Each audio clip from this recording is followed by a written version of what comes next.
What's up, sports fans? It's your man D back. Speak Your Mind Sports Talk.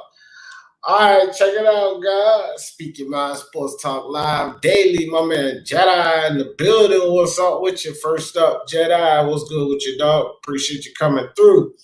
So, let's get this thing cranked up and started. Got the link in the chat for anybody who want to join for today's discussion.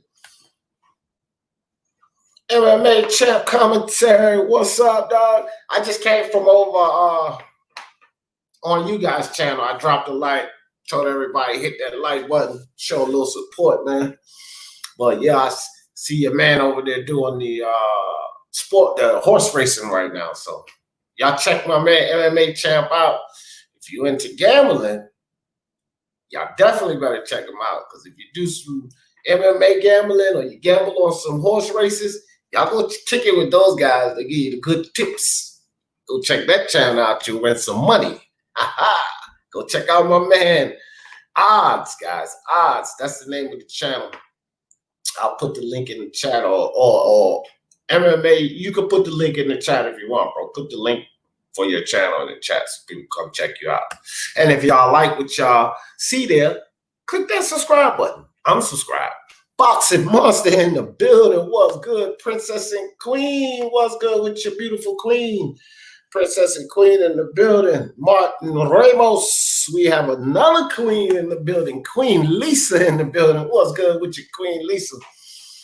So check it out, guys. Yeah, I see that. Excellent idea. Of foolish people, man. Of foolish people. But we already got our code, though, dog. So when you come backstage, that's between you and I. I know when it's you. We got our code, dog. No doubt. So today, guys, I want to talk about these boxing matches that we just may not get. Now, just to let y'all know, some TubeBuddy is this program that I use in conjunction with YouTube. It helps you create thumbnails and all that stuff. So I just got a basic thumbnail for this, but it doesn't really, the thumbnail usually shows what I'm going to cover mostly, but I couldn't create one. So it's actually 3 different fights that we're going to talk about today. 3 pretty nice fights that there's a good chance we may not get them. And Derek Chisora and Alexander Usyk, I put on the thumbnail because, again, I'm having problems with TubeBuddy, so I couldn't create one. So I just put that. But we're going to talk about that fight. We're also going to talk about Errol Spence, Terrence Crawford, and then the biggest of the 3, in my opinion, Anthony Joshua and Tyson Fury. So, and of course, you guys, you don't speak your mind. It's always about you guys. Those are the 3 fights that I selected. Okay. If you guys can think of some other fights that you would like to discuss that we might not get, we can talk about those as well. But I do want to talk about Chisora versus Usyk, Crawford versus Spence, and Anthony Joshua versus Tyson Fury. And with the, with the atmosphere of how, boxing is today, it's a good chance we just may not see these fights. Queen Lisa said, Princess and Queen speaking to the Queen. We got the queens in the building. Hey, man, I'm telling y'all, respect the ladies, baby. We got the ladies in the building. That's right. Speak Your Mind Sports Talk. Blessings. Queen the Queen. That's what's up, dog. We got queens in here, people. I'm telling y'all. All right. D, you blocked me from the stream. Did I? Holy smokes. Okay, how do I undo that? I don't know, man. I might have. Let me tell you something, bro. If that did happen, shit, I need to figure out how to unblock you.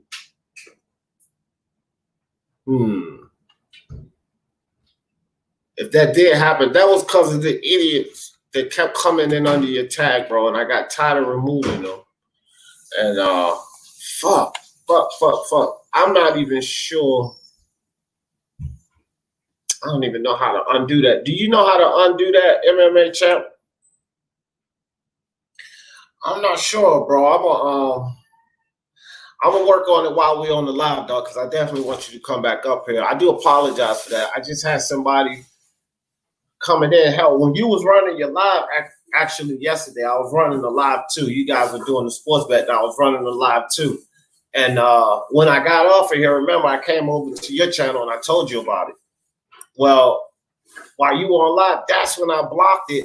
I think that earlier you had showed up, and I'm not sure. I might have blocked you by accident, bro. But no worries. I will figure it out. That was definitely a mistake. You know, you my man. 20 grand, no doubt. I'll figure it out, fam. I do apologize.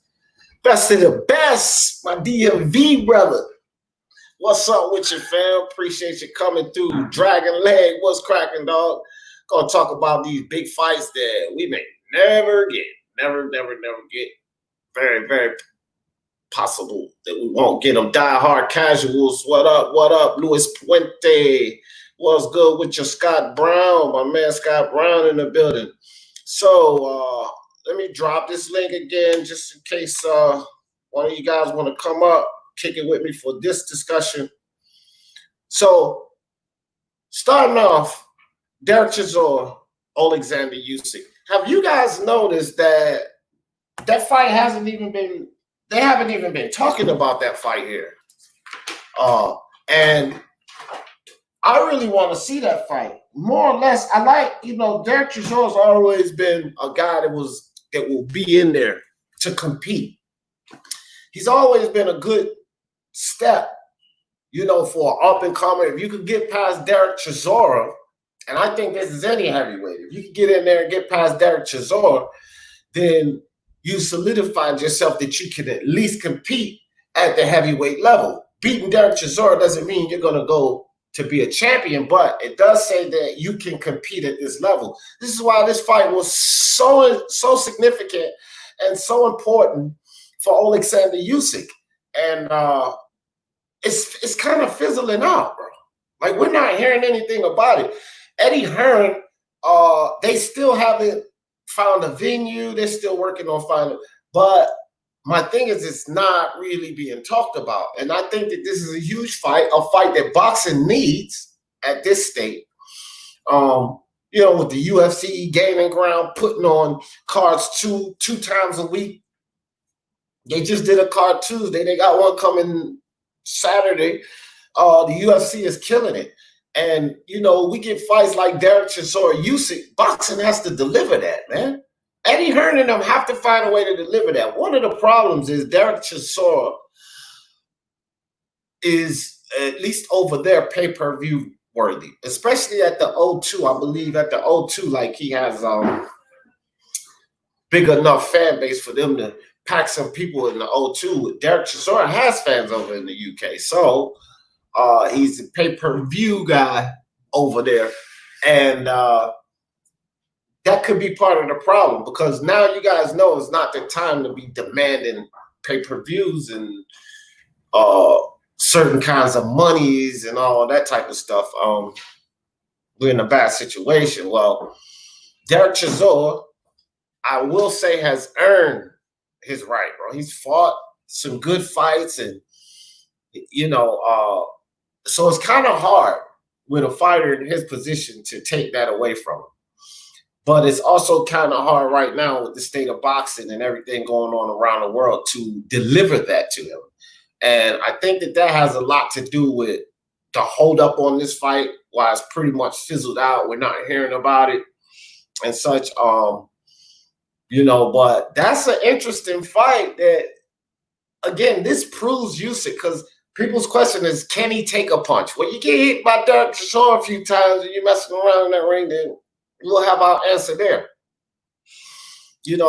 How's he going to deal with a bigger guy? He fought Chaz Witherspoon. Witherspoon was bigger than him, but, it wasn't massively bigger than Usyk. And Usyk's come up from cruiserweight to heavyweight. So we need to see him with a legitimate heavyweight. Now, I cannot give Chaz Witherspoon credit as being that legitimate heavyweight. No.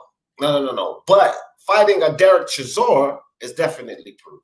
Definitely proof. Because, guys, Dillian Whyte ranked right now in the top 5 heavyweights.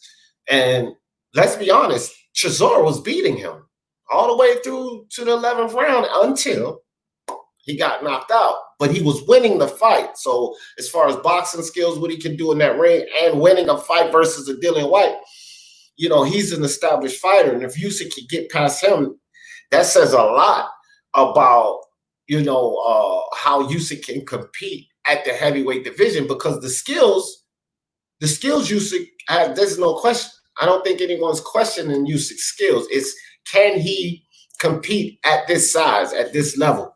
Does anyone know how to if anybody knows how to unblock someone from StreamYard, please let me know so I can let our man MMAChamp up here. Damn, man. Let me see something. Maybe. Hold on for a second. Hold on. Let me check this out. Let's see. No, that's not it. Hey, MMA, do this for me right quick, bro. Do this for me right quick, MMA. DM me right quick your email address. I'm gonna send you this link through the email and see if it works that way. DM me right quick on Twitter your email address. I'll send you the link through your email. See if you can jump on that way. Might have to do it that way. Die Hard, Boxer, salute. Oh, yeah, we get to that one, bro. We going to get to that one. Best of the best. Click that link. Let me put the link back in the chat. My Baltimore brother. Put that link back in the chat for you, fam. Come up here and kick it with me. I definitely want to see that one too, dog. We need that. We do need that. Sporting Advantage. What's up, fam? My man Tank Nation in the building. What up, Tank Nation? That's what's up. So, Carlos Mendoza. So, I read that Eddie Hearn is scrambling right now, trying to find a place for these guys to fight. And again, guys, no, thank you. It's not only trying to find a venue or, you know, a place for these guys to fight, but look, man, they need to do it soon. They need to do it soon. Like, every week that goes by, the UFC is gaining ground and it's going to pull attention from boxing. You know, these travesty of cards that they've been putting on, man, that ain't going to cut it. And they can't just throw on a Derek Chisora versus Usyk match and then the other cards are garbage neither. So I believe that's something else that Eddie Hearn, they may be having difficulties with, is getting all the good matches in there. Nobody wants to sit through a bore show until we get to the Derek Chisora Usyk fight and depend on that, because it's potential that could be a bore show. I don't think so. I think that's going to be a pretty good, exciting fight. But you never know. You never know with these pure boxers like Usyk. You know, he could bounce around them and kind of a chess match, and it's not really that super exciting fight that people want to see, sort of like with the UFC 251, Kamaru Usman versus Masvidal. People were upset with that. He did a lot of toe stomping, kept them pressed up against the gate. It wasn't the hand swinging, the slams, and the pounding that people were used to seeing. No one wanted to see a toe stomp. But the thing that held Dana White out with UFC 251, Paige Van Zandt, Rose Namajunas, Vulcan versus Holloway, which I think was a robbery. You know, all the fights that they had before that fight, leading up to that fight, it was a good card anyway. So Eddie Hearn has to put on a good card. They have to. All of these promoters, they have to put on multiple fights. It cannot be, you know, one main show and then a crap show leading up to that. That's not going to cut it, man.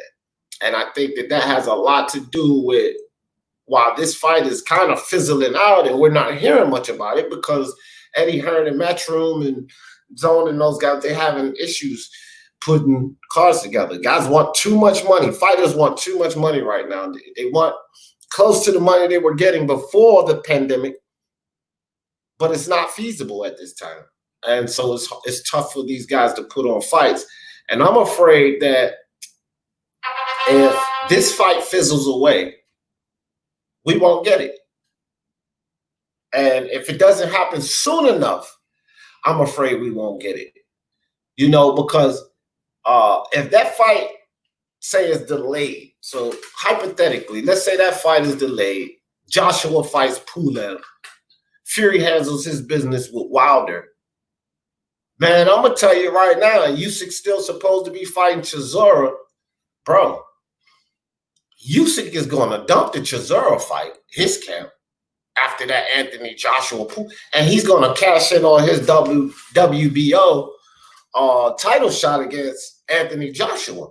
He's not going to mess around. I can guarantee you him and his camp's not going to mess around with no Derek Chisora fight, and they can get in there with Anthony Joshua. That fight's not mandated. Usyk can pull right out of that fight. What's somebody going to say? He ducking Chisora to fight Anthony Joshua? No. There ain't more money. Anthony Joshua got all those belts, and Anthony Joshua will beat the hell out of Derek Chisora. So I believe Usyk and his camp would dump that fight in a heartbeat.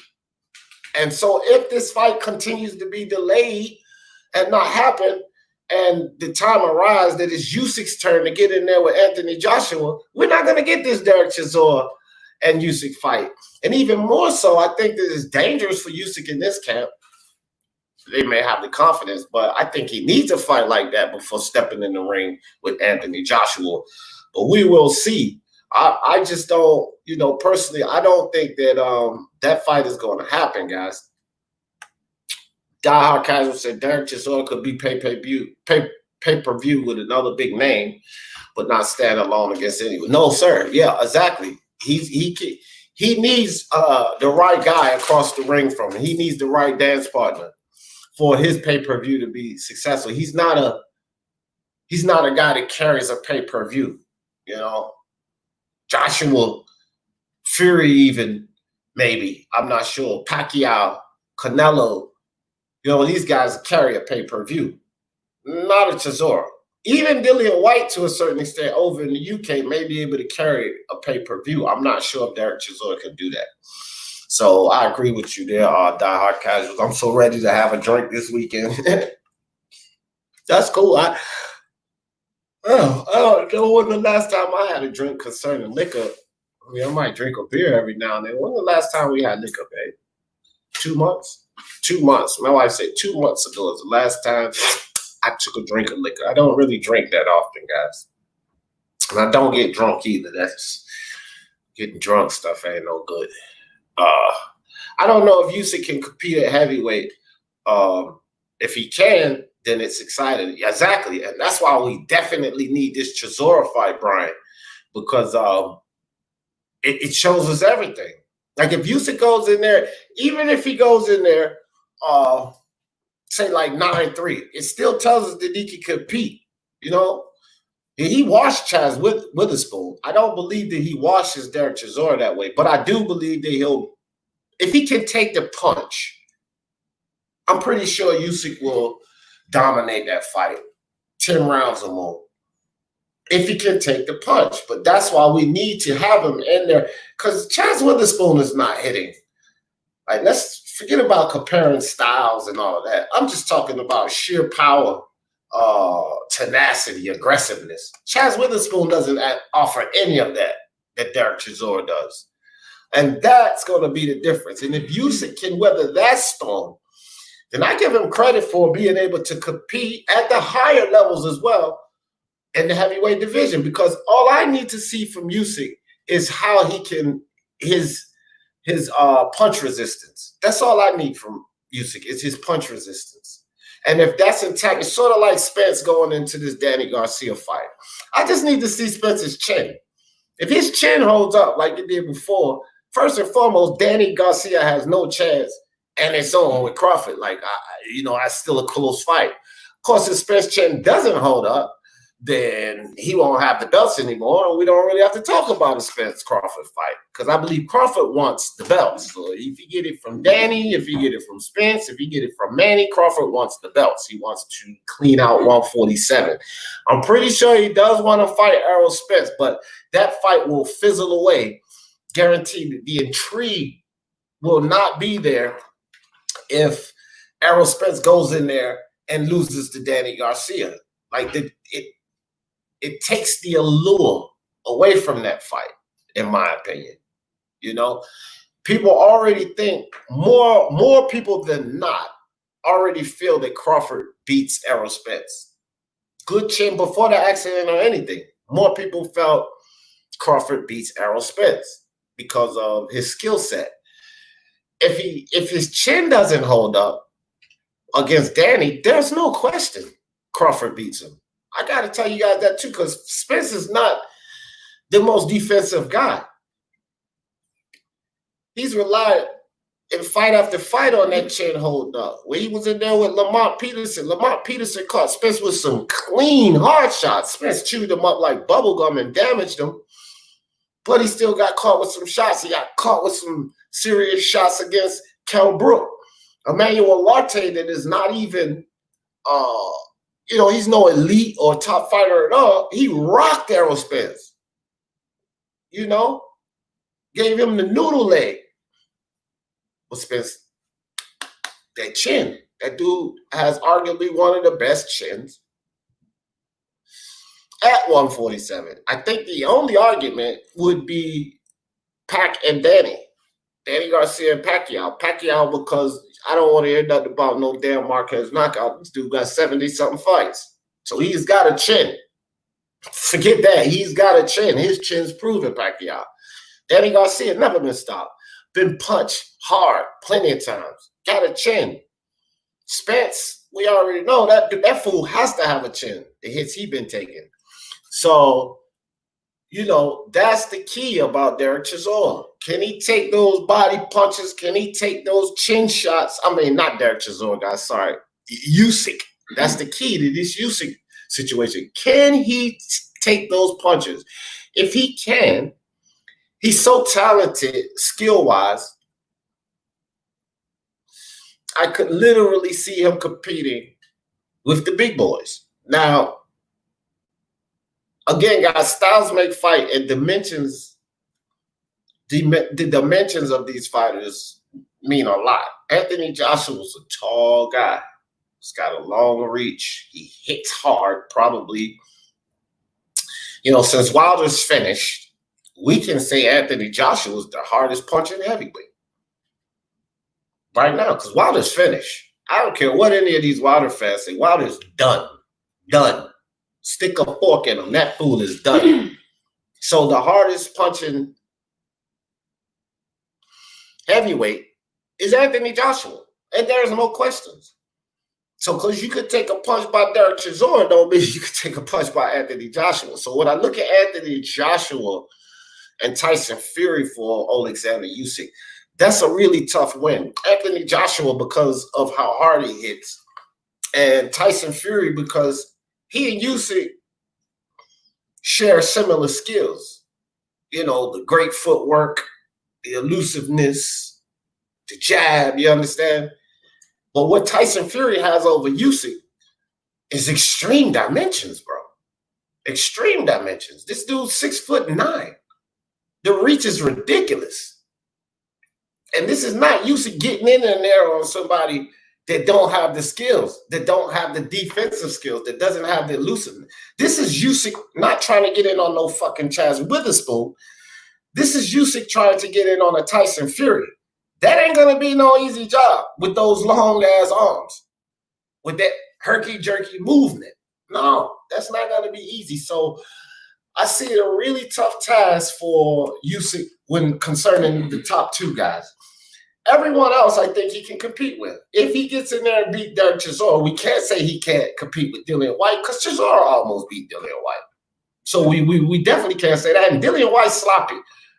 So if Usyk can go in there and beat Derek Chisora, there's no doubt in my mind that he can go in there and beat Dillian Whyte. I'm not saying he will, but he definitely will have proven that he has the ability to do that.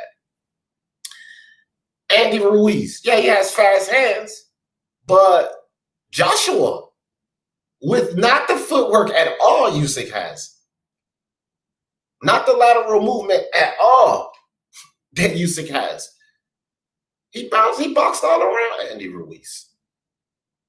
Andy Ruiz is not great at cutting the ring off, and he proved that with the minimal improvements at that point, because Joshua's been working on that, so I'm sure his next fight we're gonna see a lot more from that dude. But with the minimal improvement on his footwork and the time he had to prepare for that second fight, he was able to box around Andy Ruiz, and Andy Ruiz couldn't do nothing. Imagine Usyk. He's quicker than Joshua, much quicker, much better lateral movement, phenomenal footwork, and Andy Ruiz not being able to cut the ring off. So when we look at Usyk in consideration to everyone else besides Tyson Fury and Joshua, if he can get past this Chisora battle, man, I say he has a good chance to beat any of those guys. I would give him a chance with Brown gone one. What's up with your chin? Smoke, what's up? He said, I'm working now, bro. I wish I could. Okay, yo, no, that's cool. That's cool. So if he could get past Chisora, I mean, I don't see any reason why he couldn't compete with all of the rest of these guys. These fighters in boxing need to start taking pay cuts to get to work. Facts. Big facts, Martin Ramos. And I said something about 3 weeks ago or so on one of these lives that, you know, like we see here, I have a Speak Your Mind Sports Talk discussion. Eddie Hearn and Errol and all of those fighters, and they need to sit down, rent a hotel room, not a hotel room, but a dining hall, you know, convention hall at a nice hotel. And of course, I don't know, that would be difficult to do right now with the restrictions.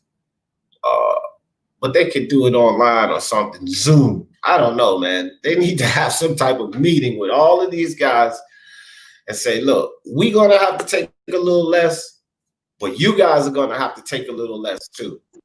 And until we get this understanding, because we're hearing fighters left and right talking about money. So until they come to some type of understanding, some type of resolution between these network promoters and fighters, and everybody taking some type of a cut, we're going to consistently have this issue. That's for sure. But I do agree with you, Martin Ramos. These fighters need to take some pay cuts and understand we're in a bad time and the sport can't pay out as much as you guys want, and get back to work, just like you said. Get this Smoke in the building. What's good, Smoke? Chilling. Good morning, man. Good morning. Good morning to you. Good morning to the chat. Yeah, good morning to you, Smoke. My wife said good morning, Smoke. Good morning, wife. Brown Guard One says, I think what helped with the UFC with all those buys was Masvidal himself and Usman destroying Kobe's dumbass. Exactly. That's all facts, bro, because Usman was not the draw in that fight. Was not Usman. Jorge Masvidal is probably the biggest draw in the UFC right now.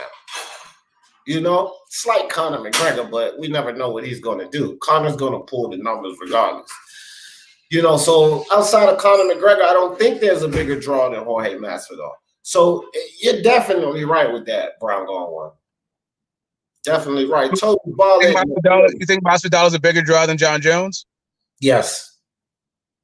Because of John Jones's issues right now, Smoke.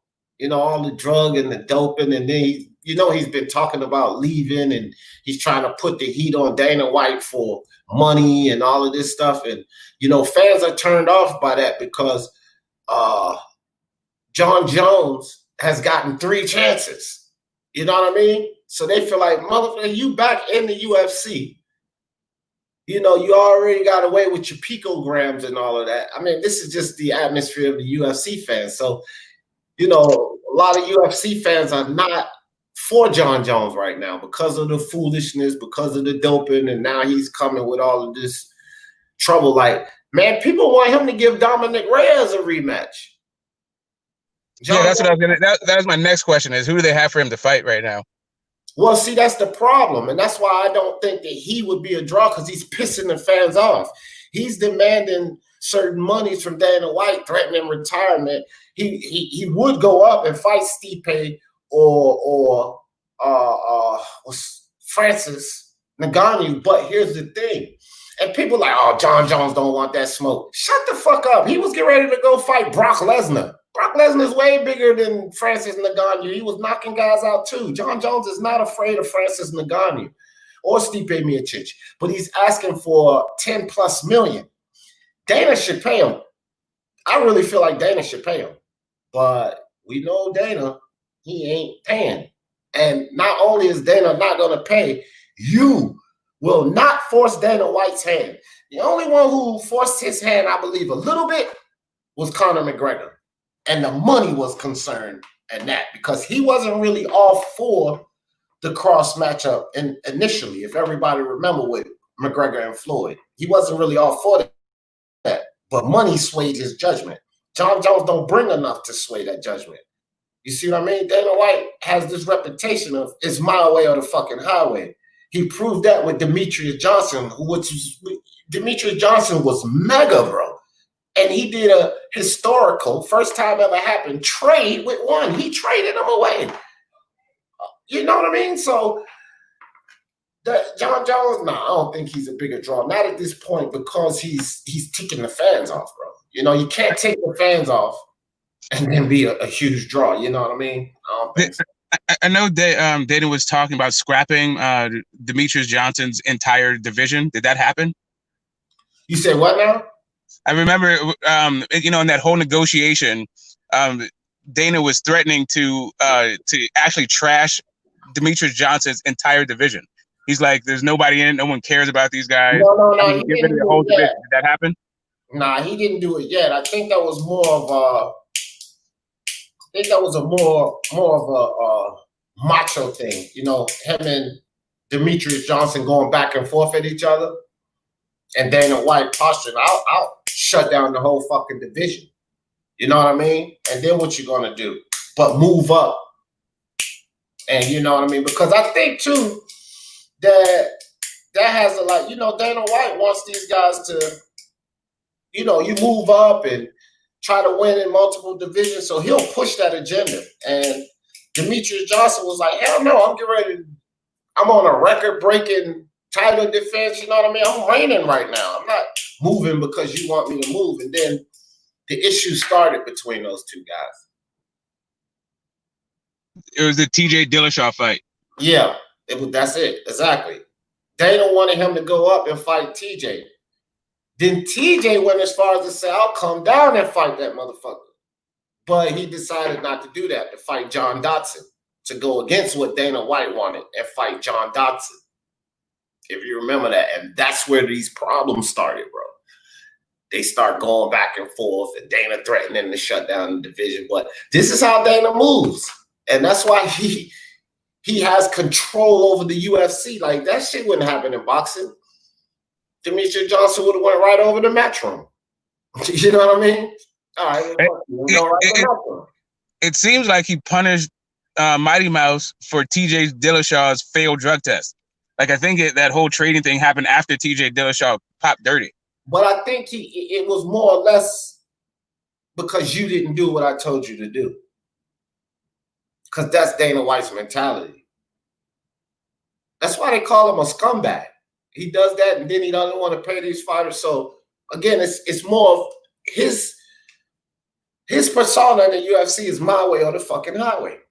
It doesn't matter about all the outside situations. If I say I want you to fight this fight and you don't do it, I'm going to make it tough for you. And he's shown that over and over again with many different fighters, no matter what the star power was. Look how he trashed Cyborg. She was a megastar. He absolutely trashed her. So Dana don't give a damn, dog. He don't give a damn. He seems like he's trying to exploit the desperate. Really, that's what I don't really like about if you see that UFC reality show they had, the backstories of those people, just like, God damn, everybody's living with moms. They don't have any kind of opportunities. Working jobs. It was this, yeah, it was this or the highway, like literally living underneath a bridge. He had a couple of champions that were working jobs. They were champions, bro, and they were working jobs. Now, I don't know if we got too many champions, maybe the little smaller guys, but, you know, Spence and Garcia and these guys, they ain't working no damn jobs, fam. You know what I mean? Not holding no belt. Hell, they would at least collected, what, 300-400 grand. That's a massive payday in the UFC, even for a champion. You see what I mean? Yeah. So, I can tell you that, like, Ugas ain't taking no pay cut. Forget that. Like, I know everybody wants to see boxing, but these dudes are not taking pay cuts. But Ugas shouldn't take a pay cut. You know listen, what I mean? I think he should to fight Terrence Crawford. Like, listen, I wouldn't be mad at him if he did to fight Terrence Crawford, but I'm not going to say anybody should take less, right? But I'm just saying I would understand it if he did. Right. Yeah, I can get with that. MMAChamp says if AJ beats Usyk and Pulev, he will be one of the best heavy. He's already the best to me, bro. But definitely that will solidify it. But he's already the best. Look, my guy Fury, I say we'll beat him. But I think Joshua's the best heavyweight. Can y'all understand that? You could get that, right, Smoke? I think Fury will beat him. I think what you're saying is he's the current unified champ and Fury has 2 good wins. I think that's what you're saying. Right. So, I mean, that's the way I'd interpret it. Right. So I can't honestly sit up here and say, oh, my guy Fury is the #1 guy. I can't say that honestly, because if we break it down, you gotta, and we're honest about it. Right now, Joshua's the #1 guy. Fury's the #2 guy. Now, I think the #2 guy, my guy, got enough to take that #1 spot. That's how I'm putting it. I think my guy can take that #1 spot. But right now, we got to say Joshua's the #1 guy. And MMAChamp, if he beats both of these fights, which I think he beats Pulev, hands down, no worries there. Usyk is the question. And it's the question of what Usyk can do versus Chisora. But if he beats those 2 guys, yeah, he just solidifies his spot. Let's say it like that. Because I don't think he's already beat better, more accomplished competition. These 2 guys don't do anything. Right. Pulev especially. Like, Pulev is actually a step back. Yeah, exactly. And it's just he's a mandatory, so it just has to happen. But yeah, exactly. So, you know, J4B. Okay, which one of y'all is this? Is this H Money? Is this El Jefe? Is this DSFG? I know it's one of y'all. What's your prediction for the Dillian Whyte versus Povetkin? Good fight. Good fight. I would have to lean toward Dillian Whyte because Povetkin's, in my opinion, on his way out. You know, he's got some fights left in him. He's a good gatekeeper right now. What you think, Smoke? Whyte, Povetkin? I think it's going to be good for 2 rounds, maybe 3. But I expect that Dillian Whyte is going to, take a page out of or build on what he did in the Chisora rematch and just sort of wait him out, wait for the old man to get tired, take some leg backwards, and then, do something. Yeah, because he's aging, South Croy says, these guys know the media can put them where they want to be without facing real competition. Exactly. And that's why they're playing hardball, South Croy. You know what I mean? And then South Croy says, not sure if Spence is all the way back. Yeah, me neither. That's what I'm looking for. I want to see how that Chenn work. But again, I see you was first in the building. You must have dipped off and came back. What's up, fam? Boxing Monster said, I stopped drinking natural spring water. It has a funny taste. A funny taste? Don't taste like nothing. You used to drinking that tap water. That's what kind of funny taste. Nah, I was just fucking with you, Boxing Monster. You better get back on the spring. Try Crystal Geyser. Do they have that down there where you at, Boxing Monster? Crystal Geyser. That's what I drink. Crystal Geyser spring waters. Pretty crisp. Princess And Queen says, peace, Brian. Peace, Jedi. That's what's up. He said, Manny will beat Danny to a pulp. Oh man, I think Manny might get Danny, bro. I ain't even gonna lie. I'm with you on that. I don't know about beat to a pulp, but I think he might. I don't know, man. That's a good fight. I think Danny could win. That's actually a good fight, bro. Because I'm not really judging on that Keith Thurman fight. Keith Thurman that fought Garcia and Porter is not the Keith Thurman that we seen fight Manny Pacquiao. People got to keep that in perspective. It's just not. This is not the Keith Thurman. The Keith Thurman that fought Porter and Danny Garcia initially would have beat the shit out of Josecito Lopez. Ain't no doubt in my mind. He would have beat the hell out of Josecito Lopez. It wouldn't have been a tough fight. And when he came back in that fight versus Josecito Lopez, I knew that this was Keith once upon a time Thurman. And he wasn't going to return. So the Pacquiao fight, that wasn't Keith one-time Thurman. We got to realize that. I mean, this is Keith after injuries and layoffs, and you know what I mean? But he did a good job, and I'm not taking anything away from Pacquiao, but I cannot just give him a win over, say, like a Sean Porter or a Danny Garcia, or hell, maybe even a Ugas, just because of what he showed us versus Keith Thurman. Look at the fight that Ugas had with Porter. And once again, the Keith Thurman that fought Porter is not the same Keith Thurman. Well, Porter is the same Porter. Might be stronger and better. You know what I mean? But he's definitely the same guy. And Ugas went in with a, back and forth fight with him. So Ugas has a chance to beat Thurman, in my opinion. What you think, Smoke? Yeah, I don't give Pacquiao a shot against Porter. I don't think that. I don't know what Pacquiao does in a rematch with Keith Thurman. Like, forget moving on. Like, if he were to rematch him, I think I would pick Thurman to win that one. Yeah. But Porter is just he's too rough. Like, we saw what Jeff Horn did without a jab. Right. And he's not a boxer.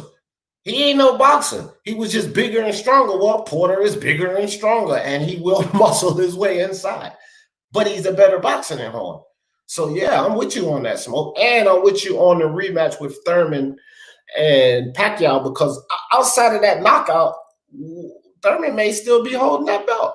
Not knocked out, but knockdown. Outside of that knockdown, Thurman may still be holding that belt. Yeah, it was a split decision with a knockdown. Right. So no knockdown. It may have been a split decision, but to Thurman's favor. Or it could have even been a majority or unanimous decision in Thurman's favor. So, yeah, I'm with you on that, Smoke. That rematch would be extremely interesting. Tank Nation in the building. See, this is why I fucks with Tank Nation. Because he ain't no goddamn fanboy, bro. And he likes Spence like I like Spence. But he keeping it 100. Errol Spence needs to stop with the bullshit and fight Keith Thurman. I can agree with that. But here's what I'll say, Tank Nation. He got to fight Danny.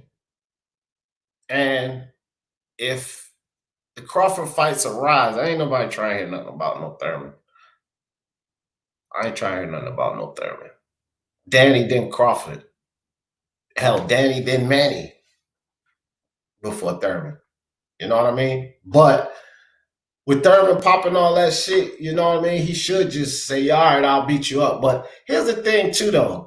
F Keith Thurman, bro, because he's desperate right now. That fool ain't got no belt. He know he ain't going to get it from Crawford. He talking all this crazy shit about Errol Spence. Let's switch this to Keith Thurman. You just lost to Pacquiao, and you was talking all of that foolery about Crawford. He ain't proven yet. He got a belt, Keith Thurman. Go get that belt. Now what's your excuse not to fight Crawford? Crawford don't have a fight right now. Perfect fight. Keith Thurman, Terrence Crawford. Spence has a fight with Danny Garcia. So I feel you, Tank. But let's put the onus on Keith Thurman. because when he was in that position, he totally dismissed Errol Spence.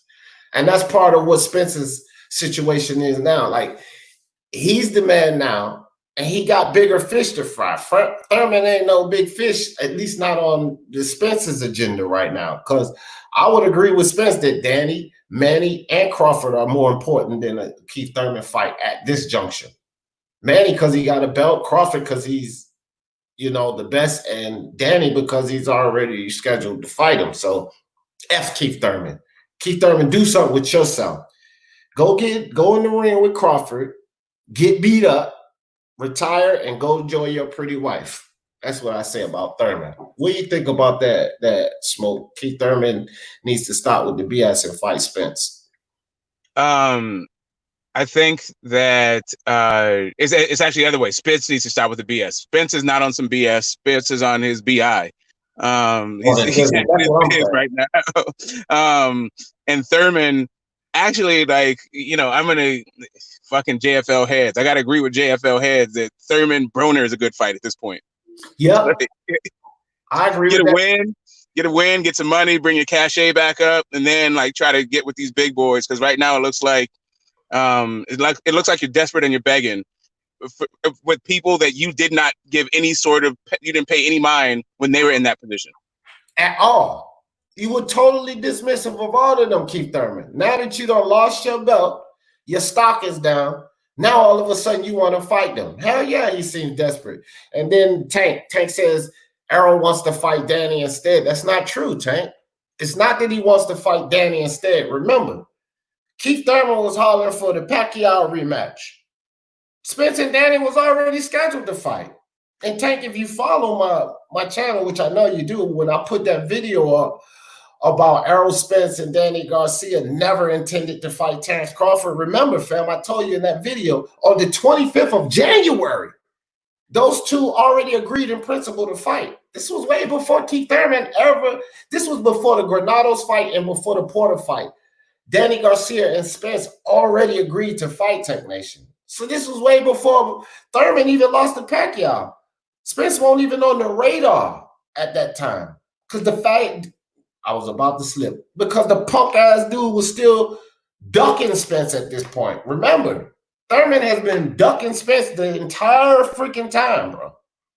So at that time that Danny Garcia and Spence already agreed to fight, and then after they had their fights, the fight was already in play. Thurman was never talking about Spence that whole time, Tank.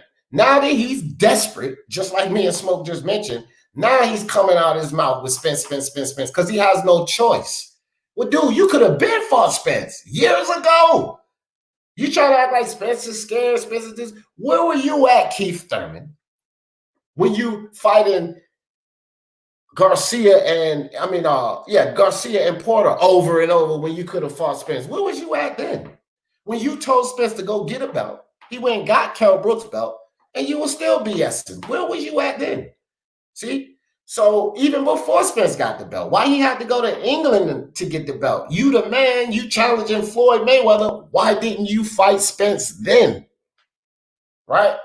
Nah, I ain't trying to hear Thurman's ridiculousness. Speaking mind sports, Usyk round KO percentage is 9.85.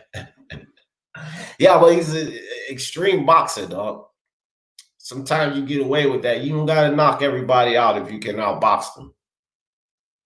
Usyk, that's what he can do. He can outbox you, you know. Don't got to knock you out. He'll outscore you for 12 rounds. And, I mean, you might win 3. A win is the sweet science, you know. We as fans want to see the knockouts. We want to see the hard punches, people getting dropped. That's what we would like to see. But that ain't the sweet science. The sweet science is not about knockouts. The sweet science is about hit and not get hit. And when you can perform that at a high level as Usyk does, I don't really care about the knockout percentage. Because the thing is, it gets to the point where, okay, this guy might not knock you out, but he's going to lay a lot of leather on you, and he's not going to allow you to knock him out or hit him. So the knockout don't matter. You know what I mean? If he had knockout power, boy, he would If Usyk had that extreme knockout power, bro, he may be the best. He might have been the best at this heavyweight division. What if he had Wilder power or Tyson power or Joshua power with the skill set he has? Man, I think Usyk would run through this damn division. What do you think, Smoke? If Usyk had Wilder or Tyson or Joshua power, I think he would run through this damn division. Yeah, he wouldn't be like a 33-year-old guy on his second heavyweight fight. Hell no, that would have been balling. So that's his only drawback, MMA champ, is that he doesn't have that, that power like that. Smoke. Oh yeah, there she goes. She said, "Smoke, peace." I'm way behind in the chat as usual. Lewis, oh yeah, right up on my brother Lewis Sports Network in the building. What's good with you? Princess Queen said, "Peace, Lewis." Your lunch break over, Princess and Queen. Well, thank you for joining us. I really appreciate y'all. I really appreciate everyone. All right, guys, I'm back. Fell behind on the chat again, as usual. Phone jack. That's why the MMA is bigger than boxing right now. Not bigger, but definitely gaining ground. Phone jack. But you know what? I will say it's definitely more popular at this point in time, right now, because even boxing fans are getting perturbed with boxing. So I would say that it's more popular. Still can't say it's bigger because boxing is a worldwide sport, bro. Yeah, it really MMA is being almost exclusively represented by the UFC. That's firstly, and then secondly, both UFC, while it actually is representing MMA altogether, like it was even before COVID. Top Rank was not the face of boxing. So really, all you have is UFC versus Top Rank, and they're pitting that as if it is boxing versus MMA. That's not really what's happening. And it's not even logical, because I just spoke on this. Like, people keep making fusses about pay-per-view numbers and all of that. Forget about what you just see in the American market. Do you guys know how many pay-per-views in boxing? Because let's remember, women's boxing, men's boxing, that's still boxing.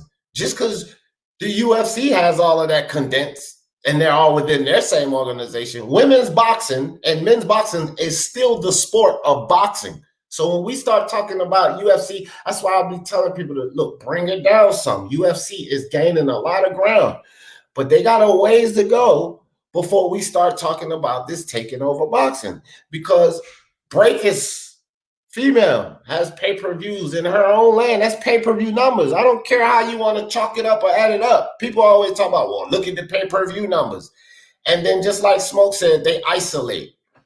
They talk about Spence versus Mikey or Fury versus Wilder. That's not boxing's pay-per-view numbers. That's isolated fights. When you compare pay-per-view numbers of boxing, pay-per-view numbers of UFC, come on, guys. Let's think about it. As soon as these restrictions, lighten up, y'all really think that the UFC, they're being compared, just like Smoke said, with what Top Rank is doing? What about when Matchroom comes back around, The Zone comes back around, PBC comes back around, Golden Boy comes back around, which is, in bed with The Zone? What about when all of these guys start coming back around? Dana White still got a lot of work to do. Because you throw on a couple of events and you break like numbers, that doesn't represent everything. It represents the biggest event. Does that mean that it's taking over the sport? No, I don't think so. But it's gaining a lot of ground. I will say that, Phone Jack. It's gaining a whole lot of ground, closing that gap very quickly.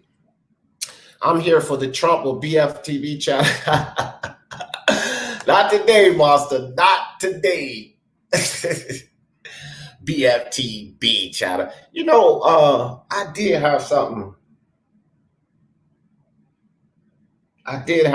I wanted to say about that guy. You just brought it back to me. I was wondering. I don't know. See, that's how important he is to me. I don't even remember. Stockton King says Masvidal wouldn't be a big draw if they didn't use Nate Diaz to boost his popularity. Stockton slap, baby. That's a good point, Stockton King. Actually, that's a good point. The 209. Yeah, because Nate was definitely a draw, and I believe still is. People love Nate. They love Nate. Win or lose, they love Nate Diaz, and I can agree with that a lot. It definitely increased his stock tremendously. He was already on the rise, but that bad motherfucker match. Then they had Dwayne Johnson there. That was big. So yeah, touche. Good point. Didn't Nate practice the Stockton slap upside Dana's head on camera? Didn't that happen? Yeah. He's done hell yeah. He's done a lot today. To Dana White. Dana White gave him a warning. And one time he's like, "You're gonna watch your language from now on when you're doing these press conferences." So Nate Diaz get up on the press conference. He's like, "Yeah, the UFC told me I need to watch my motherfucking language." That dude was a thorn in Dana White's side, dog. Yeah, the UFC told me I need to watch my motherfucking language. So South Korea said John Jones has lost value. He's rubbed the fence. Yeah, exactly. That's what I was talking about earlier, but I'm probably way behind as usual. Let me slide down, guys. Sorry if I missed some of your comments, but I will shout if I see you coming in, like my man Chenn TC in the building. Uncle Burn apostrophe. What's up? What's up with you? Iceman. What's good, Iceman? Boxing Monster said I never made one comment on BFTB's comment. I've only been on this channel a few times over the last year. He's a creep. And now we all know he's a sexual deviant. Yeah, he's a fucking idiot, bro. He's an idiot. And let me tell you something. Those feelings don't just come out of the blue. That dude's in his mid-30s, I believe, maybe late 30s. No, I think mid-40s. I mean, according to the info, maybe mid-40s or early mid-40s. Right, so those feelings didn't just come out of the blue. Never in my life. Like when I was 18 and I'm in the hood, I wasn't fucking them little 12 and 13-year-old girls. Even so, some of the fellas around the hood they would go smash them. I was like, man, y'all crazy messing with them little girls. This when I was 18. What the hell are you doing as a 40-plus-year-old man becking at some 14-year-old girl? Are you freaking kidding me? Those feelings been inside, bro. That ain't nothing new. That's nothing new. People, when you have morals and ethics, where you get your morals and ethics from? Your family, your parents, your environment. Early on, you get that. Maybe the dude was molested when he was younger, because a lot of people that are involved with that, they've had sexual prowlers after them earlier in life. That's been proven. R. Kelly was molested. Came out, he was molested. Bro, this is what happens. So I tell you, man, that dude, he messed up with that one. I mean, I always thought that although he was a dipshit, me and Mr. Two Hands both agree on this. Although BFT was a dipshit, I literally always thought that dude was entertaining, bro. I've always thought he was entertaining. That's one thing about YouTube. You can have one or the other. You can be very knowledgeable and draw people in, or you can have that persona and be entertaining and still draw people in. BFTB, regardless of who likes him or not, that dude's entertaining. And if you haven't gone to any of his lives, you need to. He's entertaining. What do you think about that? What you think about what I was saying there, Smoke? Yeah, I agree. He's always, BFTB has always been a guilty pleasure of mine. The trolls, I don't feel like it. I am not a troll. Just straight up, I'm not a troll. But I have encountered trolls, and I've felt like, I felt like instead of feeling the way he felt, I went a different direction, but I could understand his response to trolls. Right. Right. But yeah, at the same time, I feel like, he basically crosses some lines of propriety, and, you got to pay the consequences when you cross the line. As long as he's man enough to stand up to the consequences, then, whatever. I don't know how that, I don't know if he's a good YouTube community guy. I'm not the person who polices that kind of thing. Right. But if YouTube is with it, then sure, you know, who am I to say? You remember Justin Jr. Justin used to go on there, and he used to, you know, treat Justin like an adult. Also, you know, if you're gonna come with that bullshit, then I'm gonna treat you like this, like everybody else. But that's not really the way YouTube gets down.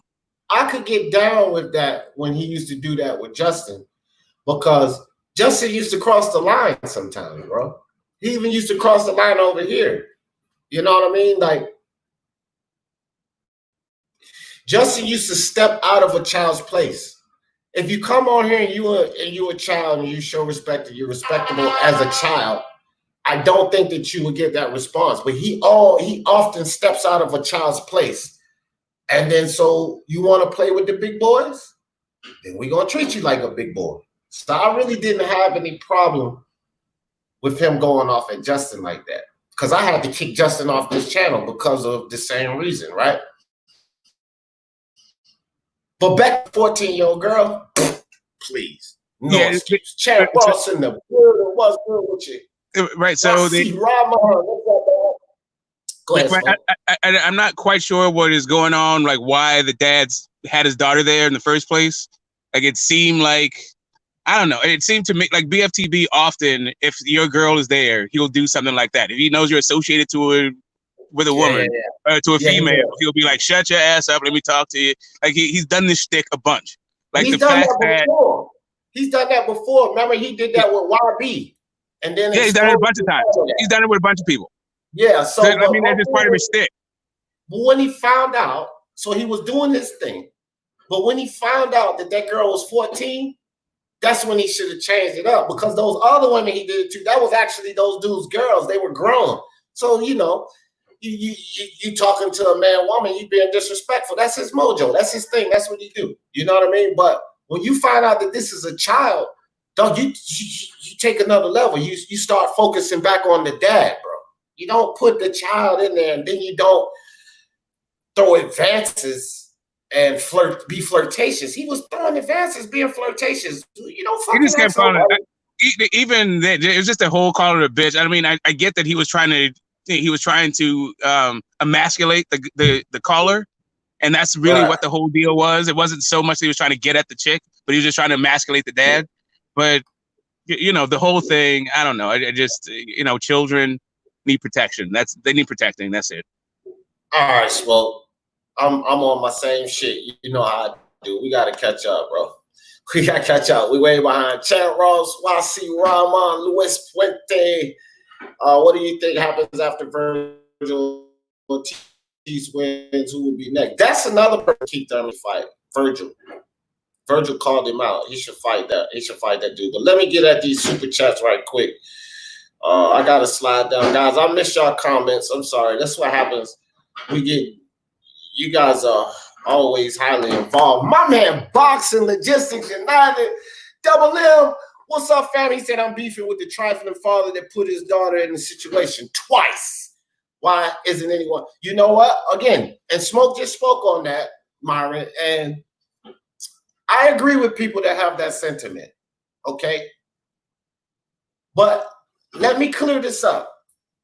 And because we spoke on this, actually, we did speak on this last night. Unbiased asked me, Myron Magnus, and I told him if it was my daughter, my 14-year-old daughter, yes, I would. But it was a reason for that. And then I brought my 9-year-old daughter on here, and I asked her a question, and then everybody understood, because I talk to my kids, so they're prepared. They're prepared for these type of conversations. They know what to do, what not to do. So I wouldn't have any problem. I have faith that my kids know what to do, right? But people know their children, and I can attest, I'm sure that everybody are not raising their children the way I am. I think that's where a lot of people are flawed, because they're not sharing certain information with their kids early enough, at an early enough age. Some of the things that I talk to with my daughters, and I have 3 of them at the age of 9 and 10, people would look at me like, what are you telling them stuff like that for? Because they need to know. They need to know early, so that they don't go out here and get knocked up at 11 and 12. That's why I'm telling them, and it's worked perfectly for me. because they were informed and they were educated. And so if it was my daughter personally, I wouldn't care if she was on there talking to him because she would have known how to deal with that clown. That dude's daughter she was giddy, giggly, and you know what I mean? My daughter would have said some stuff back to him to get his ass straight. Guaranteed. Either one of my daughters, my oldest daughter, sassy as hell. She would have said something like, didn't my dad just tell you I was 14? What's wrong with you? You some kind of pedophile or something? I'm not coming to America to see you. That's disgusting. You're a grown man. That's how she would have straightened him out right there. And I know my daughter would have. So me, I'd have had no problem with it. But when we look at the grand scheme of things, and the fact that I know people are not informing their children, you know, like I am, I agree with you guys. Like after the first time she was on and he got out of pocket, he should have, as a father, been all right, babe, go over there. Let me tell you something, dude. That is my daughter. She's 14. He should have went right the fuck off. But you were right. He kind of made light of the situation. He let her get on again. So I'm with you there, Myron. What you think about that, Smoke? What Myron said? Yeah, it's not my parenting style. Like I don't, you know, listen, my wife makes me put on headphones when she hears BFTB's voice, right? There's just no way that's, it's just a different code. Like, listen, I don't know what's going on. All I know is that shouldn't be, and from my sensibilities, that kind of behavior shouldn't happen. And I think that there's plenty of blame to go around, and there's no way to excuse one guy's really bad behavior with another guy's really bad behavior, exactly, and put that expose this child to this situation. Exactly. Now I'm with you on that 100% because both of these idiots, the dad and BFTB, y'all exposed a child, and both of you guys are responsible for that. Because just like Myron said, what you did it twice, you know, he gets no flat if you say, all right, he sends his daughter away, but you basically allow her to continue to engage in the conversation. So you're fucking wrong as a father for doing that. And as giddy and goofy as his daughter was, he should have known that his daughter wasn't ready to be engaged in any kind of conversations like that, right? Because like I said, his daughter was laughing and giddy and goofy, and my daughter would have set BFTB ass straight right off the bat, I guarantee. So, yeah, I mean, BFTB. Go ahead, Smoke. Yeah, BFTB wasn't doing anything that he hasn't done before. No, that dude introduced his daughter. That's really what it was. One thing he was doing that he hasn't done before, Smoke. He did that with a 14-year-old girl. That's what I'm saying. That's what I'm saying. Like, I'm saying that I feel like that should have changed the metric of what he usually does, but it didn't, right? He just did what he usually does every single time, and that didn't change the metric. He won't think it at all. Wasi says you had to tiptoe around your words for him to intellectually listen to. Yup, that's true. Once you voice your opinion, he gets offended. Very childish mentality. That is a fact. If you tiptoe around him and kind of let him feel like he's winning the conversation, then you could. But as soon as you expose him as being wrong, or as soon as you voice your opinion, yup, he goes right off.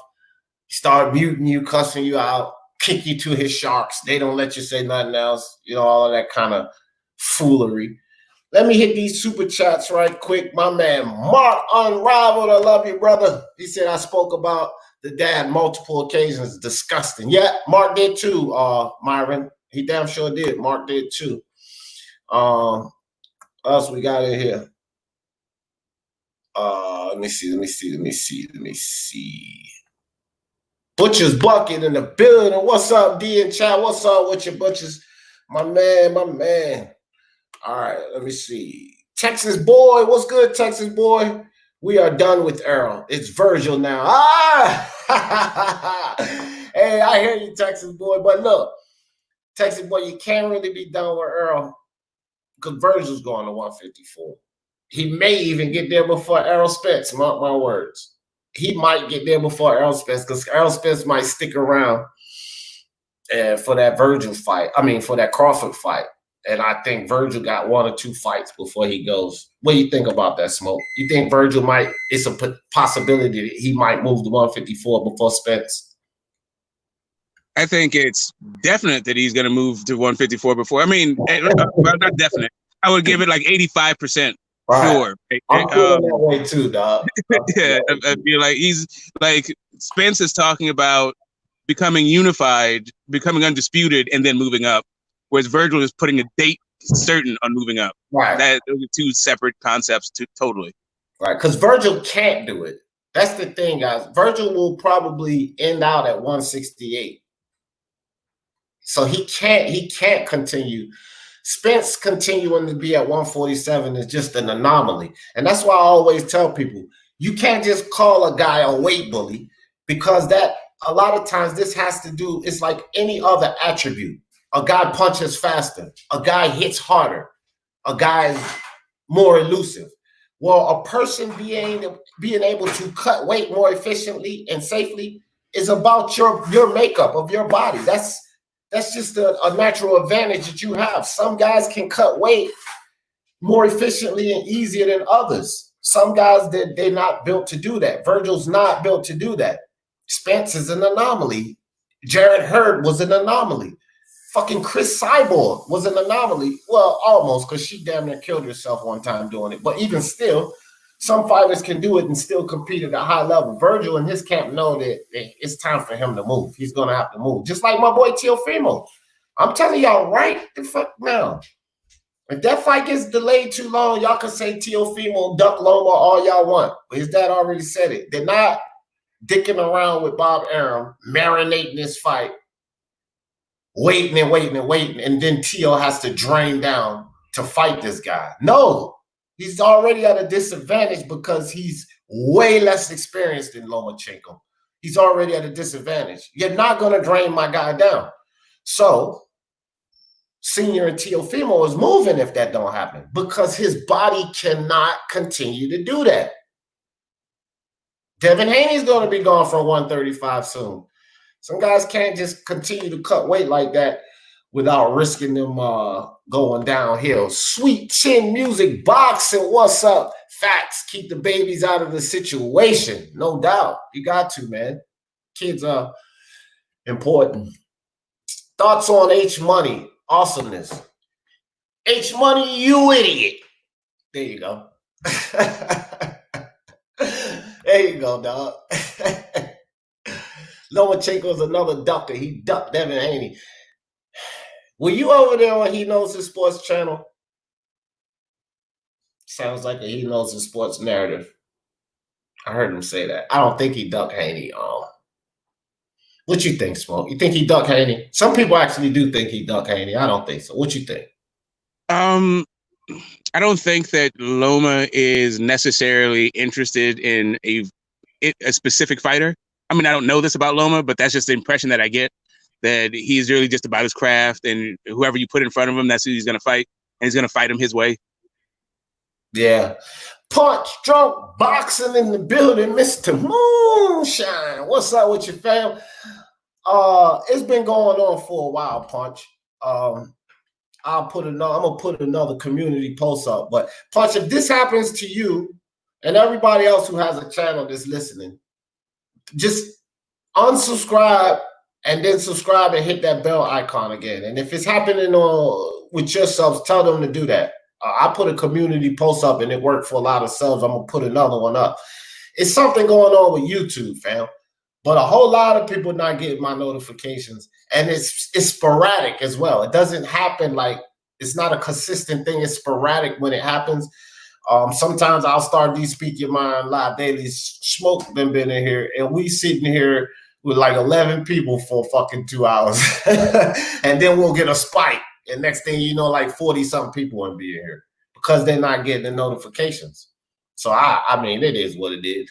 I ain't going to cry about it. Just keep it pushing, fam. You know what I mean? And if that's happening to y'all not getting the notifications, just try to unsubscribe, subscribe back, and hit the bell icon. Usually works. Y'all, Toby says, Mr. Moonshine, what up? Boxing Monster said he was being inappropriate with a child. Facts. That's it. Don't go no more than that. You're being inappropriate. The perfect boxing style to beat Canelo is to stay on your feet, circle the ring, and don't let Canelo plant his feet. Use his jab and use his feints, in my opinion. That's a plan, but understand this, J4B. He also can adapt. So I do think that that's a good way to come in there. And if you can maintain that, but Canelo can also adapt too. One thing that doesn't move, J4B, is your body. Canelo is a good body puncher, so get inside. You know he's got good elusiveness. He get inside, work that body, boom, slow those feet down. The problem is, what's the odds of beating Canelo by decision? So it makes it so hard to beat this guy. Because beating him by decision, what you think, Smoke? You need 10 to 3 rounds at least and a knockdown? Well, you know, I guess it depends on where the fight happens, but he's in Vegas, so all right. I think you could get a decision, but it's going to take fast hands and fast feet. All right, and 10 rounds plus a knockdown. Yeah. Anything less than that is going to be a draw or a split decision for Canelo. Listen, it's hard to win rounds against Canelo. Period. It just really is tough because the guy, he is always displaying some kind of skill. Even if he's with his back against the ropes, even not throwing punches, he's still showing you attributes that could win you rounds, right? So, yeah, he's just a tough guy to beat. For sure. Butcher's Bucket, BFTB is responsible for his channel regardless. He was made aware of her age, and he continued. Exactly, though. Once you continue, you're done. Like that commercial, that lady, you're done. And Tangible Boxing, what's up with you, my man? Tangible in the building. Timmy Nealon, I seen you, Timmy. I don't know if I shouted you out, but what's up? He dropped his guard and showed himself to everyone. Yeah, man. You know, people, you know, like they say, skeletons in the closet always come out. They always come out. Double M done doubled up. Double M says, we all know BFTB is for a mature audience. Facts. That father is suspect. Facts. BFTB is low, but he didn't ask a 14-year-old to speak on the platform. Her daddy did. Facts. All that's facts. And that's why her dad. And if you're gonna come on here, and I'm definitely gonna piggyback off of this, Myron Magnus. You guys are driving me into this goddamn BFTB thing. We ain't even got on our next fight yet. We only got through Chisora and Usyk. It's still 2 more fights, guys, for this topic. But that's okay. That's okay. This is what we do. If you're opposition of BFTB, and when he was talking to the dad, right, before the girl, it's clear that father listened to him before, knew about him. You know what I mean? So you know what this guy is about. You've heard him before. You don't like him. Well, that often happens with people that don't like a certain channel. They keep going back just to hear what foolish shit that they're going to say next. You know, it's like Howard Stern said way back in the day, whether it's good publicity or bad publicity, it's still publicity. He said, I got more listeners that tune in to see what disgusting thing I'm going to say next than I have listeners that tune in that actually follow me. Amazing. And at the time he said that, he was the leading disc jockey in the nation. And more of the people were listening to him because they didn't like him. Right? So with what Myron is saying, that motherfucker knew exactly what BFTB was. But yeah, you still brought your child onto this. He has to catch some blame, bro. He has to catch a lot of the blame. Him, like, shit is almost equal blame, no? Between him and BFTB. It doesn't make either one of them right. It doesn't excuse BFTB for doing the things he did because her father was an idiot in this situation. But her father was definitely an idiot in this situation. So, like, yeah, I'm with you. What you think? Go ahead, Smoke. Yeah, no, there's a comedian. He was either Chris Rock or Cat Williams, who was talking about the parents that left their children with Michael Jackson. And they're like, you know, Michael Jackson can't watch my children on TV. Yeah, for real, bro. And then they took him there and know that there were stories of kids being in the bed with him. Bro, if I heard a story of kids being, when I heard the story of kids being in bed with Mike, I was like, bro, yeah, that's Mike, but that's fucking creepy, bro. Yeah, no more babies. You no more babysitting privileges for you. Yeah. I just take my kid to the amusement park and the zoo. Right.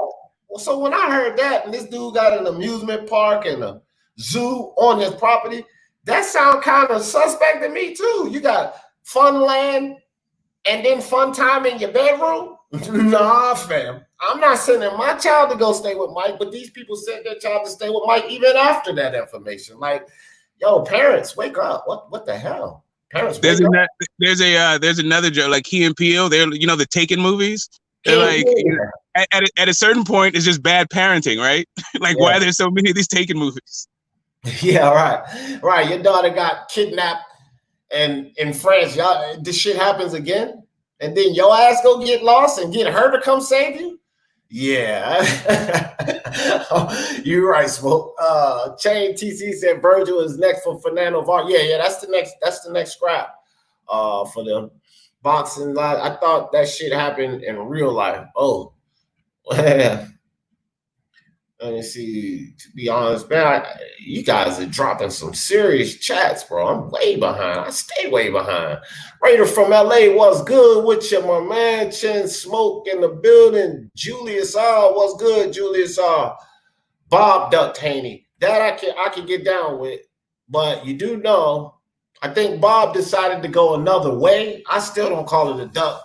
You know, Haney tried to say Teofimo ducked him because of the whole, you know, he decided to leave the tournament and Haney was his next fight. Fool, he didn't duck you. He took a better path. Now he's a champion, get ready, official champion, because he knocked the guy out, not got his belt emailed to him. And he's getting ready to fight Lomachenko.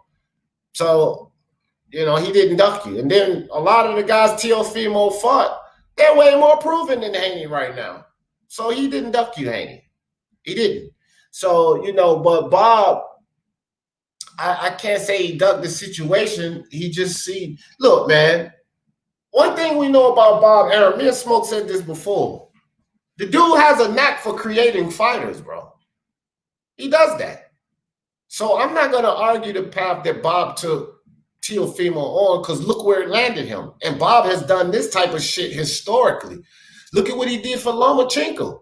If Lomachenko would have landed anywhere else but top rank coming into boxing like that, there ain't no fucking way he would be at the status he is. That you have to consider that with Bob's work with Lomachenko. He built Mikey up.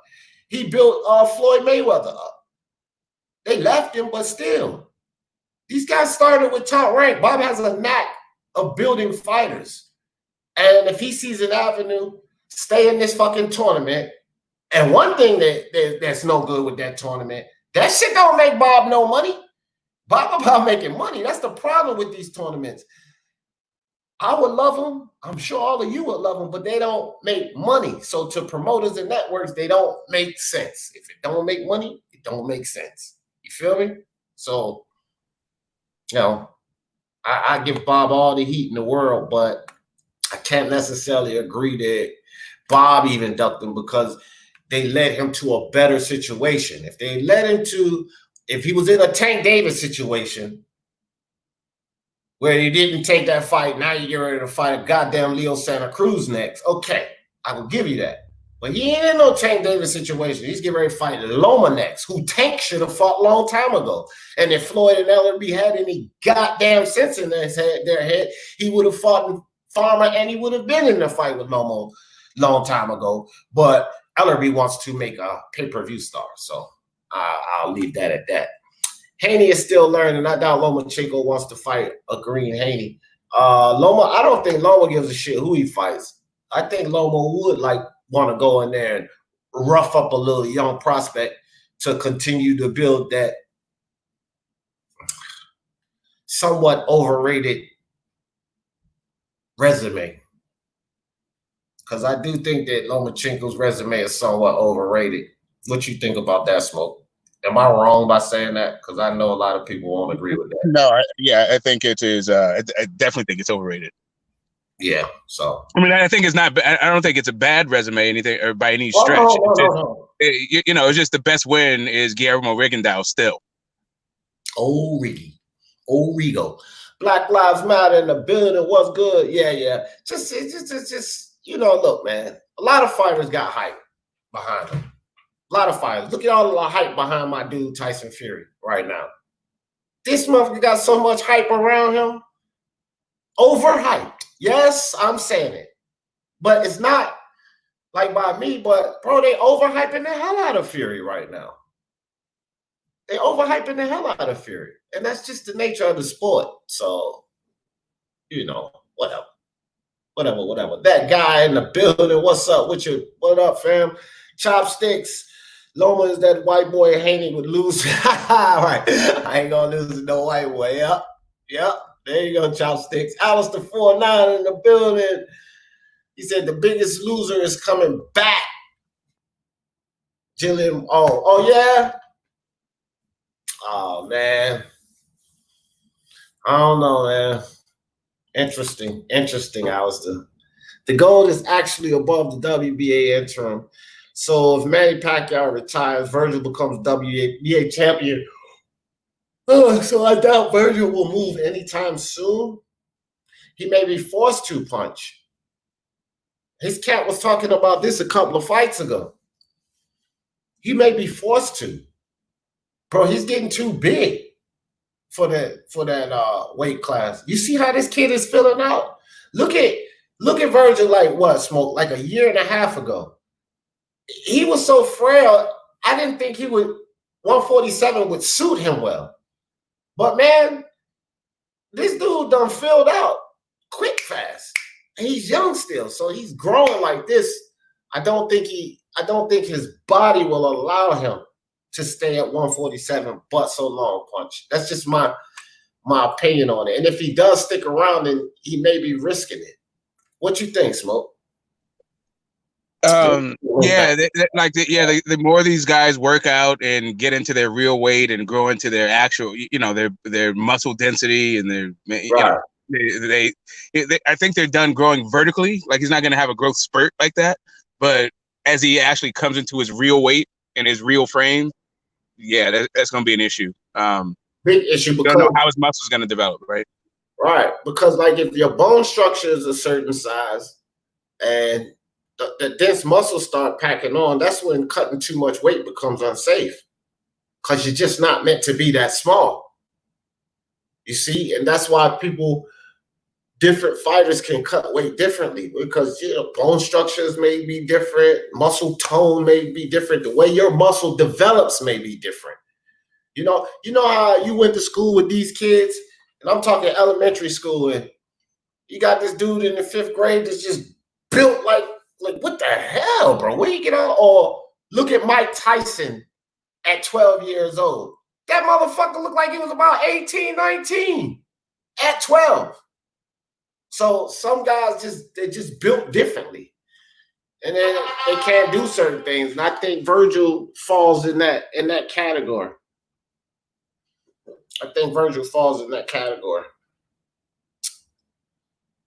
All right, guys. So I'm getting ready to drop down to the chat, guys, because I'm sorry I'm way behind. Just make sure I don't miss nobody who stepped up in here. I'm way behind. I want to move to the next topic. I know you guys had a lot of good comments in there, and I missed a lot of them. But Spence isn't ducking. Nah, neither of those guys are ducking each other's circumstances. The farmer was obviously threatened and ran off. Could have been. You talking about the guy that retracted the boar meat? Yeah, he was scared or paid off or something, but a retraction is a retraction, and no one can use it as an excuse now. They can now, it gets pathetic because then now they would just speculate if he lied about lying. You know what I mean? Like, what the fuck, bro? Like, there's no need to even go in there. Facts are he retracted it, so you got to count it as if it never happened. So let's move on to the next fight because we went through Chisora, Usyk.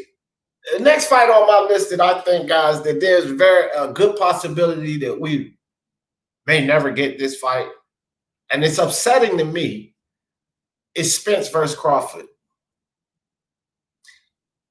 With the landscape of boxing right now,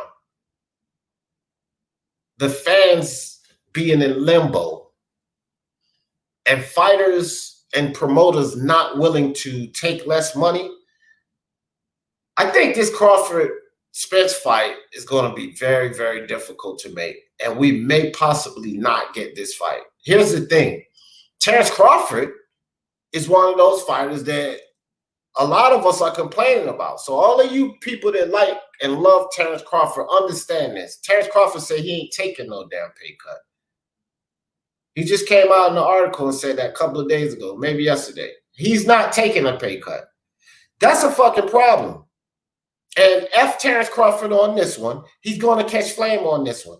Because if Canelo is willing to take a pay cut, if AJ is willing to take a pay cut, Terrence Crawford, shut your fucking mouth and take a pay cut. And all of you Crawford fans can go smack yourself if you're not feeling that, bro. Terrence Crawford, look at the draw of AJ and the draw of Canelo. They're like what we talked about before. Pay-per-view guys that can hold their own card. They don't need the dance partner to be pay-per-view. Terrence Crawford may not be worthy of pay-per-view with a good dance partner. Terrence Crawford, you idiot. Talking about you not taking less. That's a problem. And for everyone that's talking all of this trash about Errol Spence ducking and all of that, keep in mind that it's Terrence Crawford right now that says he ain't taking no pay cut. So what do you guys think about that? How you going to call Errol Spence a duck and Terrence Crawford's not willing to compromise when boxing's in a vulnerable state right now? That's a Crawford issue, not a Spence. What you think, Smoke? I think it's a little bit like surfing, right? You're just waiting for the big wave to come. Like right now, it's shallow. Like people are desperate. They're willing to ride the smallest, choppiest wave. But the big dogs, they know. Like I think it's all about the summer of 2021. We're going to see a bunch of big fights this summer and the fall of 2021, and the guys are just waiting until then, right, for the system to shake out. But I don't know how many big fights Crawford has. I think really that Pacquiao and the Spence represents his two biggest fights, and he is not a young man. Right. I think the business and time will dictate him actually taking the fight, right? And I think the money will be there, but just not now. Right. Yeah, I can agree with that. Johnny boy, what's up? Johnny boy said, you left Discord, Johnny? Oh, hell no, Johnny. Come up here. Hold up. You gotta tell me about that, dog.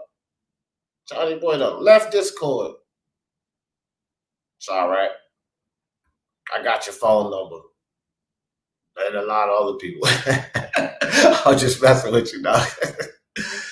Yeah, sweet Chenn, man. You know, you can't be talking about you not taking less money and all of this, dog. You're not the draw. You're not even the draw in the Spence Crawford fight. You idiot. It's Spence that's going to bring that money to the table. It ain't you, Terrence Crawford.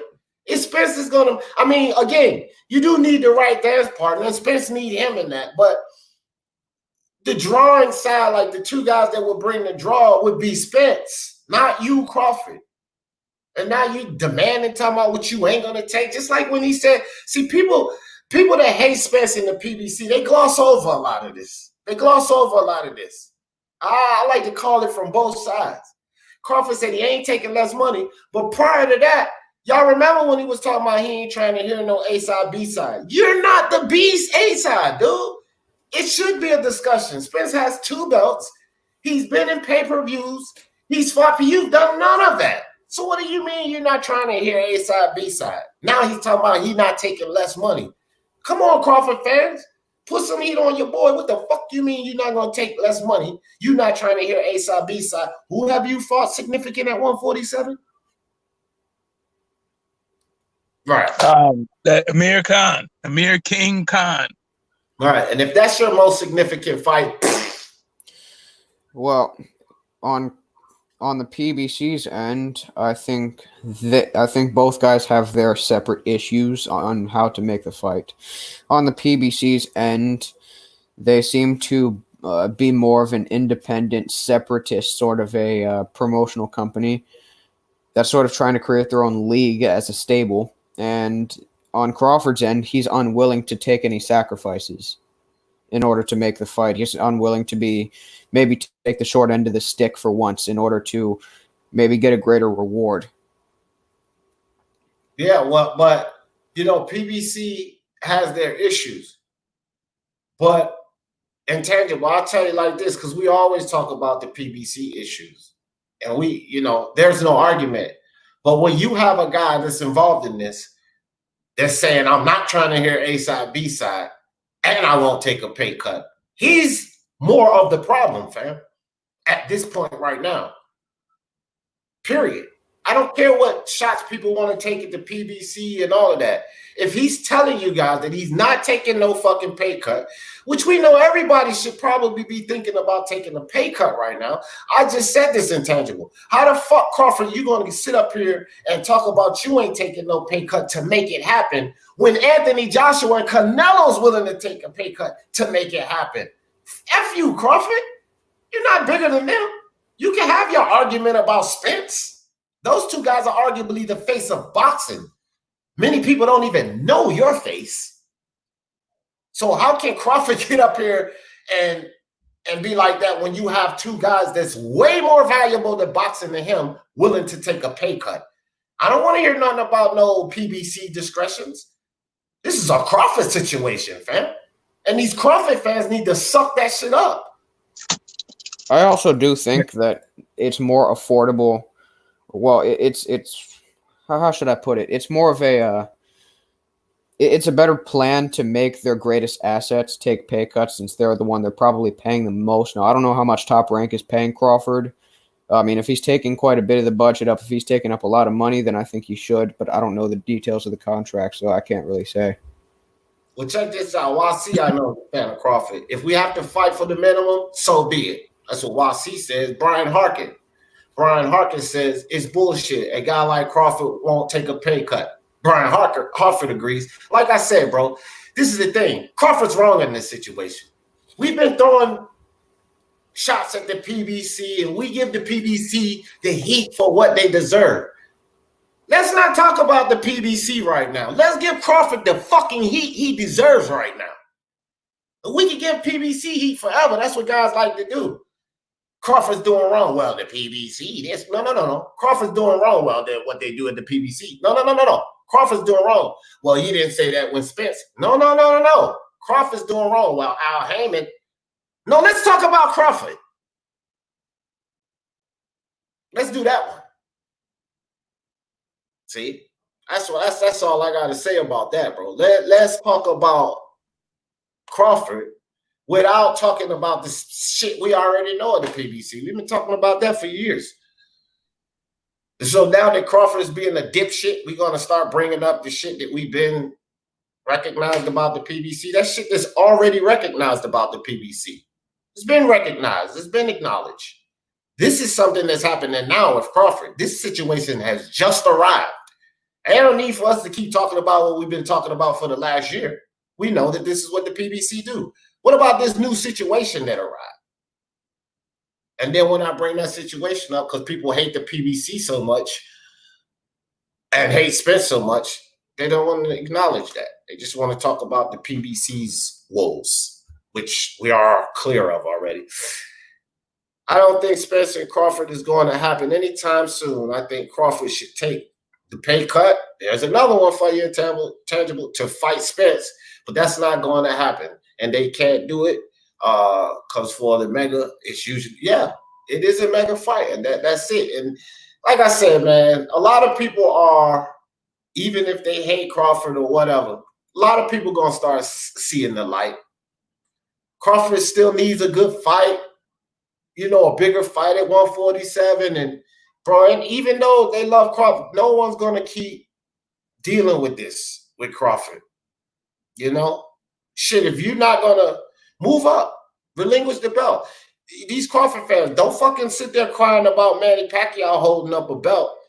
Well, if Crawford ain't taking pay cut, then he'll be holding up a belt. But I bet you won't hear that narrative. The Crawford fans are crying that Manny Pacquiao's holding up a belt because they want Crawford to get it. Well, what about Crawford holding up the belt now? Let's talk about Crawford. Take your ass to 154. Ain't none of them guys scared to fight you. I'm tired of Demetrius Andres, the Crawfords, and these. Nobody want to fight me. Everybody's scared of Devin Haney's. Man, y'all make something happen then. Stop all this crying about nobody want to fight you, Devin Haney, Terrence Crawford, Demetrius Andre. Demetrius Andre, take your ass to 168. I bet you that. And don't go crying for Billy Joe at 168, which you know he already ducked away. No. Go holler at Caleb Plant. Go holler at Benavidez. See if they duck your little off-balance ass. Terrence Crawford. Go holler at Jared Hurd, Laura, Charlo. See if they duck you. They ain't going to duck Crawford. See? So these guys can keep crying, nobody will fight me, nobody will fight me, nobody will fight me. And y'all sitting around letting months and years go by, but you still ain't accomplishing anything either. Nah, man. I mean, you could cry but so much about nobody won't fight you, and then it gets to the point where you have to do what Punch Drunk said. Take pay cuts. Make it happen. Look at the fighters in the past, man. We always talk about this. Canelo took cuts. Floyd took the back seat for Oscar. But now everybody want to sit here and accept Crawford's bullshit. Andre's bullshit. Demetrius Andre. Did y'all hear what this fool just said? Listen, man. Demetrius Andre, shut your mouth, bro. Just shut up. Who have you beaten at 160? Demetrius Andre. Who? Like these dudes, man. These dudes crazy, bro. Wasi said, why should Bud take a pay cut for Spence? He's not taking a pay cut for Spence. Let me read the rest. When Spence wouldn't even fight Bud before the pandemic, when everything was set. Crawford's in the wrong, but he ain't do what the PBC did. See, Wasi, it's just like what we were just talking about in the BFTB situation. And now Crawford is like the dad in this situation, Wasi. And you're glossing over what the dad did. We know what the PBC, I just was telling this to Intangible. We know about the PBC and their garbage. Crawford should not take a fight for Spence. Crawford should take a cut for Spence. Crawford should take a cut for greatness, Wasi. For unification, Wasi. For his fans, Wasi. For the fact that boxing is not in a position to pay as much money as it could before, Wasi. Those are the reasons Crawford should take a pay cut. For us, it's not for Spence. How can you say, why should Crawford take a pay cut for Spence when all of y'all think he's going to beat the hell out of Spence and take his belts anyway?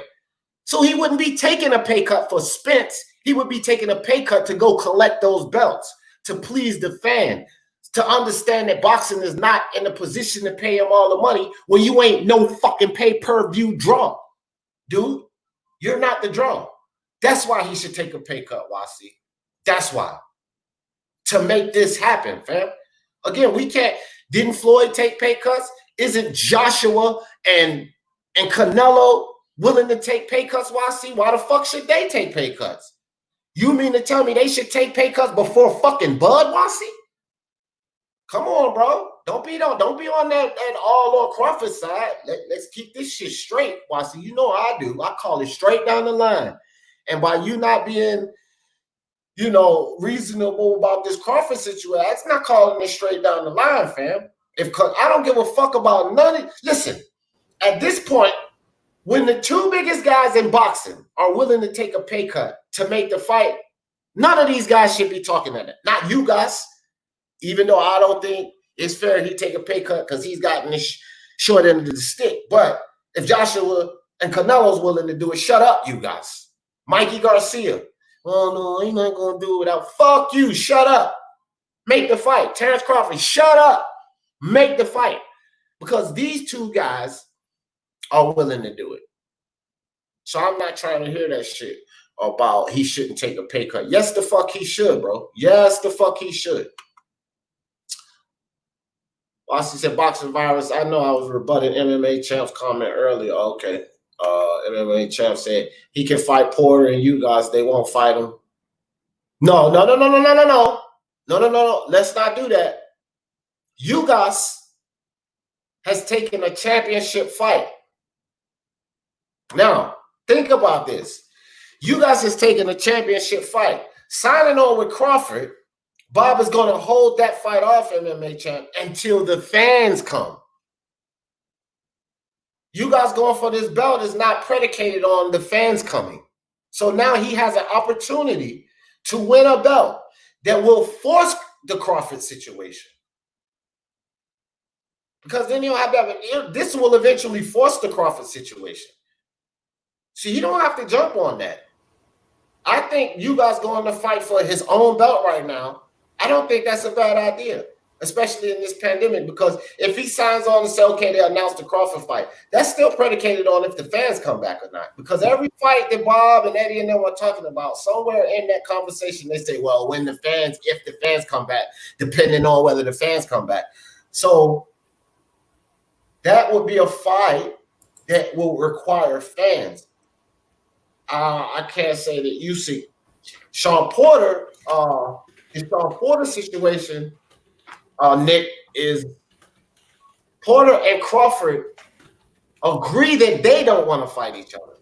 This is not Porter not wanting to fight Crawford. Crawford came out and said he doesn't want to fight Porter. This is a mutual agreement with these guys. This is both of them in that situation. Because they're friends, they came up and they don't want to fight each other. And they both come out and said that. So we can't say he can fight Porter, but Porter won't fight him. No, he can't fight Porter because he's not wanting to fight Porter. Crawford has taken that off the table himself, Nick.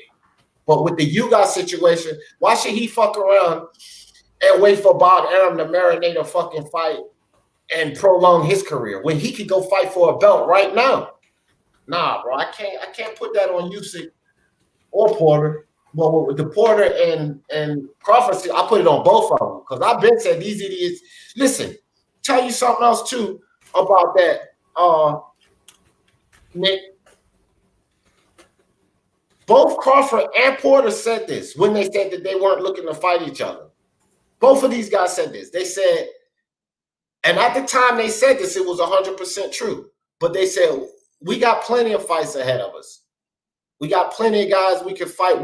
There's no need for us to fight each other. Okay. And then so when they said that, everybody accepted it. And like I said, at the time, they did. They had other fights that could be made. But now we're in a pandemic. There aren't really many fights to be made. Danny and Spence are tied up together. Usyk is going on another fight. Pacquiao is not looking in that direction. Now is the time for what they both said. If it comes down to it, and that's the only guy that's available, then we'll make it happen. Now, they both said this, but they ain't making it happen. See, nobody's talking about that shit neither. They just want to talk about how Spence ducking. What about those two ducking each other? At this point now, both of them ducking each other. It's a double duck.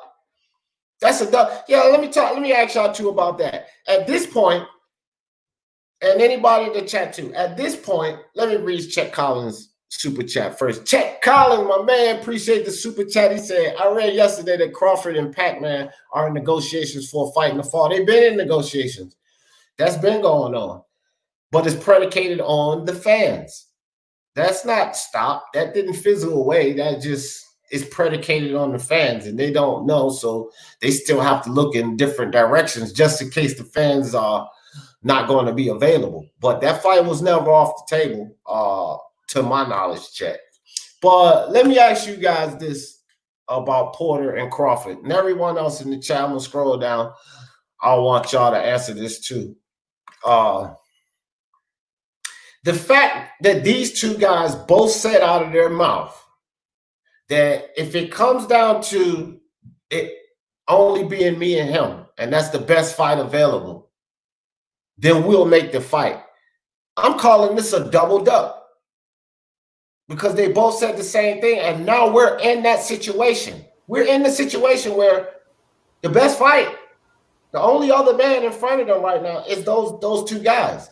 And they said that if we were in this position with them, if boxing was in this position with them, then they would make the fight with each other. But they're not making the fight. I look at that as a double duck. Both of them ducking that word. Smoke, what you think? You there, Smoke? Intangible, what you think about that? Whether it's a double duck or not, I mean, I don't. I mean, I feel like both guys are just laying parameters that are just unrealistic. In Crawford's case, he's talking the talk, but he's not walking the walk. Spence is halfway talking the talk, but not really walking the walk either. But I mean, the only person who's actually laid out a contractual offer is Spence. He actually said that we can do 60-40, and that is a fact. He said that we can do 60-40. It'd have to be that case. But he also said that he would have to fight 3 opponents on his side of the street before fighting Crawford. So whether that would be relevant to the fight actually happening, I don't know. But Crawford said we're not doing 60-40. And, of course, as you said, fuck all the A and B side stuff. So, I mean, whether it's a double duck or not, I really don't know. They apparently know each other in real life. And it's not that often that they actually go at each other's throats nowadays. And they've talked to each other in the past and stated that the fight is going to happen. So I really don't know. It's very hard to speculate on what the situation actually is. I honestly do not know. Here's the thing. Crawford is... I'm going to respond to that right quick, and I want you to go next. It's just funny to me that I don't think that the boxing fans are keeping the same energy with this. Period. It's like these boxing fans are reluctant to want to call Crawford a duck or reluctant to put the onus on Crawford. If it was anybody from the PBC that said, if that's the fight, the only fight that I have, and it presents itself, then that's the fight I'm going to take. If it was any of these fights, Charlo, Spence, Wilder, don't take your fucking pick. And they said exactly what Crawford said, it wouldn't be no long drawn out explanation. They would say that PBC fighter is ducking. It wouldn't be nothing that we would have to figure out. They would say that PBC fighter is ducking. But now that Crawford said, if that's the only fight that I have to take in front of me, then I would make the fight. And he's not making the fight. He's not being reasonable about the Spence fight. Don't nobody want to pull up on him about it. It's like, maybe not. I don't know. What you think about it, Smoke? Yeah, I think he's very content and I think he's more willing to point the finger than actually make the fight. I mean, the last thing he said, and I'm not mad at him. Now, here's the other thing. Like, all this thing, like, I feel like as long as these two guys fight in their prime, they should milk it for every ducat they can, right? Especially Crawford, because he's at the end, and this is probably going to represent the biggest payday of his whole career, right? So I'm not mad at him trying to monetize it and exploit it to the fullest. However, when you say statements like, even if they offered me the fight right now, I wouldn't take it, then what are you supposed to say to that? Like, how are you going to say it's both guys? Like, it's just, I mean, how are you going to say it's only one guy and not both of them? That's an actual impediment, like putting up roadblocks to the fight. That's all. Like, for me, it's about, did I like what Spence said? I didn't like what Spence said, but I felt like Spence was at least being honest about it. I don't think Terrence Crawford is actually being honest about it. That's exactly what I said. Yeah. I mean, one person isn't really talking the talk, but also isn't walking the walk, and the other person is talking the talk, but not walking the walk. I mean, let me ask this question, though. Yeah, hold on real quick. But that's Spence, okay? And the initial question I asked you, Intangible, is if Porter and Crawford are double ducking. And you started talking about Spence and my bad. Yeah. The question was, is it a double duck on Porter and Crawford? Because both of them said the same thing. If this is the last fight that presents itself, we will take it. But they ain't fucking taking it. And then I asked that question and nobody wanted to say nothing bad about Crawford. So we start talking about Spencer. Yeah, I got confused. I was scrolling through some tabs. But yeah, to answer that question directly, yes, it is. I mean, if they both don't want to fight each other and it's a fight that can be made, then yes, it absolutely is. Now, here's the other point I wanted to make, a question I kind of wanted to ask. When is the last time that two of the best welterweights have fought each other since Mayweather-Pacquiao? Thurman Porter. Were they? They were the two best at the time, dude. Who was better than them at the time? I don't think Porter was a titleist, though. It would have been Garcia Thurman. Hold on. Did you just ask me when was the last time the two best fought? Or did you ask me when it was the two best champs? You didn't say that. Now, if you said the two best champs, then we will have a different discussion. But you just said, when was Really, the last time the two best? I'll go with two best champs. Okay, well, that's a different question, fam. So I'm not being a dick about it. But you just said, when was the last time the two best welterweights fought each other? And I said, Thurman Porter. Now, if you change the question to when was the last time the two best champs, okay, I'll give you Pacquiao and Floyd. No, it's still last year. It's still Porter Spence. Porter Spence, right. Porter Spence, exactly. No. It's not last year. Because Porter and Spence weren't the two best. Spencer Crawford was the two best. So that can't apply. No, but you said the two best champs.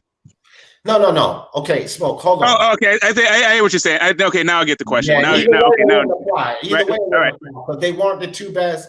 Right, so that would be Thurman. The two best welterweights. He didn't say shit about champs. So I answered that question. Then he changed the question and said the two best champs. All right, so then the two Porter Spence, that still wouldn't apply because I believe Crawford and Spence. So it would be Thurman and Garcia then. Yeah, I changed the question. I changed the question because I feel like that suited this scenario of Crawford and Spence a bit more, considering they're both two champs, and there's a lot at stake with there being two belt holders.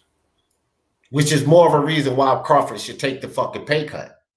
It's just like I said, I keep the same fucking energy, bro.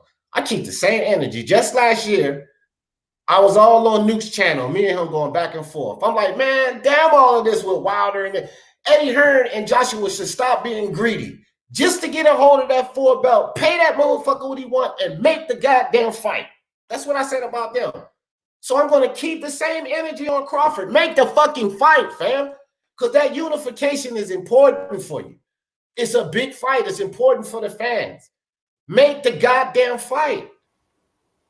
He's going to get the same heat. See, I'm going to keep the same energy. I'm not going to be light on Crawford and hard on everybody else, bro. Fuck that. Actually, no. Hold on. Let's rewind that question. But I'd like to actually just delve into that question a little bit. How did Terrence Crawford become a better welterweight champ than Sean Porter? When did that happen? I want to correct one thing. When Thurman fought Garcia and Porter, Kell Brook was ranked above both guys, according to consensus. I don't give a fuck what the rankings was. None of us considered Kell Brook the best, bro. And if what's going on? Your opinion, but I don't think no fucking body considered him. But he beat Porter though. He still beat Sean Porter. So I mean, Porter had gone with Julio Diaz, so who was Porter during that time?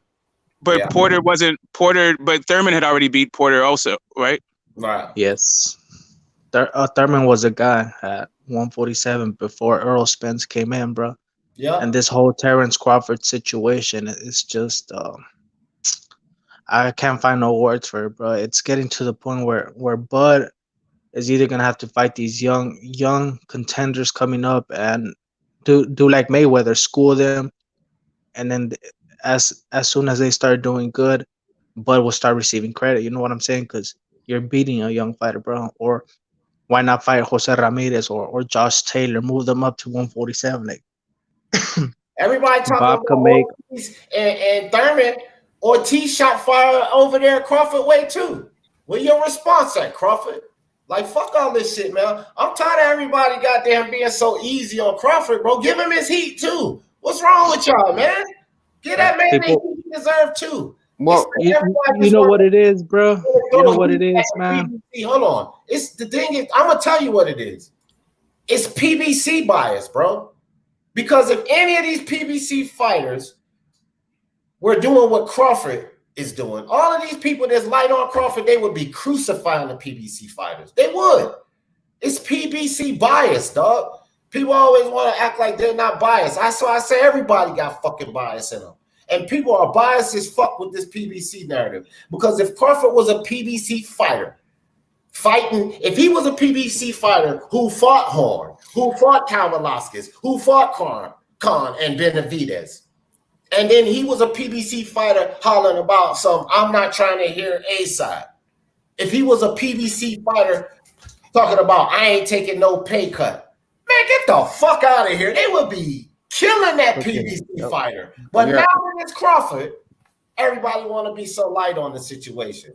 No, It seems that like everybody wants to play sides when it comes to boxing. Everybody has like a side, like, oh, I'm on part of anti-PBC or I'm part of PBC, bro. I keep it consistent. I keep it in the middle, and I keep it 100. I'm just gonna say this real quickly, and I mean, this is never gonna happen, but I just want to say this out of my own emotional ramblings. If they don't unify within the next year, they should all be stripped, and they should have Ennis Ortiz and Josh Taylor after becoming undisputed fight for the belts. That sounds crazy, bro. That sounds good, but you're right. It does sound good. I agree with that, but you're right. That ain't never gonna happen. Yeah. I get you. I would love to see that too, but hell no, that ain't gonna happen. Fight now, and the pay cuts turn into investments when things officially open up. The boxers don't know how to hustle. That's what I'm talking about. That's what I was saying, Punch Drunk, last year when I was talking about the Anthony Joshua and Deontay Wilder situation, because all of these Joshua fans, Wilder don't deserve it, Wilder this, Wilder don't deserve 50-50, blah, blah, blah, blah, blah. He's just trying to price himself out of Joshua fight. And I'm like, bro, fuck all of that. If Joshua is huge as a star as he is now, with all 4 of those belts, it's not, why are y'all arguing about a 10% difference? Because at this time, when I was making this statement in the fight, probably had a good chance of happening, it was a 10% difference. Eddie and then was talking about 60-40, and Wilder was like, no, fuck that 50-50. So if they just come back to the table and say, okay, fuck it, 50-50. Now, Joshua, you can capture 4 belts. You just made 80 fucking million with no belts. Imagine how much money you would have made with all 4 belts. You idiot. So I'm saying, just like Punch say, don't look at it as no pay cut. Look at it as an investment, fam. Look at it as an investment, but they're not looking at it like that. That is very smart. But let me respond to IBT in the comment section. IBT, bro, keep your mouth shut, bro. Don't ever speak on my name, bro. Go ahead. Yeah, man. Salute. Now, El Jefe, that's borderline, dog. Don't do that again. Yeah. Yeah, when it comes to the PBC, look, if you're a Joshua fan and you keep arguing, I'm sorry. That just made me laugh. He says, as an Indian, I'm not offended by your hat. Well, thank you, dog. Hey, man, let me ask. Okay, Intangible, keep that thought. Hold that thought. Don't forget. No. You give your thought first, because this Speak Your Mind Sports Talk. I got a real serious question for all of you guys. This is outside of boxing. Go ahead, Intangible. I want you to give that thought first. I couldn't fully process what I wanted to say, which is why I had all those pauses, so I'm just going to hold it. All right, my bad, dog. I think I might have interrupted that. Nah, because like I was pausing in the middle of it, so I didn't fully understand how to get it out. So go ahead. So I want to ask all y'all this. Do y'all think that it's some bullshit that the Atlanta Braves don't have to change their name? The Cleveland Indians don't have to change their name. But the Florida State Seminoles don't have to change their name, but the Redskins got to change their name? Yeah, I don't know if the Seminoles have some sort of pact with the original Seminoles. So the Seminoles are a name of a tribe. Their actual name of a tribe. That's what it is. But their logo and everything look damn near like the Redskins. The colors are the same. Yeah, the logo isn't the issue with the Redskins. It's the name. The Redskin is an actual slur, right? Whether a Brave is not, that's actually what they were called within the tribe. Seminoles, the name of a tribe. Okay, I get it. What about the Chiefs? Well, it was a Chief. That's also what they called those guys. That was that was a designation within the tribe. That's a real thing within the tribe, right? Yeah. So I get it. What about the Texans, bro? I'm biased on it. I'm biased because the Redskins is my team. So we'll slide off. They're trash, bro. It's all about the Cowboys, bro. 100%. Oh We're man, gonna win the Super Bowl this year, bro. Yeah. I'm gonna have to go with D on that one. I mean, the team from Washington. I'm gonna go with the team from Washington. Yeah. But yeah. Look, them Cowgirls are a disappointment waiting to happen season after season after. They hype their fans up every season. Oh, the Cowboys look great. They come out the first 3 or 4 games smashing and disappointment. And it's been the same way season after season. 8-8, baby. Hey, dog. 8-8. Yeah, they own that 8-8. Hey, well, let me tell y'all something, man. I'm a Packers fan. We own y'all in the playoffs. Last time we faced the Redskins in the playoffs, 35-18. Last time we faced the Cowboys in the playoffs. They robbed us. Nah, bro. Aaron Rodgers fucking completed a miraculous pass, and Barry Church missed a goddamn kick. Oh, yeah. You need that Cali quarterback. The Cali quarterback been carrying the cheeseheads.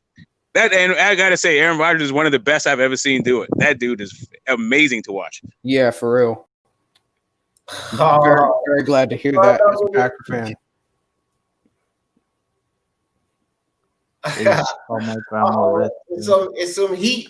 It's some heat in the chat, man. Y'all be laughing at. I be laughing when y'all going back and forth in the chat. I like it in the chat. I don't like you calling nobody out up here.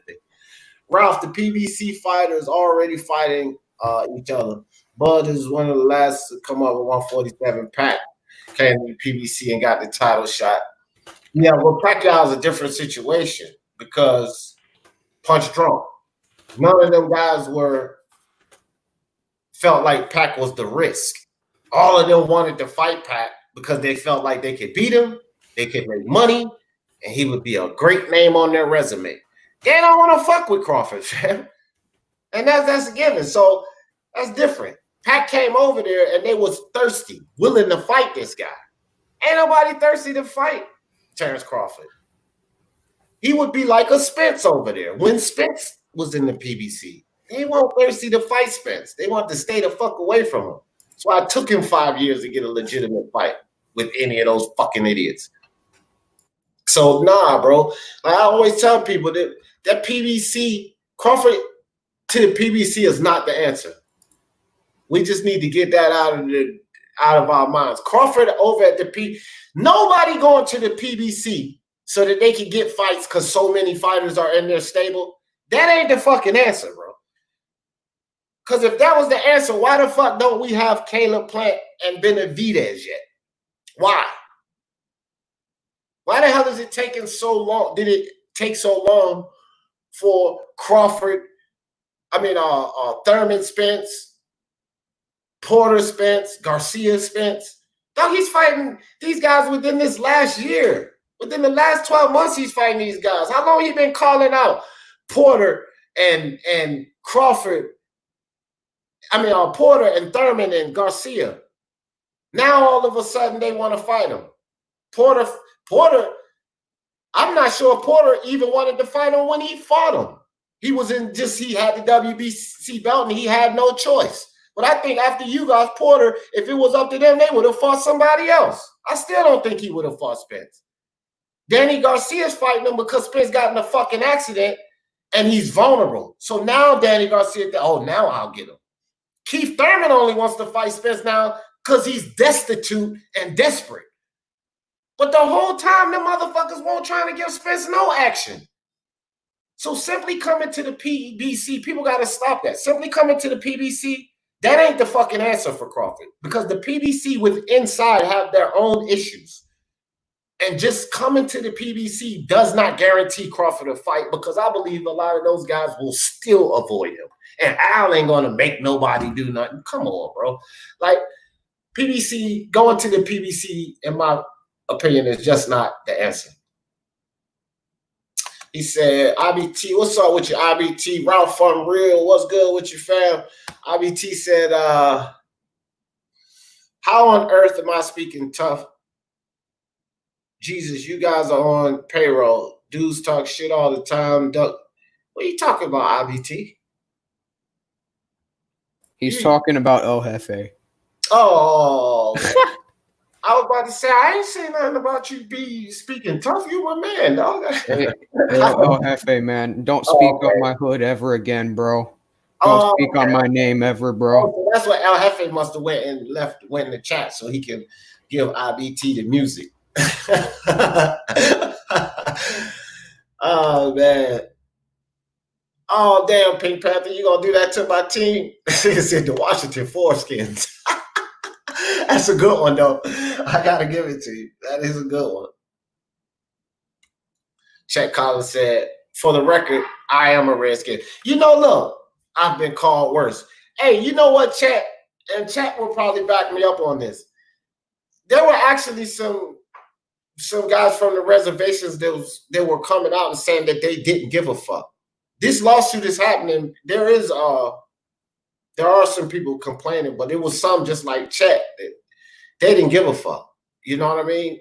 But it is what it is, man. Daniel Snyder, I mean, he got enough money. Change his fucking name. Yeah, one thing though, like, I do think promotional companies inside of the streets matter in one case, in a certain case, where the networks lie. Because a lot of fighters, say like a Daniel Dubois, are contractually attached to a certain company to where they cannot leave, right? Spence isn't, so he can fight on ESPN. Now, in many cases, they can do a cross promotion, but they're not very eager to do that because, of course, there's a lot at stake. So I do think it does matter. Oh, yeah, you're right. Hold on for a sec. Punch, are you at work? Because if you ain't at work, dog, man, you got to click that link and come talk to me about this one, dog. Punch Drunk, and I'm surprised this came from you. Punch Drunk said Spence was never ducked or avoided. Never ducked or avoided. But I can't get down with that, Punch Drunk. He says that Spence avoided Miguel Cotto.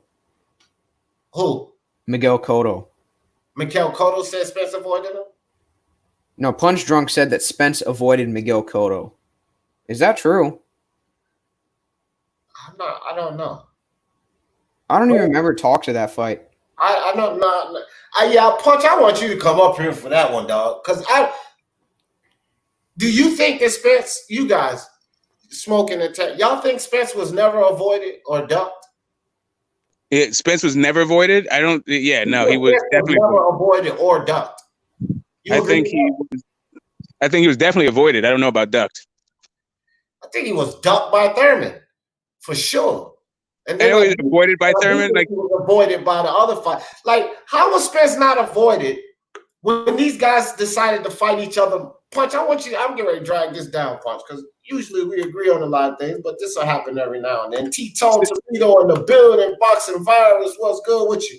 Okay, so the difference for me.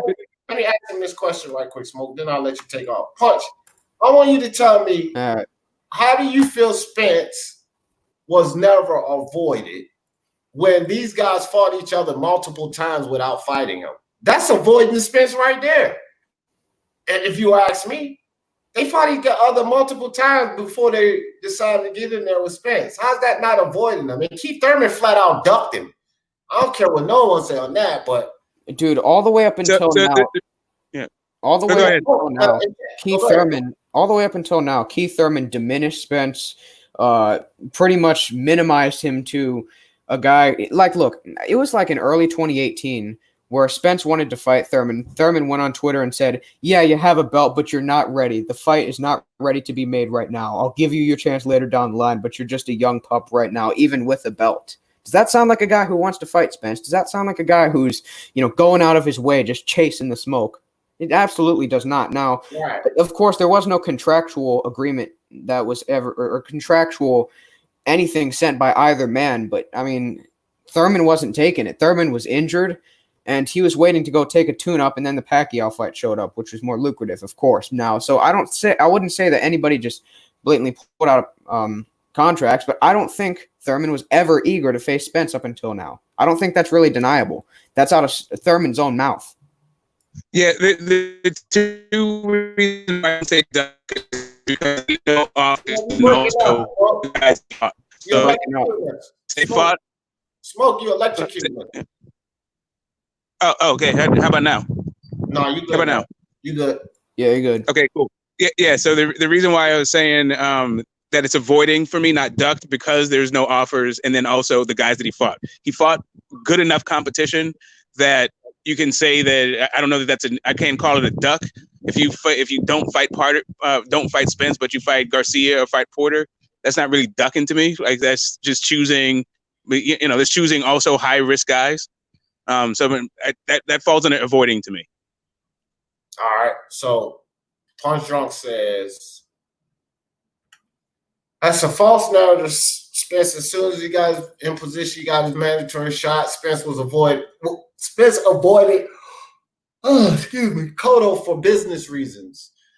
And Heyman moves Ugas away from IBF for the Ocampo fight. And then after that, Punch says Spence is a Heyman puppet. So if Spence is a Heyman puppet and he's allowing Heyman to pull the strings, then how could you say that Spence avoided Cotto for business reasons? If Heyman was pulling the strings, then Heyman put him in a different direction. See, the statement is just inconsistent there, because if you're trying to say that Heyman was controlling the strings, then how did this fighter that's being controlled duck this other fighter? He just basically going in the direction that they're taking him in. So either he's going in the direction that they're taking him in, or he avoided Cotto. Which one is it? It can't be both. Also, why did you have to be in the mandatory spot in order to get a shot? Right, that too. Especially if you can sit there and call out Floyd Mayweather, chase Floyd Mayweather down, say Floyd Mayweather is scared, and now you got this young kid chasing you, that take the fight, motherfucker. Take the fight. Don't put him through no hoops. All of that heat and that lip you were giving Floyd Mayweather for life, not fighting you. You trying to put Spence through all of those hoops. And you telling me that's not avoiding Spence? Punch, we can't agree on this one, fam. Also, Ugas got a title shot also. So it's like, is Ugas supposed to be fighting for a title, or is he supposed to just customize his career to fight Spence? Right. Oh, I agree with that totally, Tank Davis. I don't know. I don't even know what the context was, but just in what I read here, he says, Boxing Virus, if you read my comment correctly, you will see I didn't say anything about Rogers being better than Brady. I clearly stated that he's more entertaining. And okay, I won't say Brady's boring, but I definitely will agree that Aaron Rodgers is much more entertaining than Tom Brady. Tom Brady ain't gonna leave that pocket. He's gonna make spectacular throws. Dude, fucking Josh Allen is more entertaining than Tom Brady. Yeah, I'm not gonna lie. You put pressure on Tom Brady and watch it fold. Watch what happens. He's a traditional quarterback, like your traditional quarterback. He's not these new age quarterbacks. They're exciting because they can move, they can scramble, they can run, they can take off and run. And Aaron Rodgers has all of that. So he's definitely more exciting than your traditional quarterback. Your traditional quarterback is more likely to win you a fucking Super Bowl, though. That's what people got to keep in mind. Yeah, I was actually watching some Josh Allen clips the other day of him missing balls down the field.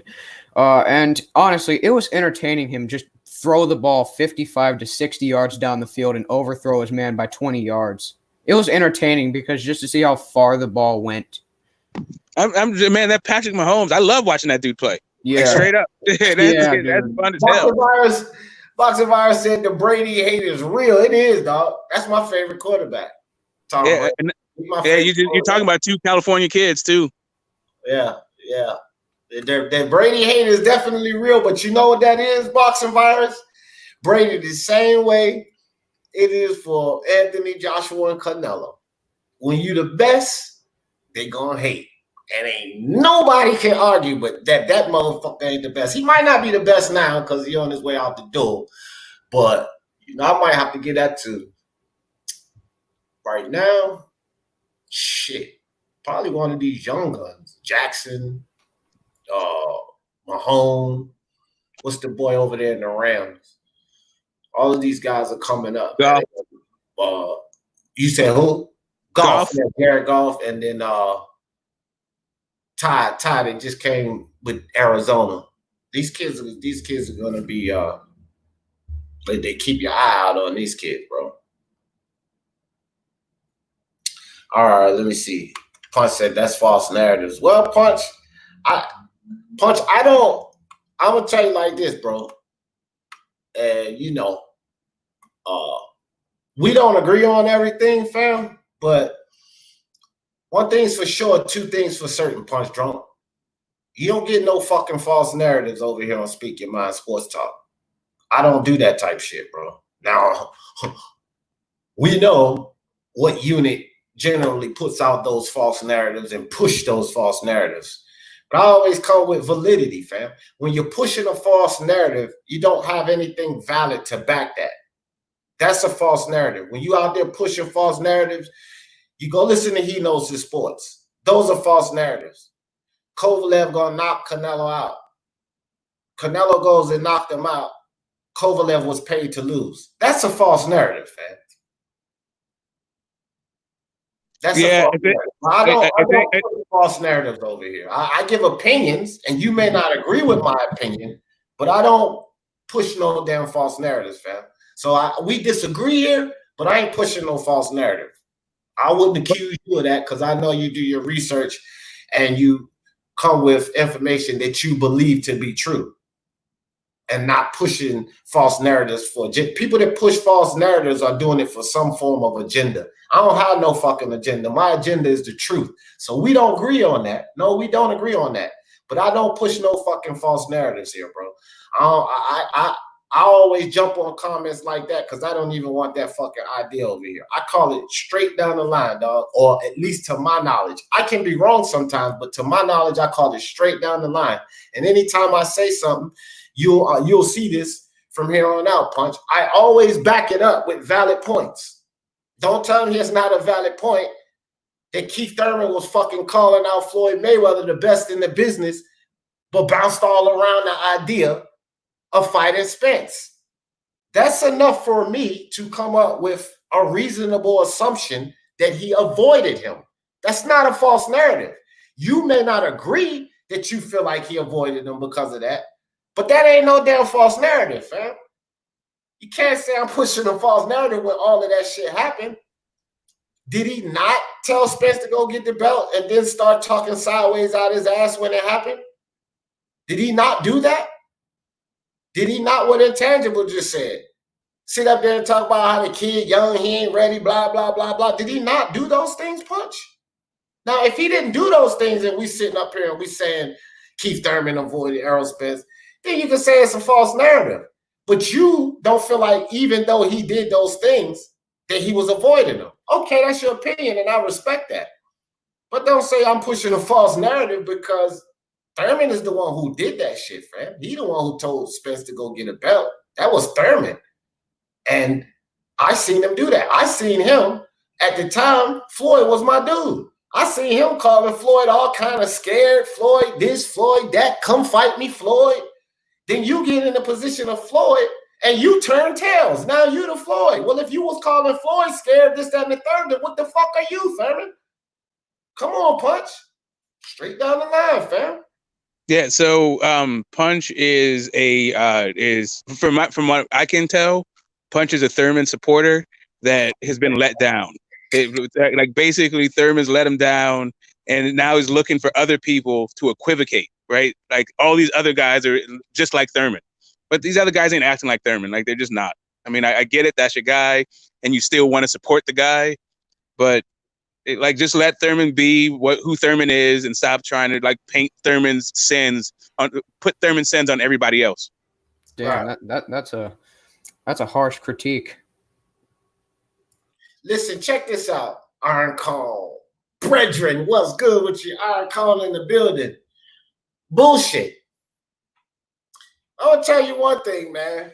Iron Call, you should already know better. I'm already labeled, and I even laugh and accept it, as a Teofimo fanboy.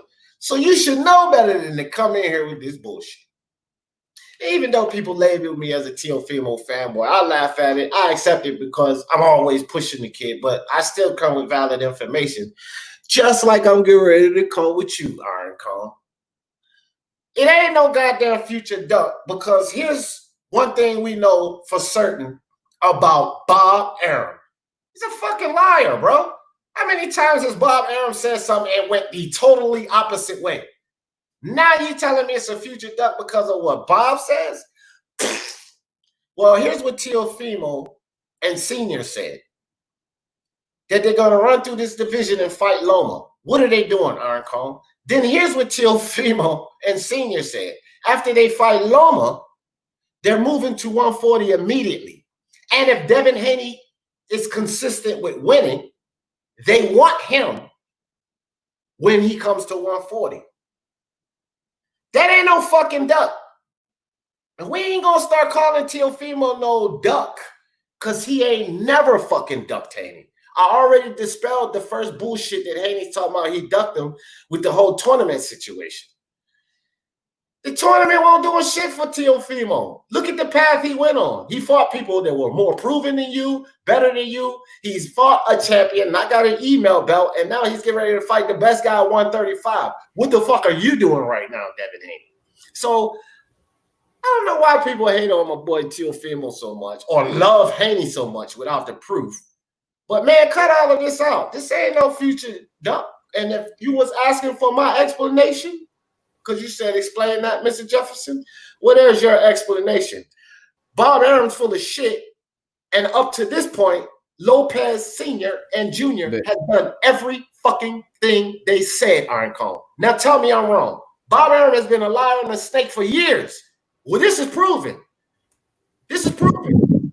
Even when he got fined for playing off a judge. So we know what kind of crooked dude this is, where his credibility is. But Teofimo and Senior has done every fucking thing they said they were going to do since they came to boxing. So if I got to look at two sides and say, which one am I going to believe? It ain't going to be no fucking Bob Arum. Go ahead, Smoke. Y'all believe I'd say that I'm more looking towards I'm looking for the fight more at 147, but I will also say that if Teofimo fights Loma and then leaves, I wouldn't describe that as running through the division, right? I think he fought maybe the best guy in the division and also another tough guy in the division, but I don't think that would be running through the division because Devin Haney is clearly in the division and he's talking about fighting him in some other division. Yeah. No, what did I say that again, Smoke? I'm saying like the idea that Teofimo is running through the division. I wouldn't agree if all he did was beat Comey and Loma and then left. Like those guys that he's fought that's not named Loma. No, he hasn't fought Loma yet. But should he fight Loma? All the names on his resume at 135 does not constitute running through the division to me. I don't see it like running through the division either. At least that part. But Senior's point was they're going to fight after fight and go after the main guy. So they're going to run through those fights basically and go after the main guy. But I agree with you because he would have had to have fought the Loma, Fonseca, Haney, you know what I mean? And the rest of the names. Exactly. Right. Yeah, exactly. Yeah. I feel you on that. Jay Blues, what's good, fam? Hey, what's up, everybody? What's good? So what you think about all of this we talked about? Yo, can you put me on full screen for 1 second? Yeah. There you go. Y'all can make that out? What is that, a train, a boat? What is that? That is a boat. Yeah, it's a floating barge, right? It looks to be like at least 100 yards long with the second container on the back. Yeah. Covered by this front boat. This is what I found when I was researching Jack Johnson, right? This is a pleasure barge for Prohibition times. This is basically a floating whorehouse / bar / gambling / whatever the fuck. Oh, shit. Why wouldn't they take, like, when I heard Tyson Fury talk about he's been offered X amount of money to fight on a boat for the elites, for some rich motherfucker, for a private audience in the middle of the sea and shit. How many fighters, how many champions have been approached with that type of offer and actually went through with it? And probably, like, how many people have Mike Tyson knocked out in the middle of the ocean on a fucking yacht and you never heard about it when he was champ? Yeah, like, those fights are actually called smokers, and they happen all the time. And yeah, that used to be a practice of like boxing used to be illegal, and so yeah, they used to have them any number of places, including on ships in open water. Huh. Sweet, good info, bro. Well, I like you guys. Damn. Good info. All right, I learned something new today. Me too. If Bud is really that good, why not take a pay cut and beat these fighters? Stop saving them. Thank you, Jay Cooley. That's what the fuck I'm talking about. Stop trying to save this man, bro. Just one other thing, like one of the most famous smokers that can be proved was Jack Johnson versus Jack Dempsey. Man, hell yeah, I love that story, bro. Like just the possibility of that story. Yeah. Yeah, but see, Ralph, remember this, because I said this earlier. We already know the bullshit of the PBC. And we already know the bullshit of the PBC. The PBC's bullshit. I already called Spence out for his foolery. I got a video up for that nonsense. We talking about Crawford right now. And this is what people want to do. What is going on right now through this pandemic? Not all that other shit. Crawford bullshitting. That's what's going on. And nobody want to accept that. Or when I say it, they just want to keep talking about the PBC and what Spence did. No. Let's talk about what Crawford doing right now. I ain't taking no pay cut. I'm not listening to no 50-50. And y'all still protecting him, man? Come on, man. Y'all got to give him some heat. Everybody should be willing to take less right now. And y'all not going to give Crawford no heat for that? Y'all motherfuckers want to see this fight too. It ain't just like this. I want to see it. All of y'all that's protecting Crawford, keep it real. Y'all want to see him beat Spence up because y'all think he can beat Spence up. Y'all want to prove Spence was a hype job. Y'all want the fight. Well, him saying he ain't entertaining he's not hearing no 50-50 and he ain't taking no pay cut, then Crawford's not giving what you want, Ralph Unreal. That's how you got to look at that. Not talk about Spence. L. Jefferson is clickbaiting, not the narrative pusher. Yeah, there you go. My man, Boxing Monster. Now that is accurate. You can accuse me of clickbait, but you cannot accuse me of pushing narratives. I do clickbait. I love it. Clickbait is good. But with my clickbait, it's not that fugazi shit. Like people put up and then in their video, they might put up a video, Spence destroys Canelo. And then in the whole video, they say, yeah, Spence was talking about fighting Canelo. I think he'll beat him. And then the rest of the 15 minutes is about, that's clickbait. My videos is, the way I utilize clickbait is, it will be a title that's consistent with the video I'm talking about. And I'm going to talk about that. But the title make it appears that I'm saying something else.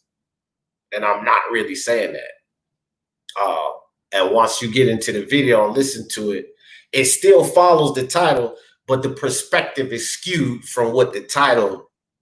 So you know what I mean? So that's how I utilize clickbait. But yeah, you're right, boss. I do that. It is what it is. Look, Iron Kong laughing at me. Yeah, you knew I was gonna come, Iron Kong. You messing with my boy Teofimo, dog. You can't do that. That ain't no email belt. Show some respect. He got it through the email twice, fam. And he defended against Alfonso Santiago. Great title defense. You telling me that ain't no email belt? That's a fucking, it's right, you right. It ain't no email belt. It's a 2-time email belt. It's not an email belt at all. It's not an email belt at all. It's a FedEx belt. A FedEx, yeah, there you go. Yeah, Teofimo is the one who said email belt because he's young. He doesn't really know how belts are delivered. But yeah. There you go, Smoke. It's a 2-time, it's a FedEx/UPS belt. The first time they delivered it through FedEx, the second time was UPS. Ralph from Will Wilder should take the step aside money. Fury is going to beat him again. I just think Fury is clearly the better fight, but probably isn't. So Fury is going to have to fight Wilder. Yeah, he probably ain't, and I agree with that. I said that a while ago, commentary, but Nick, but he got too much pride, bro. He got too much pride. You know what I mean? Then Whyte, Joshua is going to have to fight Pulev and Usyk, correct? And AJ can fight right. Actually, guys, that's the next fight we get ready to touch on. I'm gonna drop down to the bottom so we can start this new discussion. So what do you say, Sporting Advantage? So I caught some interesting things that align with Boxing Monster, that align with what Boxing Monster said. And I'm telling him, I swear, don't fuck this up after the Richard fight. Then this doesn't confirm Loma.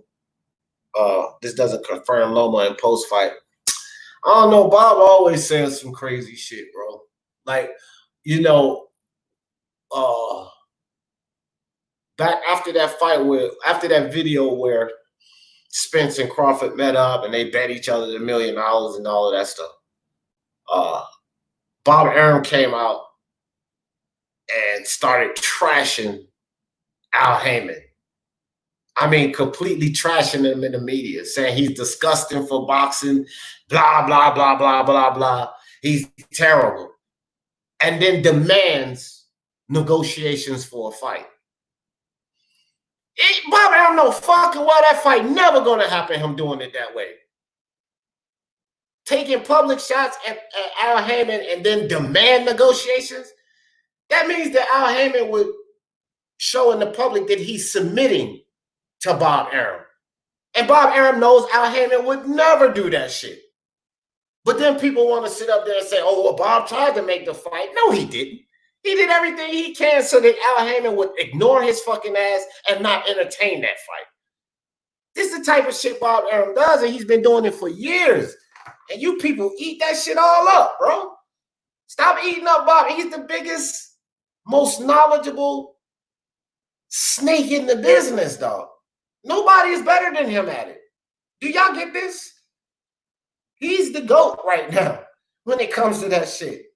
No one's more informed than he is about this. No one's had the practice of snakeism as he's had. Like, he's a pro. Y'all better realize he's the master deceiver. Master. Tell you that. Boxing Monster. Haney the new Malcolm X. No Whyte. Yeah. Haney's the new idiot for saying that. You said Thurman got him Floyd position, and he did what Floyd did. As soon as Thurman got in position versus DSG, his surgery for 2 years, fought a tune-up, then Pat. If y'all consider, what about before the surgery, bro? Because I said this too, Punch. See, there you go. There you go. He fought these guys multiple. He fought fights that he didn't have to take, and he could have fought Spence, fam. Y'all trying to make, like, go to these certain situations. Listen, the dude avoided Spence. Stop it, bro. Stop it. Stop it right now. With this new age shit. We know that the tide started to turn in boxing like 2002, 2003. From guys really wanting to accomplish, achieve, and fight the best, the tide started to turn their punch drunk. And you know this. You've been watching this sports too long. Thurman could have fucking fought Spence, bro. All of the politics and him, you know, playing Big Bad Keith. Let's not try to just put it on this isolated. He had plenty of times to take that fight. And I always said like this, if you the man, how did it used to be back in the day, bro? If you the man, you sitting up at the top, you know you the best. Those guys back then didn't give a fuck who called them out. Come get this work. They would take the fight, make the fight, and beat the shit out of them. So Thurman should have never made it to the fucking injury, fam. He should have never made it to the injury without fighting Spence, ever. He avoided him, dog. And I think Smoke right. I think you a little soft on Thurman, bro. You must be, you know what I mean? You must be like Thurman, like I am with Teofimo. You got a soft spot for Thurman. You give him extra because you don't want to accept for nothing that Thurman avoided Spence. You don't want to accept that. And again, I don't push no false narrative. I'm telling you why I think he avoided them. So you can't call that a false narrative. It's not like the things I'm saying are lies, bro. That's what I keep telling you. This is just what makes me feel he avoided them. Now, again, you don't have to agree with that, which I see you clearly don't. But I just think that it's some things and some ways that Thurman moved that you don't want to accept, fam. He did some bullshit. He did some bullshit. He could have fought Spence. He could have fought him. Yeah, a bunch of SDs, man. Like really, he's a prisoner of the performances he put up against the fighters that he fought, and inactivity, and having too many belts. Like he had too much spotlight on him. He had too much shine on him, and he disappeared for a significant amount of time without giving us, dominant performances. And really, like, Thurman to me is just he's all he needs to do is look good in a high profile fight, and all this stuff will go away. But like trying to argue and revisit, like rewrite history and all that stuff, like it ain't gonna work for him. He just needs to look good, come back for real. Right, there you go, Queen Lisa. Yeah. And he always wanted the big fights with Mayweather and Pacquiao, right? Right, Punch Drunk? Mayweather and Pacquiao, especially at that time. You don't want to fight a Spence? Well, you couldn't get the Mayweather fight. That's why you was crying. You couldn't get the Pacquiao fight. That's why you was crying. So why not go take this fight? And maybe Punch got that good hair. Maybe if he grows it out, he can put it in a ponytail or something. Smoke, take a shot. All right, look, guys. Last one. Joshua Fury. For today's topic, I think, and I've been thinking more and more, we may never get this fight. That's the last one on the list. We had Chisora Usyk, that may fizzle away and we might not get it. Spence Crawford. But the last one is the biggest one, and in my opinion, the most disappointing one. I'll be much more disappointed in not seeing Fury and Joshua bang it out than I would not seeing Spence and Crawford. It's disappointments both ways because I really want to see both of these fights. But I'm more disappointed for that 4-belt undisputed not happening. Because it's a good chance when Crawford and Spence fight, it may not be for 4-belt. What if they fight and Manny's still holding that other belt? But when Joshua and Fury fight, it's for all the marbles. And I say this one for last because I think this is the biggest fight that we could possibly lose, bro.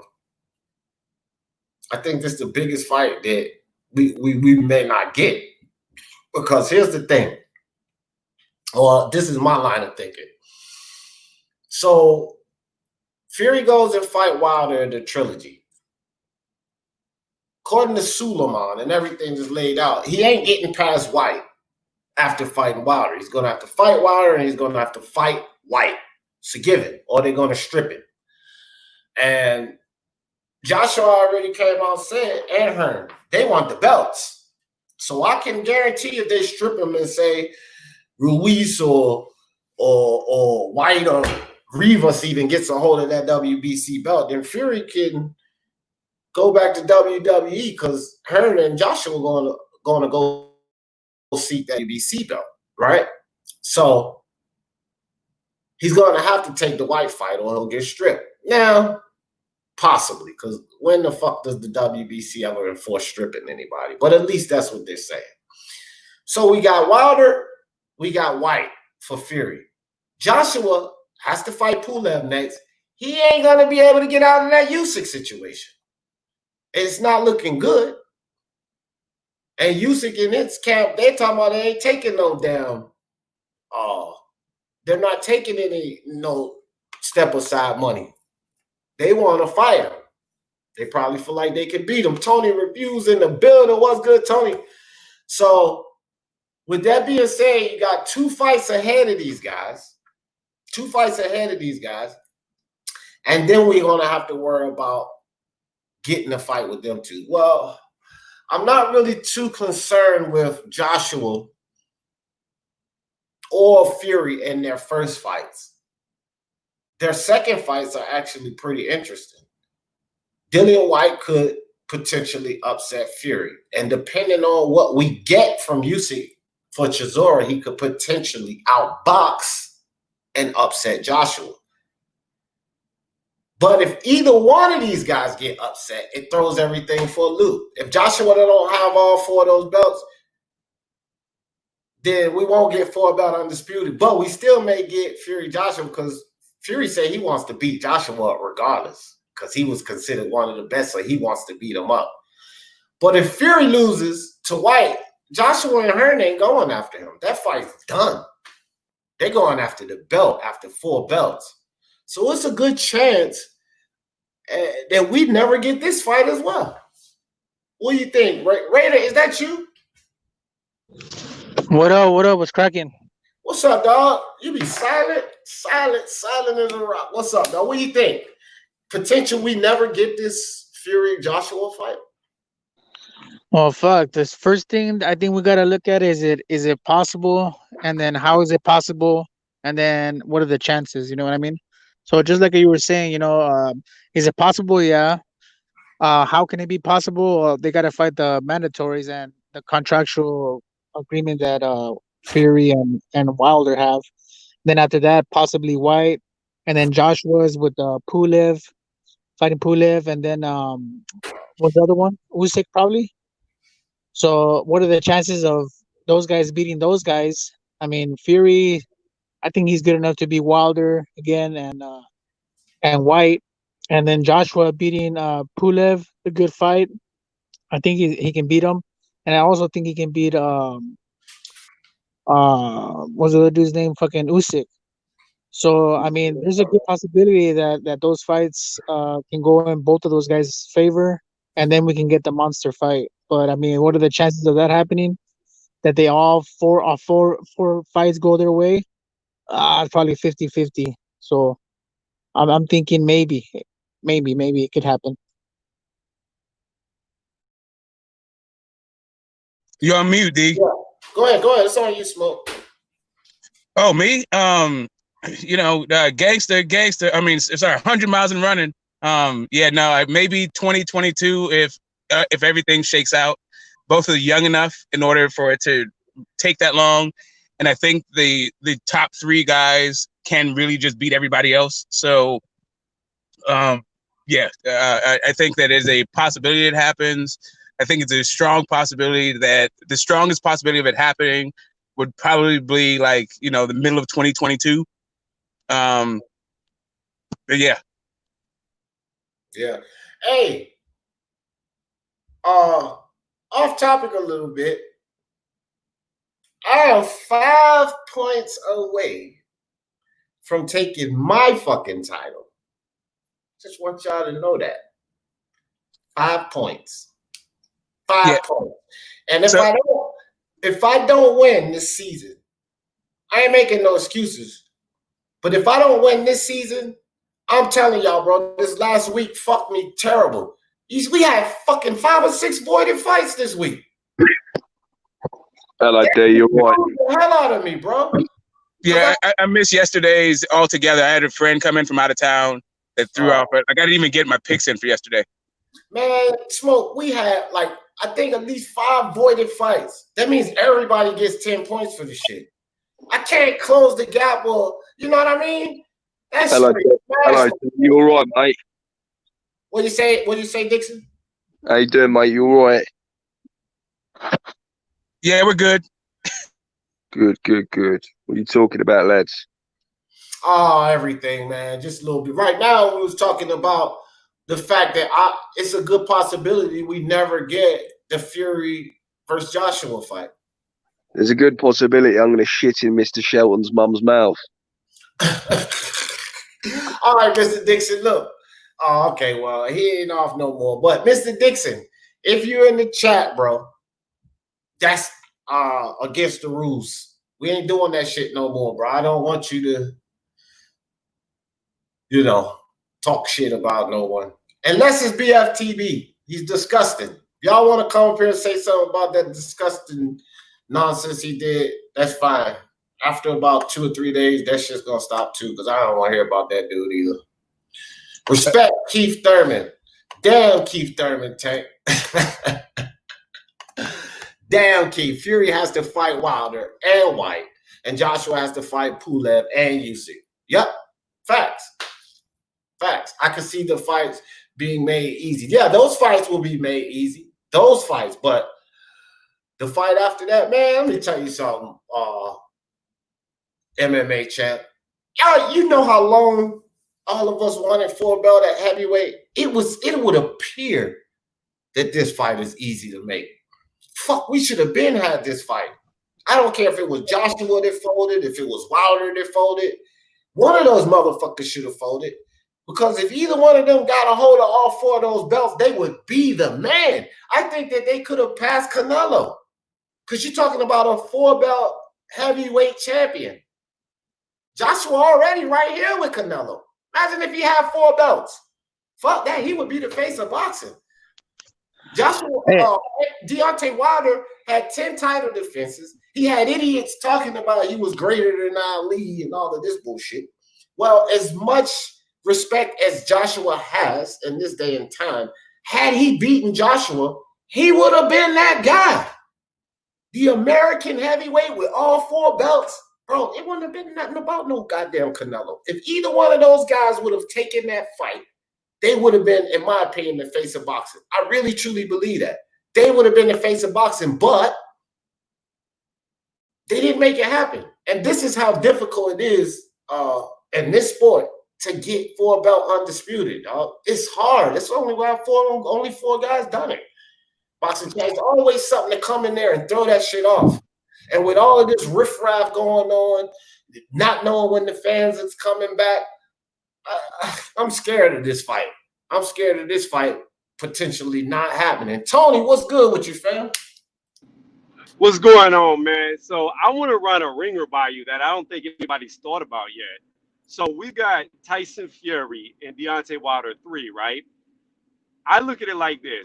If Tyson Fury beats Wilder, that doesn't mean he's out of the running for AJ, because what I think could happen, can you hear me? Yeah, we can hear you. Okay, so I don't think anybody's thought about this. Let's say Fury beats him, right, and does not want to fight Whyte and drops the belt. I believe we could actually get a Whyte versus Wilder match to see who fights AJ, because I think Mauricio really likes Wilder, and I think he might give him a shot again at the title.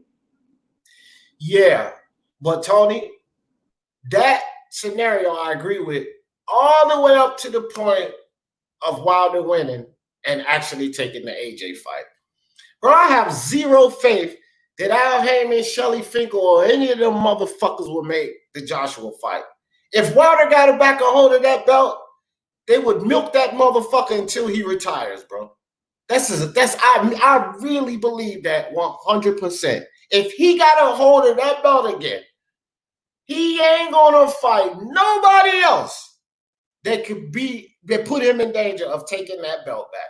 I'll bet you any fucking money, dog. And the fact that you said Mauricio Suleiman likes him, I agree with that too. Look how long he fucking protected Wilder. So he'll start protecting him again. Now, if Whyte get it, if Dillian Whyte get it, I agree with you. So if like they fight and Dillian Whyte gets the belt, then we might have a chance to get that thing. But if Wilder get a hold of it, no, sir. I don't have no confidence in that. Hey, I got a question real quick for you guys. Yo, go ahead. So when did this unifications Trump mandatories come from? No, I'm serious. So, hey, Raider, it's a little different. So normally, undisputed trumps all mandatories. However, the WBC has got their back against the wall because they have a fucking team of lawyers breathing down their throats that are going to sue them if Dillian Whyte does not get his shot by February 2021. That's when it has to be officially announced. Now, because of Corona, that could get pushed back. But because Whyte has been put on the back burner for so long and has been a mandatory for so long, they have to let him have that before they allow an undisputed. Yeah, but my question is, do unifications trump mandatories or no? Well, I mean, like they trump them in the sense that if you engage, okay, so you got a mandatory, right? And you engage in a unification, they won't strip you. It trumps it that way, but it don't mean that unification. No, that fight ain't gonna happen. They can still take the mando. It ain't like they can still take the mandatory. It's not like they have to go take the 4-belt. They're gonna catch heat from the fans and everybody else. But if they decided to take the unification, then they don't have to worry about the mandatory because they're fighting in a unification fight. So that's what they mean when they say unification trumps mandatory. You won't face the penalty of not fighting your mandatory because you're in a unification fight. If you don't fight your mandatory and you want to go fight a money fight, then it's a good chance you get stripped. Does depending on the sanctioning body, it's just that all the sanctions. Hold on, Smoke. Hold on.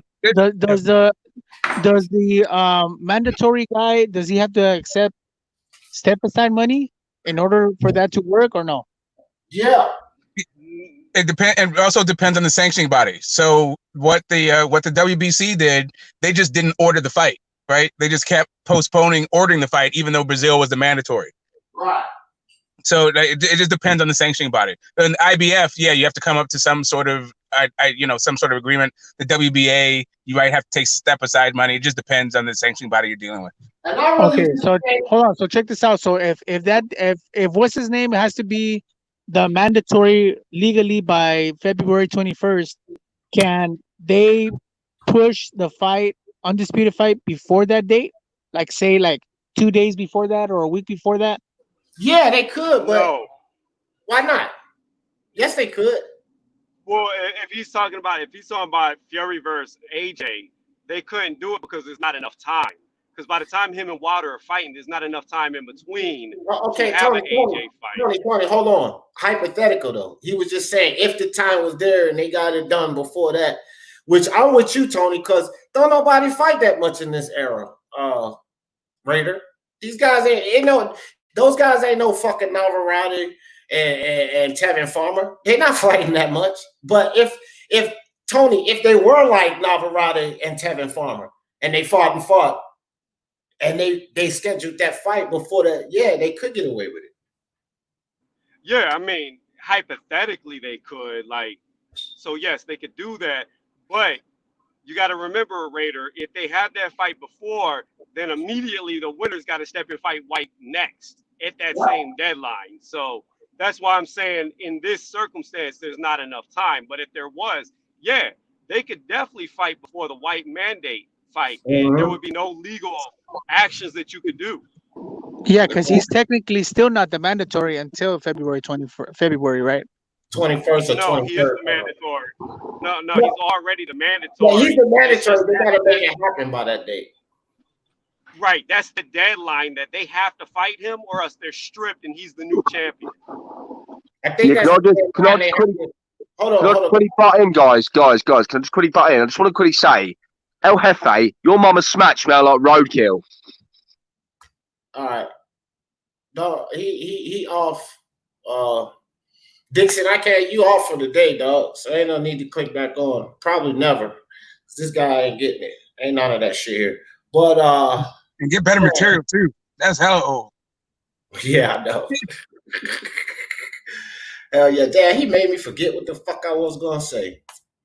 Yeah, you're right. You're right, Pink Panther. He is a troll. I see that now. I get fooled like that because I let everybody on. Y'all know how it go. Hey, real quick, I have an idea. I don't know if you guys for the Crawford and Spence fight. All right. For them going back and forth. What do you say? I'm playing. Hold on, boy. Hey, what about this would only work if they both feel that they can win, right? What about if they say, hey, you know what? We'll give you guys a 40-40 split and the winner gets the other 20%. Yeah. I like that. I like that, but I don't go along with it. I don't understand why they don't do that more often, to be honest with you. I've always thought that's a good idea. Like when you have two prestige names, make it an even split and the winner takes the bigger pot. And don't do it until you get that winner. So yeah, that extra 20% goes to the winner. That's a very good idea. Yeah, I was thinking about that. I've been thinking about that for a couple of weeks. I'm like, how can we get these fucking fights going? Because it's all about money, right? It's all about money. If they really believe in their abilities and they really think that they can beat this fucking guy like each other, why doesn't they do something like that? Like, hey, we'll both take this much. Obviously that's not gonna work in every situation because obviously they're like if Canelo fights some guy that doesn't bring as much revenue, that's not gonna work. You know what I mean? I completely agree with that, man. The real question is, why is your mama snatched by that roadkill, man? Who's that? Who's he talking to? I couldn't catch him. That's the same dude, Dixon. I couldn't catch him the last time, like, because he kept saying it and jump off, so I couldn't.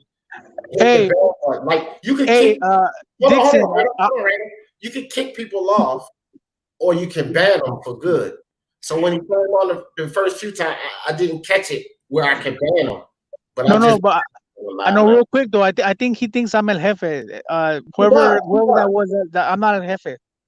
Yeah, so, well, don't worry, he ain't coming back unless he come with another account. But I just banned him from here for good. It's all good, man. I ain't tripping on him. All right, Wilder got exposed for losing to the man who ended Cole's reign. But AJ is still elite after TKO by Ruiz. The underdog. Is this really BFTB? No, that's somebody trolling and trying to put his real name out there and his photo, and that's just somebody fucking with BFTB. Yeah. Hey, real quick though, you guys didn't answer. Smoke and you didn't answer my idea though. What do you guys think about that though? What was the idea? Sorry, I lost it. Oh man, there you go, Smoke. Come on, man. Well, 40, man, 40, I was gonna say something else, but you went and I forgot what I was gonna say then too. So 40-40 split and 20% for the winner. Oh no, I said that's a good idea. I did answer that. I say that's a good idea. I mean, as long as those guys are happy, like I don't need. I as a fan, I don't need for guys to be taking pay cuts and all this stuff. Like I want the guys to be happy in what it is they're doing and supremely motivated to win the fight. So if that works, then fine. As long as those guys are happy with what they're getting, I'm Paul. That's between y'all. Right. The Frog King. He said, I agree. BFTB, AJ, and Wilder. That's not really him, but AJ and Wilder are both bums. Well, Frog King. In this era of fighters, because I wouldn't say bums, but in other eras, I don't think those guys are making the noise they're making in this era. I would say that. But in this era, you can't call them bums. They're clearly the two best heavyweights in this era of boxing, fam. So if they're bums, then the whole heavyweight division are bums. Which I don't like calling fighters bums anyway, because Frog King, anybody like you, I always say this, until you cut weight and go through that 3-month training and you get inside that ring and compete like these warriors could compete, then I don't think it's really respectable to call these guys bums. Call them low-level fighters, fine. But in this era, it's actually dishonest to call the two best heavyweights bums. They're clearly the two best heavyweights. Like, we can't, what y'all think about that? I say something wrong there? Y'all got a difference of opinion? No, I agree with you. I can say that I have made the mistake of saying bum just out of like me being on a tangent, but I don't think any fighter is a bum, no matter how good, how bad they are, because I would never disrespect somebody who puts their life on the line every time they get in between them ropes. So, and then you got to think about it, it's like this. Any world-class bum in boxing will beat your ass. They will fuck you up. Them bums that you were calling bums, if they were to run into you in the street, they'll still fuck you up. So a bum in boxing term is still way better than the average person. Right. So I don't see why. Yeah, like I said, most people that call those guys bums, and this is the majority of them. I would say as high as 99% of them that call those people bums. You could get your 3-month training. Shit, you could have 4 and give them 3 and get in that ring, and you're going to get your ass whooped. And then who's the bum? Because that's how you got to look at it. Because if they're bums and then they're so no good and you train and get in the ring and they beat the shit out of you, if they're bums, what the hell does that make you? A super bum? You know what I'm saying? So I like that. D, I've said this several times, and I've had sub to me and unsub to me because of the things I say about Wilder. But here's what I say about Wilder. I have not seen enough from Wilder to say if he is what they call a bum or an elite fighter. I've only seen him in there with 2 elite guys, and I'll give Luis Ortiz an elite status. He's definitely better than what you would consider a bum. He beat him both times, and he lost to Tyson Fury, who's arguably the best boxer of this era at the moment. We don't know till he gets in there with Whyte. I believe Whyte will beat Fury, but that doesn't mean he will. And we don't know what happened if he'll fight AJ. So we really do not know how good or how bad Wilder actually is. Yeah, I know for a fact that the guy, like, for me, like, first off, you need to define what elite is and all this stuff and these bums. Like, people just use terms that are colloquially, and they try to make it into a fact. And there's really no, like, these are just slurs. That's not a real designation. There's no way to discern whether a guy is a bum or elite. And there's plenty of stuff in between those two things, right? It's just, I feel like people have their own preferences and what they think should be happening, and they put their ideals onto fighters instead of just letting a fighter be who the hell the fighter is. Just looking at this crop of heavyweights in this era, those guys are the cream of the crop, period. Like, the guys that they're fighting are also the cream of the crop. You just don't like the crop. Right. There you go. And Frog King, we ain't saying Wilder and AJ. We said Fury and AJ. Dig some of that wax out your ears, fam. We said Fury and AJ are the best of this era. Only person who said Wilder and AJ is smoke. Yeah, no, I'm saying, I'm gonna throw Dillian Whyte in there. Like, I'm saying these guys are the cream of the crop. Like, I'm not even a Dillian Whyte fan, but yes, he is he is an elite heavyweight in this era, in this generation. Right. Eric Molina, Chris Areola is an elite heavyweight in the era. Like, Bermain Stavern was an elite heavyweight when Wilder fought him. Like, these are the cream of the crop. You just don't like the crop. That's all that's happening. Exactly. IBT said, D, I hate that narrative. They have size and skill set to be competitive in a lot of eras. I agree. And I don't know what narrative of mine that you hate, IBT, but maybe you didn't get the whole concept of what I was saying, because I merely said that AJ and Fury would not be in other eras what they are in this era. That's not saying that they wouldn't be competitive, fam. But do you think, let me ask you this then, IBT. The Ali era, Fury and AJ number 1 and 2. Mike Tyson era, Holyfield, Lennox, those guys are Fury and AJ number 1 and number 2. That's what I'm saying. They wouldn't be the guys that they are in those eras. So I don't know if that's a narrative. I just think that that's my opinion, because I look at boxing now. Like, I hate when people just start acting like I don't know what the fuck happened in that ring. That's my specialty, okay? I'm just saying they're not gonna be number 1, number 2, flat out in those other eras. They're number 1 and number 2 to me in this era. D, to touch on what you said, I always in my own mind go back and forth with this about how well they would stack up in past eras. And the thing I can say is this: technically looking at them, no, they are not comparable to fighters of the eras that you mentioned. Not the 70s, not the 80s, not the 90s. They are not comparable. However, these motherfuckers are 6'7" to 6'9" giants compared to fighters of the last era. So right. I don't know how good or how bad they would actually do, because they're so much bigger than the guys back then that they very well could be top elite athletes of that era due to their size alone. But see, this is exactly. Hold on. This is the thing. Let's not get it confused. I said clearly that they would not be the guys in those eras that they are in this era. I didn't say they wouldn't be amongst the top. I did not say they wouldn't be competitive. They would not be number 1 and 2. So we can keep throwing back at how they would be able to compete, the problems that their dimensions would cause. I get all of that. And I ain't disputing none of that. And I never said anything against that. I made a simple statement. I don't think Joshua and Fury would be the guys in those eras that they are in this era. I don't think Muhammad Ali and all he did would disappear if Fury and Joshua was in that era. I don't think the shit that Lennox and Mike Tyson and all of these guys did would be null and void because Joshua and Fury would be the guys in those eras. I never said they couldn't compete. I never said they probably, there's no saying that if they wouldn't be at the top of the guys, like, you know, the cream of the crop. I said they wouldn't be number one and number two.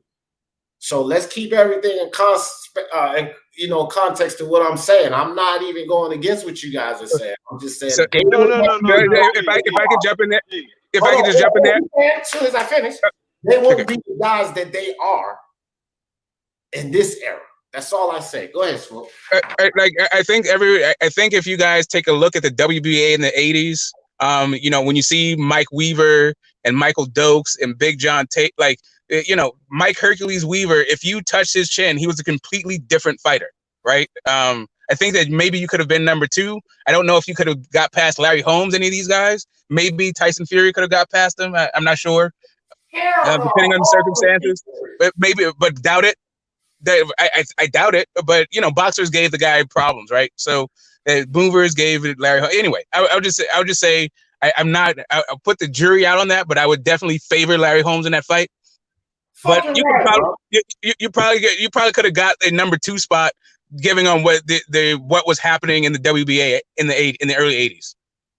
These heavyweights in this day and time, the craft, the level of their craft, the level of sweet science is not there. Larry Holmes would have beat him because no, he's not 6'9", but he won't no fucking Mike Tyson. Larry Holmes was tall too. He had range too, probably one of the best jabs in heavyweight history. Fuck no. He would definitely beat Joshua. I'm not hearing that bullshit. I got Larry Holmes beating Joshua.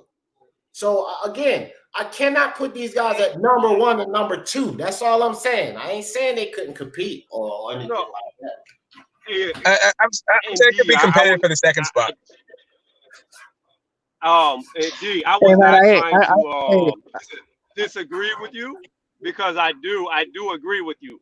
I'm saying personally, judging off of what you said, the criteria of looking at the skill, looking how good they are, their ring IQ, etc. I could not place them one or two, but all I was saying personally is I always, at random times, have internal battles with myself, wondering how good they actually would be because of their size. I don't know. They may not even be in the top 10 back then, but there's a possibility that at 6'9" Fury, 270 pounds, could just be too big and be a number one guy. I don't know. Like, I don't consider them one or two, but I really do not know how to gauge how good they would be. See, if that makes any sense. See, Tony, here's the thing. Fury's my guy. And this is what I'll say about Fury. Fury is a fighter right now, a heavyweight right now, of the sweet science. A lot of the guys back then had more skills. It was more common that they had skills. Fury's here, Usyk's here, Joshua's about here, and everybody else is down here when it comes to that. Back then, a lot of those guys was up here because they had the craft in them. You know what I mean? That like these fighters of this era are just not. Look at Wilder, bro. Don't even fucking tell me Wilder would be one of the top guys in those eras. Larry Holmes would have beat the shit out of Deontay Wilder, dog. Come on. I always talk about this Mike Tyson, Ali Wilder, Big George Foreman Wilder. Man, nah, bro. No. These guys, Wilder could not survive with the lack of skills that he had in those eras. But look at what he's doing in this era. Because when you look at the overall competition, the fucking Staverns and the, come on, bro. Stavern held a belt. That's why Wilder demolished his ass. You see Wilder going in there. You see what he did to Stavern in that second fight? You see Wilder going in there doing that to George Foreman? The George Foreman that even fought McCall, do you see Wilder going in there doing that to that George Foreman? I mean, not McCall, Moore. Do you see Wilder doing that to him? But he's one of the number one guys, and the top guys in this era. Because, see, Fury does what he does because he's so long in those dimensions, but his skill set is above these guys, bro.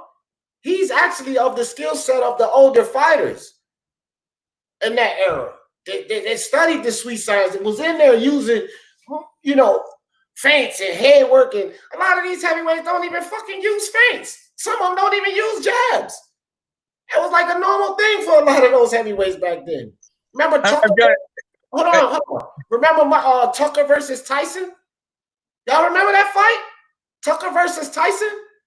Man, I think Tucker gives most of these guys hell. Come on, man. Like, nah.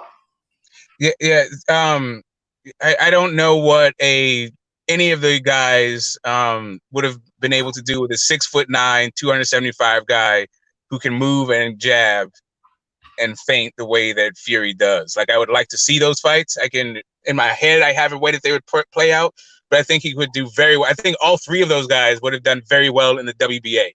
Definitely. WBC, maybe not, you know, is a riskier proposition, but I think those guys could have made a lot of noise in the WBA then. Hey, Smoke and Tony, let me ask y'all this. Could y'all see Holyfield, Tyson, George Foreman, Lennox Lewis, Frazier, I could give you more names. Fuck, even Tommy Morrison. Could y'all see them losing to McDermott? No. Fury probably got a gift. Fury probably got a gift from McDermott. Yeah, that's not really fair though, because to be if we're gonna be unbiased, right, we have to look at where they were in their career. We're not comparing Tommy Morrison when he was still you know, at a regional level. We're talking about Tyson Fury at a regional level. So I do understand your point, but Mike Tyson lose to a McDermott at a regional level. What's up? Mike Tyson, at this same stage of his career as Fury, losing to a McDermott IBT. No, I wouldn't say that. That's my point. Okay, that's fine. You're talking about like arguably a top 10 heavyweight of all time. Yeah, but I'm also talking about them being those guys in that fucking era. Okay. So let me ask you this: who wins? Who? Okay, listen. Who do you think would win? Right? Do you think Tommy Morrison would defeat Tyson Fury right now? Prime Tommy Morrison, not when he had AIDS and drugs. I'm talking about prime Tommy Morrison. Does he beat Tyson Fury? I like to see the fight. Okay, we will never see the fight. So I'm saying, what do you think will happen? Look, I think that Fury would beat him. But I don't think Tommy Morrison was number 1 or number 2. Okay, that's fine. He was you know, a champ at one point, right? Maybe, like Lennox, Tyson, Ali. Ask me the question on them. Okay, what about Tyson Fury versus? No. I'm asking you a question. What about Anthony Joshua versus Joe Frazier? Yeah, he gets knocked the fuck out. Who gets knocked out? Anthony Joshua. Oh, I was about to say, yeah. I think Frazier might pound him. Look, man. Yeah, nah. Frazier had this fucking. You don't think he'd be really? You don't think it'd be a tough fight since he's so big and he's strong and he has combination punching and he knows how to uppercut? You don't think it'd be a tough fight? IBT, hold on, whoever that is, IBT. I said that these guys could be competitive. They ain't gonna be the guys that they were in those eras, fam. So if you can say, "Oh, you don't think he'll have a good," it would be a good fight. I would like to see it. We'll never see it. But I think Frazier would lay his ass out, dog.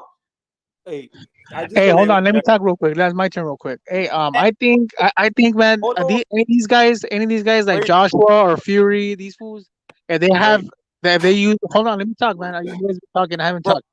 Hold on. I think any of these guys, like Fury or Joshua, you know what I'm saying? They're fucking tall and they have a long reach, man. If they use their reach and their distance and their height, just like how in the first Reese fight, Reese fucked his ass up. But in the second fight, he used his height and his distance and his reach. That's it. And he beat him convincingly.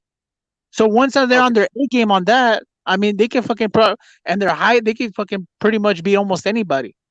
Yeah, who do you think is better closing the distance? Who do you think is better cutting off the ring? Frazier or Ruiz? Exactly. Here's the point that you're missing, and this is what everybody's missing. Oh, I want somebody to answer that question first, Tony. It's obviously Joe Frazier. We can hold on. I'll answer that. It's obviously Joe Frazier, right? That's not even. First of all, fucking Reese didn't even train as hard as he was supposed to train. You know what I'm saying? But hold on. But he still uses distance and his height and his reach. Even if he was cutting out the ring, that doesn't mean that he still would have been able to catch him because he's fucking so tall. He has his reach. He's using the distance. He did a beautiful game plan. Okay. Well, here's the thing, though. The reason why he was able to use that reach is because Ruiz couldn't catch him. What the fuck? Who cares about who can catch him? Here's the big point that's being missed. Earlier, George Foreman was brought up. George Foreman, when he was known as the killer, when everybody thought Ali was going to die to him, was only 230 pounds. That's it. That's all he weighed. 230 pounds is teeny compared to guys nowadays. So this is my point. Yes, I agree 110% with everything Dee has said and other people have said. Looking at these guys' skills, they are leagues and bounds above fighters today. Fury may be an exception, but I don't even know how much of an exception Fury is when it comes to skills against guys of Ali's era and to Mike's era. I don't know how good, but it's the weight that you're not taking into account. You got to understand, the killer of the 70s was only 230 pounds. He is teeny by today's standards.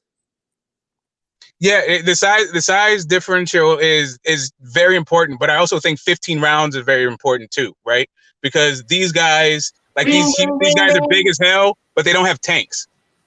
Yeah, that's fair, and I mean that comes with being really big. That's fucking trash, dog. That's another thing. Did you consider that, Tony? Gas tanks? Don't act like gas tanks don't matter, man. Gas tanks didn't really matter when George Foreman fought Joe Frazier. I think that's his point. That's one boxer. Let's talk about the era. Does gas tanks matter? Let's not talk about just George. Yes, no one is refuting that, but I don't think you understand what we're saying. We get what you're saying. I'm not saying that these guys are as skilled or would even beat those guys necessarily, right? I do think some guys say could beat the fighters of old. For example, if you want to go, far back, which is where guys say like the very best or top 10 heavyweights, you got guys who are like mythical almost. You got Rocky Marciano, you got Gene Tunney. I think those guys likely would have lost to the guys of today purely on the fact that the guys today have enough skill and just sheer size to completely overpower the guys of before, right? Now, if you want to talk about gas tanks, I do agree that endurance was better before, but that is in part due to because these heavyweights were not as big, right? Is that correct? No. Right. I mean, you can say, I mean, sure, if you can make a direct correlation between size and stamina, then of course it would be. But these guys have shown themselves to be not have great tank. Like the reason why AJ came down was because being too big was affecting his performance in the ring. So when he won his last fight, he wasn't 250. He was 237. He was literally around George Foreman's size. But I get you when it comes to like the Gene Tunneys and the Jack Dempseys or Rocky Marcianos, all those kind of guys. I think they would be definitely competitive. But those guys could also take a terrific punch. It was just not. It's just hard to. The gloves weren't even the same. Like just the rules aren't the same. I don't even like to actually make these kind of these distinctions because you don't even know how hard these guys really punch because the gloves aren't even the same. You know what the real answer to this question is? Absolutely nobody fucking knows what would have happened because it is impossible to match somebody from today from a fighter to the fighter in the 70s. It is debate over. Let me ask you this question because I know you like Wilder. Before the last Tyson Fury fight, had you ever seen Wilder ever look tired? Yeah, I saw him in the first Bermane-Severn fight. He was kind of gassing a little bit. Bermane-Severn late on in the middle late rounds. But that's it, right? So you got two fights where he might have looked like he gassed. But other than that, he looks full of energy beginning to end, right? Right. Well, I mean, he also has 1 round fights. He also has like 4 round fights. Like, and here's another factor, Smoke. There's also 3 less rounds, Tony. So he would have to go 3 more rounds. Yeah, but you can prepare for 15-round fights. You know what I'm saying? The point I'm trying to say is we have never really seen Deontay Wilder super tired. The last fight against Fury laid on top of him with every bit of 272 pounds, and he was fucking exhausted by the 3rd round. What happens when Fury lays on top of a guy for 15 rounds? Yeah, that's the thing. Fury is no Primo Camara, right? Like that guy, he's a really big dude that I don't know that I think he would have been a problem to solve for any era. 6'9", 275. I agree that with can that. fight. that is would have been a problem in any era. But I think that guys actually had different skills in those eras, and were used to a different level of punishment. And it just depends. It depends on the fighter. It depends on the era. But he at least has the skills and the size to you can stick him in different eras and against the top guys, and you could imagine that he could have some success. Dude, do you know how hard it would be though for him to clinch a guy as short as Joe Frazier compared to him though? I mean, and he also struggles with guys small with volume. The way Joe moved, and he would be tearing Fury's body the fuck up, bro. I don't know, dog. Like, that's why it makes these fights so difficult. But again, I'm not the one, and Intangible, you know this. I'm not the one that follows resumes and what guy fought before and triangle theories. I kind of look at what fighters do in the ring, what they bring to the table. Lateral movement, body work, all this type of stuff that I don't see in this era that's common, was common back then. I know you're trying to diss me. A lot of the skills of the sweet science that I don't see in this heavyweight era was common back then. And what I'm saying is Fury possessed a lot of those skills, but the other guys don't. Anthony Joshua just had to revamp himself to win the second Ruiz fight. So ding, ding, ding, he didn't have them all before that fight. And that was just his last fight, guys. So I'm like, again, I get the size differential and the dimensions, and I express that too. But y'all can't say I don't get what y'all saying, because my statement was that they could compete. So I understand exactly what y'all saying. If I didn't get what y'all was saying, I wouldn't think that they could compete or would be valuable or nothing at all. And I never said that. So I do get what y'all saying, IBT. What I continue to say is they will not be the guys of that era as they are in this era. In this era, they are the cream of the crop, the best two, in my opinion, and ain't nobody fucking with them. And that era and those other eras that I talked about, it'd be a whole lot of guys fucking with them. I mean, I disagree with the versatility point. This heavyweight era is fairly versatile. You have guys who can box off the back foot like Joshua and Fury. You have guys who can rough you up on the inside like Whyte. You have guys who are decent all around like Parker. I mean, this is a pretty versatile heavyweight era. Now, of course, nobody is going to be – I don't think anybody moves as well as Ali does or fights on the inside as well as Frazier does. But, I mean, I think it's pretty versatile.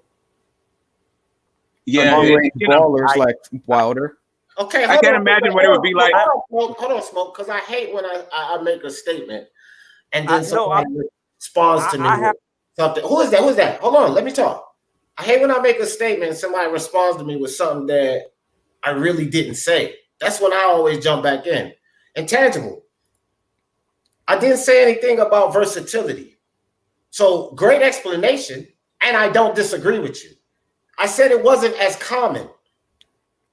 That's what I said. More commonly, those boxers back then had these array of skill sets. You can sit here and pick out, Parker does this and blah, blah, blah does that. So versatility is what you're talking about. No. That was your perception. That's exactly what you said. You said array of skills. Okay. That is exactly I don't what want you to said. kick you backstage, but like, I don't do the cutting off, so don't do the cutting off to me. So what I'm saying is, that's your perception, versatility. Okay. I said an array of skills. Each individual fighter, not a Parker can do this off the back foot, or Dillian Whyte can do this, or this person can do this specially. Common, like overall, it was more common that those fighters didn't have one thing or two things that they could do well. They had more of the sweet science, the overall in them. Most of them, like more of them did back then than they do now. Yeah, it's guys now, like you mentioned, this guy can fight off the back foot and this guy works the body pretty well, but a lot of guys back then could fight off the back foot, use lateral movement, use their jab, use their feints. So it was more common that those guys had more of the sweet science. It was mixed up amongst all the fighters, not certain guys doing particular things. When you talk about versatility, you said versatility. Well, you went versatility through different fighters. Like he can do this well. Okay. This guy can do this well. So I'm just saying, I agree with what you were saying, but that's not where I was coming from. I could even, but also to that point, I could even say, well, Fury is an outboxer, but look what he did to Wilder. He pressured him, got in his chest, and knocked him out. That's versatility right there. Joshua being a mid-range counterpuncher and turning into an outboxer against Ruiz, he showed his versatility. Dillian Whyte becoming a back foot jabber and boxer against guys like Oscar Rivas and even blending it against Parker. That's versatility. I think these guys are perfectly versatile. Right, but he's not talking about specific. Again, he's not talking about specific guys. He's talking about all of the fighters in general. So it's like Hellenius and Frank Sanchez and Robert DeWaco. Like it's everybody, right? He's just saying that comparing eras, that era.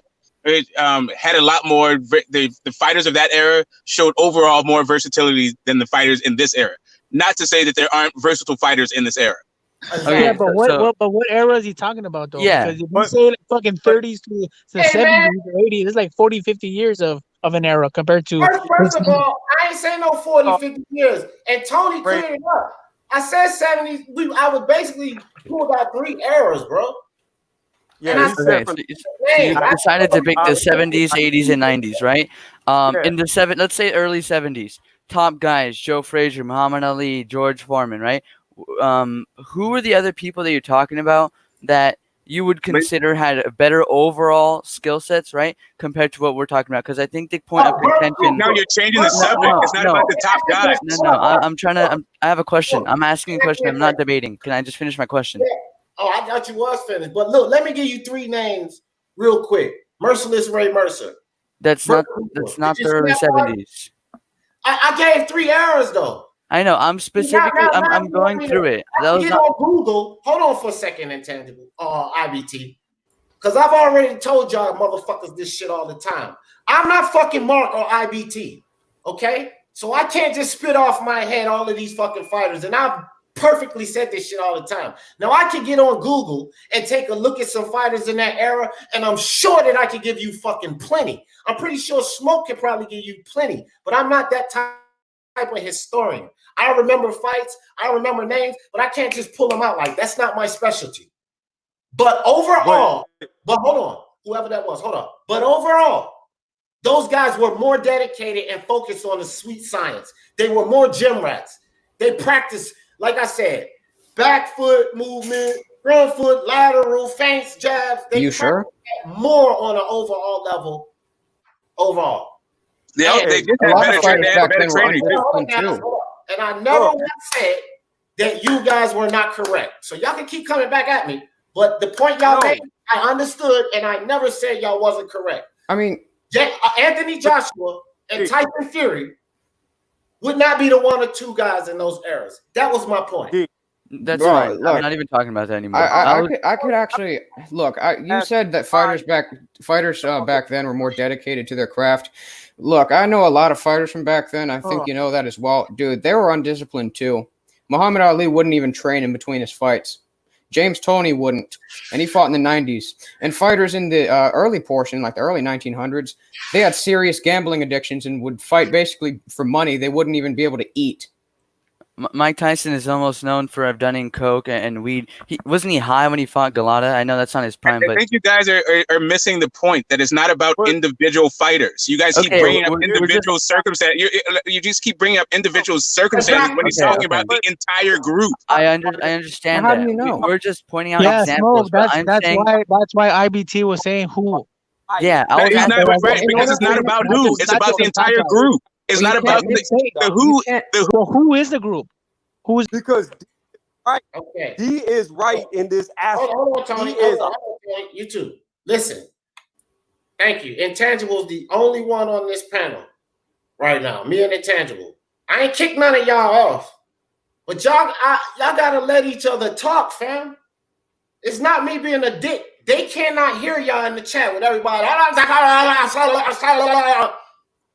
Y'all can't do that shit because they can't hear y'all. So I don't give a fuck who goes first, but respect each other, bro. Y'all cannot talk all over each other because they ain't gonna be able to hear you.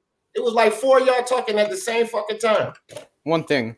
So what you're basically doing right now, maybe I'm just stupid and maybe I'm just making complete generalizations, but you're basically saying that this era was more dedicated, that era was better and had a better array of skills, and we're mentioning examples of fighters and why they weren't compared to this era, and you're turning it down and you're just making general blanket statements, but you have to provide examples in order to back that up, which is exactly what we're doing.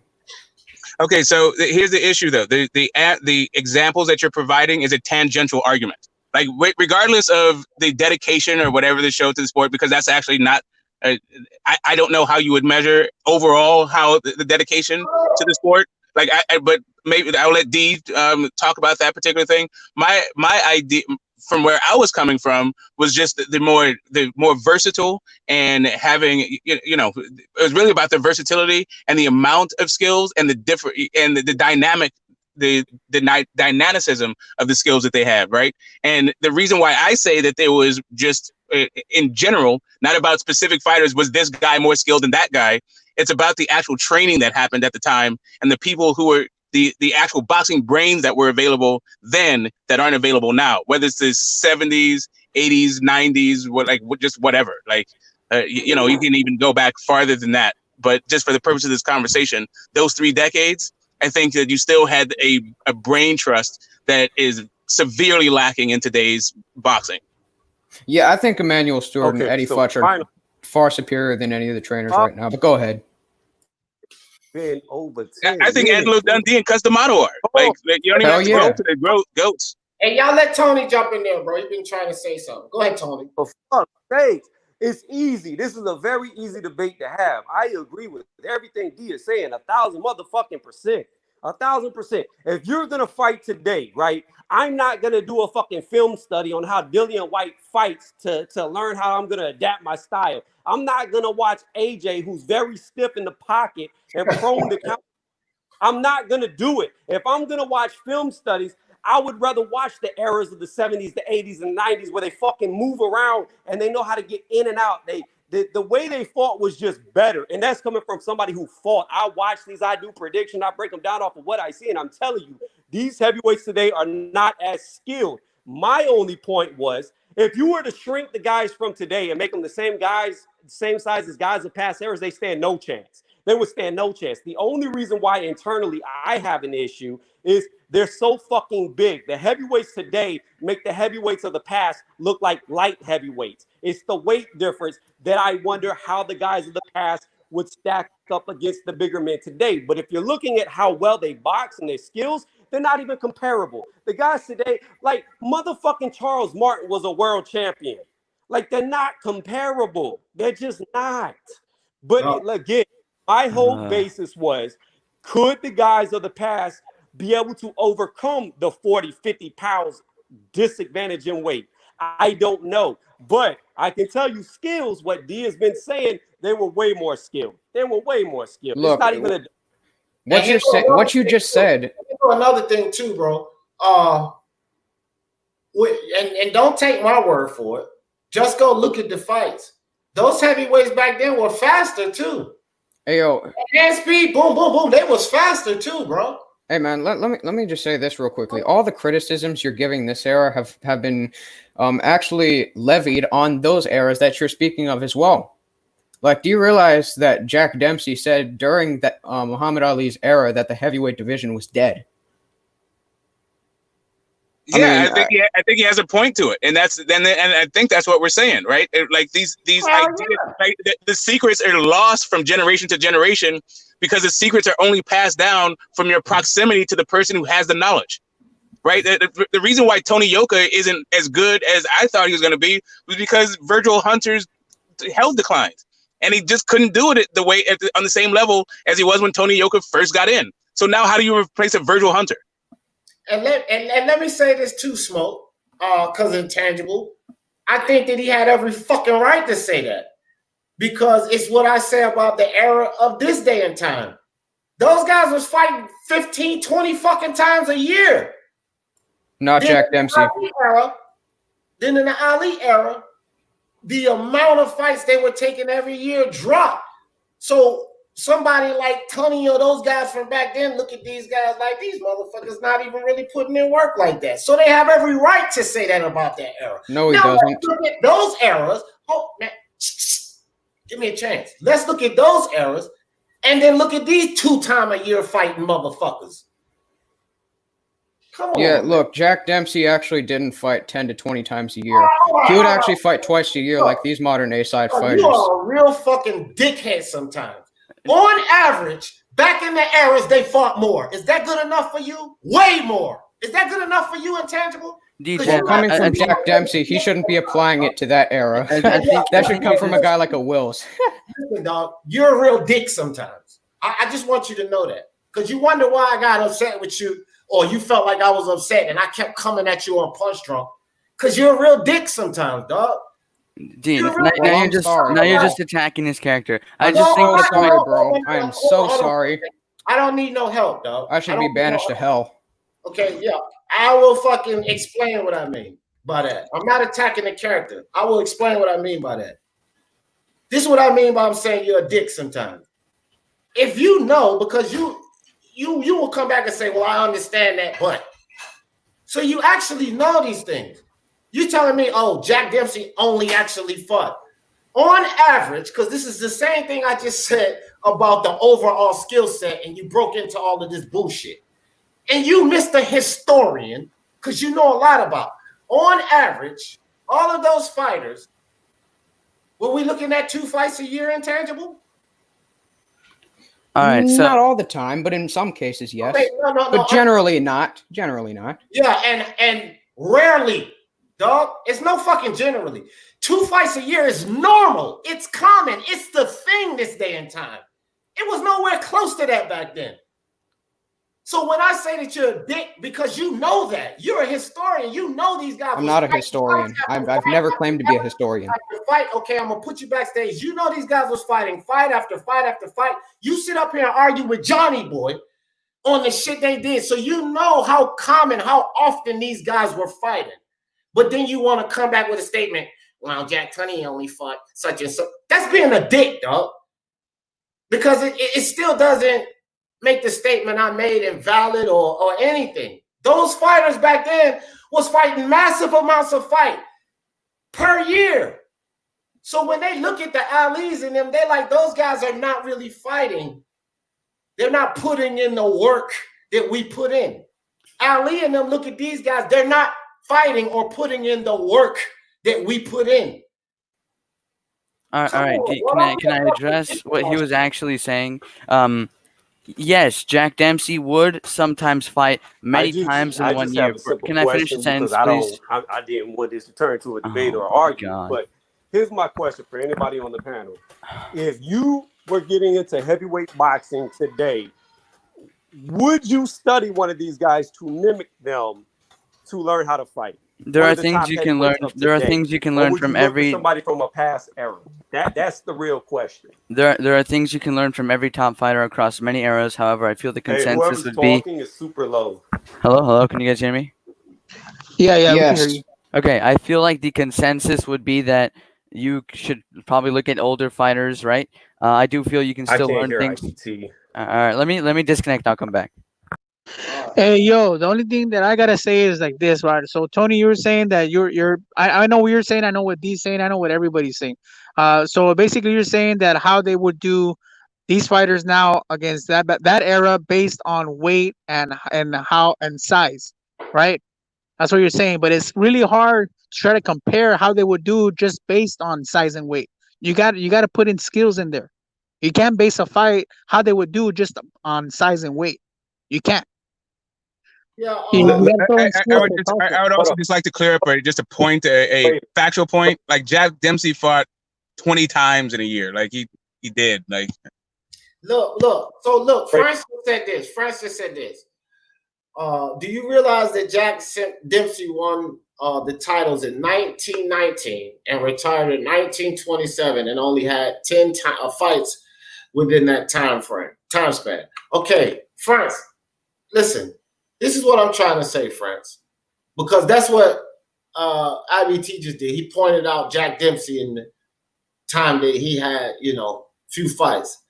France, I'll ask you this. When you look at the other fighters in that area, like that era, man, like look at Ray Robinson and all the fights he fought, Sam Langford and all the fights he fought. And I can go on and on with these guys that were fighting massive amount of times all year, but it was a common thing. A lot of them was doing that. So when I make a statement and say that these motherfuckers fight twice a year, which is very common, some of them once a year. Don't fucking tell me about one Jack Dempsey isolated situation, because it does not speak on what I'm saying. He's the one who made the statement, though. Dog, what the fuck is wrong with you in that cutting off shit, dog? You have a bunch of fighters fight a massive amount of times. In this era, once or twice a year. You'd be lucky if you get to see them fight 3 times. And that's most of them, dog. That's the common thing. So I don't want to hear about one isolated fighter, dog, because that don't even it says nothing about the point I made. Nothing. And not only that, it's convenient to point out 1919. Look at what he did in 1918. Yeah, how many times did he fight then? Can you guys hear me? Yeah, go ahead. Yeah, Okay, go ahead. actually, I wanted to bring this up, but apparently Tony can hear me. I think the point Intangible is trying to make is, yes, in 1918, he did have over 20 fights that year, but that was also before he was the world champion, right? So as soon as he became the world champion, the year before he became world champion, fought once. The year he became world champion, fought twice. The year after that, fought once. The year after that, didn't fight. The year after that, fought like twice, right? The general trend he's trying to put here is that this isn't a guy who, as a champion, was fighting he was probably fighting less than the guys of today, especially less than the guys of Ali's era. So I'm not even that's just for information. I'm not trying to say anything about your point. But it's nonsense. But it's a tangent. But if I can just finish, like nobody said it's about being a champ. Oh, let me get this, because IBT. That's great what you said about, you were talking about Dempsey, right? I was only clarifying for Dempsey for the sake of what Intangible was saying. I understand your point. No. I'm understanding what the fuck y'all saying. The disconnect here is y'all motherfuckers getting me, because Tony's getting it, people in the chat getting it, Smoke getting it, but I'm understanding what you're saying. So understand this. So you're defending IBT's point. Great. How many fighters was Jack Dempsey? Because this is who both of you guys are talking about. No, how many fighters is that? Yeah, it's only one guy. I was only talking about the one guy. It was his criticism, though. That's what I'm talking about. So it's one guy. It's one guy. And I said all of these fighters. And he pointed out. So look at France Antu's comment. And this is why, IBT, I want you to understand this, because you accuse me of attacking his character. So I want you to see this, IBT, so that you can see that perspective is coming from someone else outside of me. France is very knowledgeable as well. So let's read this. Intangible.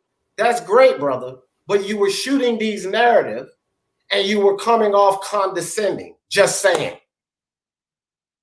So see, IBT, obviously you didn't see that part. Like France saw it. He saw that IBT was coming, Intangible was coming. I felt that's how Intangible was coming. And that's why I said what I said. You're being a dick, dog. You're being a dick. Because regardless of if you and IBT point out what y'all pointed out about Jack Dempsey, it doesn't change the fucking point that I made at all. So when you do that, and it comes across a little contradictory, it does seem like it's condescending, and you're being a dick. And I'm not attacking his character. Okay? All right. I wasn't even let me just say refuting- this. All right, really hold quickly. on. He was addressing me, so let me just I need to really quickly say I wasn't even saying I agree. I was just providing context for his claim, because the original claim was Jack Dempsey called Muhammad Ali's era of heavyweights dead. I was only providing context where you said, well, it's probably because they didn't fight as much. I'm saying at the world championship level, Jack Dempsey actually fought less than the guys of Muhammad Ali's era, and even now. That's all I was saying. I didn't even disagree with your narrative. I was only providing more context. Okay, what I was trying to say is I'm not trying to say that nobody from that era can't make that claim or criticism. I'm saying Jack Dempsey made that criticism, and if you want to use that sort of criteria as to why what he said is applicable, he should not be the one to say it because he's doing the exact same stuff. And also, I mean, you can make you can make a lot of criticisms of that era too. You know, something called the color line. So, I mean, I don't know. So there is where I can, if you're talking about level of competition and whether or not guys avoided guys or ducking, all of that stuff, but I don't think it is a very criticism to say because he was a champ, he did what Muhammad Ali did, when actually before he was a champ, he fought 20 times and he's actually comparing eras, not comparing championship runs. And let me ask you this then, IBT. I'm not IBT intangible. And IBT, you can answer it too, because it seemed like, I don't know, you say you were just putting it in context, so I don't know whose perspective you agree with. But I want both of you two guys to answer this question. So you said what you said about Dempsey, intangible. I get that. And y'all said what y'all said about every fucking thing else y'all said. Do you guys think that the fighters in this era are superior overall now than the guys of the past eras? Do you guys think that? Or do you think those guys of the past era had on more commonly an overall skill set higher? How do you guys see it? I don't think there is an improvement in skill set. I think they are. I don't think there's really much of a huge differential in overall skills. I mean, I don't think that's really possible to really determine. Okay, what about you, IBT? I would say the skill sets are certainly different. My main point about the guys being bigger, right, is when you said, or I forget who said, but the idea of shrinking them down, that doesn't quite work. Because if you bring up let's say a flyweight, let's say you bring up Roman Gonzalez up to heavyweight and he stays exactly the same with the same gas tank, that dude would be an all-time great because just the sheer volume of punches he would be able to produce, it's not something that's physically possible. That's just not how muscles work. As muscles get bigger, we require, there's all that mess. So I understand your point. I just think their skill sets are different. They are more suited to a super heavyweight. Deontay Wilder has not gassed in 12 rounds very often, but he also has a far lower output than someone like Mike Tyson, right? And even Mike Tyson had some gas tank issues later in his career. So I'd say they have a different skill set for sure. He's only gone 12 twice. Yeah, exactly. I would say it's very difficult to compare. They have a different skill set for sure. I can't definitively say whose is better, but if you want to talk about who has a pound for pound all-time better skill set, these guys' careers are still going, and I would have to favor the fighters of old. Yeah, and so would I. And I just think like I said, more commonly, those guys had more overall skills than these guys in this era. And that's an interesting point you made too. Like a super heavyweight back in that era. Like, we know that the smaller you are, the faster your hands are. That's why Mike Tyson, Ali, they were 20, 30 pounds less than these guys, but they had some of the fastest. You fucking talk about Andy Ruiz hands. You see how Andy Ruiz hands caused Anthony Joshua a problem. What about fucking Mike Tyson and Ali hands? Ali threw fucking 12 punches in 11 seconds. Fucking bounced Joshua's head all around the fucking place. Yeah. Without all those tween weight classes, you had these little guys fighting these big guys where skills was the only thing that was going to carry them through, right? It's just not it's not the same. It just all up from the top to the bottom is just different. Yeah, hold on, check this out though. I don't understand what are we trying to prove here? Like, what are we arguing about? I mean, we all agree already, right? Back then they had better skills, and then these guys these days they're taller, bigger, heavier. How would that transcend back then? I mean, we don't even know. So I mean, there's even more divisions. Honestly, I wouldn't really open up this discussion until these guys fight. Here it is, bro. Here it is, Raider. This is what opened up this discussion. We are all agreeing now. But in the beginning, I made that initial statement and then just read France on 2's statement. That's what opened up, because then I start going back at a tangible. No, I know what. My bad. Go ahead. Okay, well, I'm just answering your question, fam. I know. My bad. Go ahead. Here, I'm telling you how we got here. I thought you were done. No, my bad. No, the what I'm saying is that Tony reviews. He said about size and weight. How did they do back then? And then you said, you know what? These guys back then had more skills, right? They'll beat these guys. It'll still be competitive, but I don't think the guys now would be at number one or number two. And then IBT and Tangible and I kind of said, you know what? These guys of these days have also skill along to go with that size and height. I agree. You know what I'm saying? So now we're trying to see who's better, and when we're all agreeing with our own points. So I mean, I don't. What the hell's the whole point? Hey, I gotta leave and I gotta go get somewhere, but I just wanted to end this all off with I think evolution in boxing is an overrated concept as far as improvements and skills. But another thing I will say is that Ken Shiro would beat the shit out of Pascal Perez. Peace. So Raider, Peace out. Peace out. frankly, because I was letting them hash it out. So check this out. Who's a much Peace out, Intangible. You're a fucking wild man. who's a much more skilled fighter, Andre Ward or Deontay Wilder? Ward. Oh man, come on, that's not even a question. No, they just answer the question. Ward. Obviously, Andre Ward has more skills. Okay, now stop. If Andre Ward got in the ring with Deontay Wilder, who would you favor? Obviously, because of the size difference, you're gonna have to Obviously, favor the Wilder. son of God, Andre Ward. Let's go. Hold on. I see where you're going, Tony. But the size difference wasn't that great. Yes, it was. That's about a 30-pound difference. Because if you remember, Andre Ward won't fight that no fucking.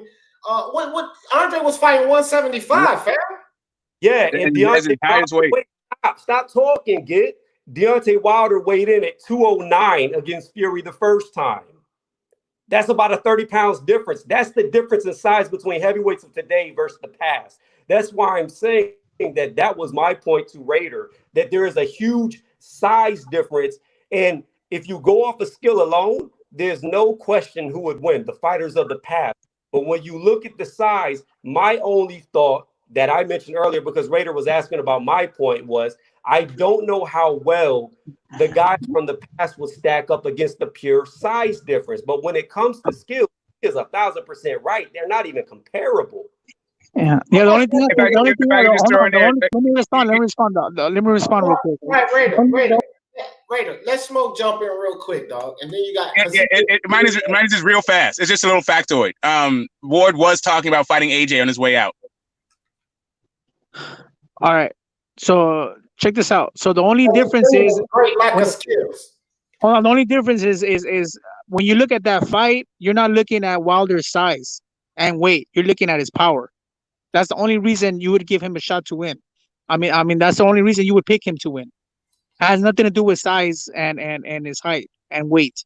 It would be because of his power. But his reach, though, his reach does come into play too. Let me take it even. Yeah, but he didn't say reach. He said size and weight. Hey, look, check this out. How about Canelo? How about Canelo going up to fight Kovalev from 160 to 175 and knock them the fuck out? That's 15 pounds, not 30. But you would be looking at Canelo going up against like who was it that Usyk beat? It would be like Canelo going from super middleweight to fight Murat Gassiev when he was a champion. Like it's 30 pounds. That's really or what, Usyk. that's really it would what be it like him getting in there with Usyk before Usyk went up to heavyweight. And you know what else? Hold on. We got to be a little more honest about this. Let's break it down because there's some factors we leaving out. There is some factors we definitely leaving out. What kind of 30 pounds is it? Right? Because with Anthony Joshua. Hey, dude. I thought you were asking. My bad. Am I still talking? Okay, so if you have, when we look at a guy, like we talking Kovalev and guys that cut weight, those size differences. Then when we talk about heavyweights, who don't have to worry about fucking cutting weight, right? What type of size difference? I'm talking muscle, tone, training, this 30-pound differential. That 30-pound differential is a different type of heavier weight. You understand what I'm saying? It's a different type of bigger weight. Remember Butter Bean used to fight people at super heavyweight? Remember that? Like it's a different type of bigger. Now, when we talk about a Ward, going up to fight a Wilder, that's different. That would be a different 30-pound stretch than a heavyweight fighting another heavyweight. Because it's a different type of body style, a different type of body type, a different, you know what I mean? They're working harder. So it's different. It's different. Yeah, but like tall back like Ali's era was like 6'3". Tall today is 6'9". Like it's just that's my point. Again, I So agree with you, Leg Dee. so you know, my bad. But let me come back to you, okay? If you want to say it's only because of power and War doesn't have that much power, then put Kovalev against Deontay Wilder. And what do you think is going to happen? No, I said Wilder's power, and not because of. I wouldn't pick Wilder because of his size or because of his power. I think Wilder is because he's the smallest heavyweight. Had nothing to do with his power. He's the smallest guy in the heavyweights. That would make it the easiest to compare to light heavyweight. He's the smallest one, by far the smallest. So that's him, not because of his power, but because of his just dimensions, his weight, his length, his size. You got to keep in mind, Andre Ward is 5'11", 6 foot tall. So he's around the same height of heavyweights from the past. You know where hold on. You know where we get a good kind of glimpse of how that would happen? Usyk. Usyk came up from a cruiserweight, and let's see how he does against one of these big dudes. Because he's got the skills. He was undisputed. It's not even so much Wilder though. Like, right? You got Ruslan Kajanu, or that Russian dude that Ruiz beat before he fought AJ. They're just big dudes. Like, big dudes don't necessarily just mean you're gonna win. Yeah, but we're not talking about regular big dudes. We're talking about specifically Fury and AJ. Yeah, Fury is that's what I'm saying. Fury is an anomaly. Like, that guy, especially the Fury that we just saw fight. That last version of Fury is a completely different animal that I think you have to.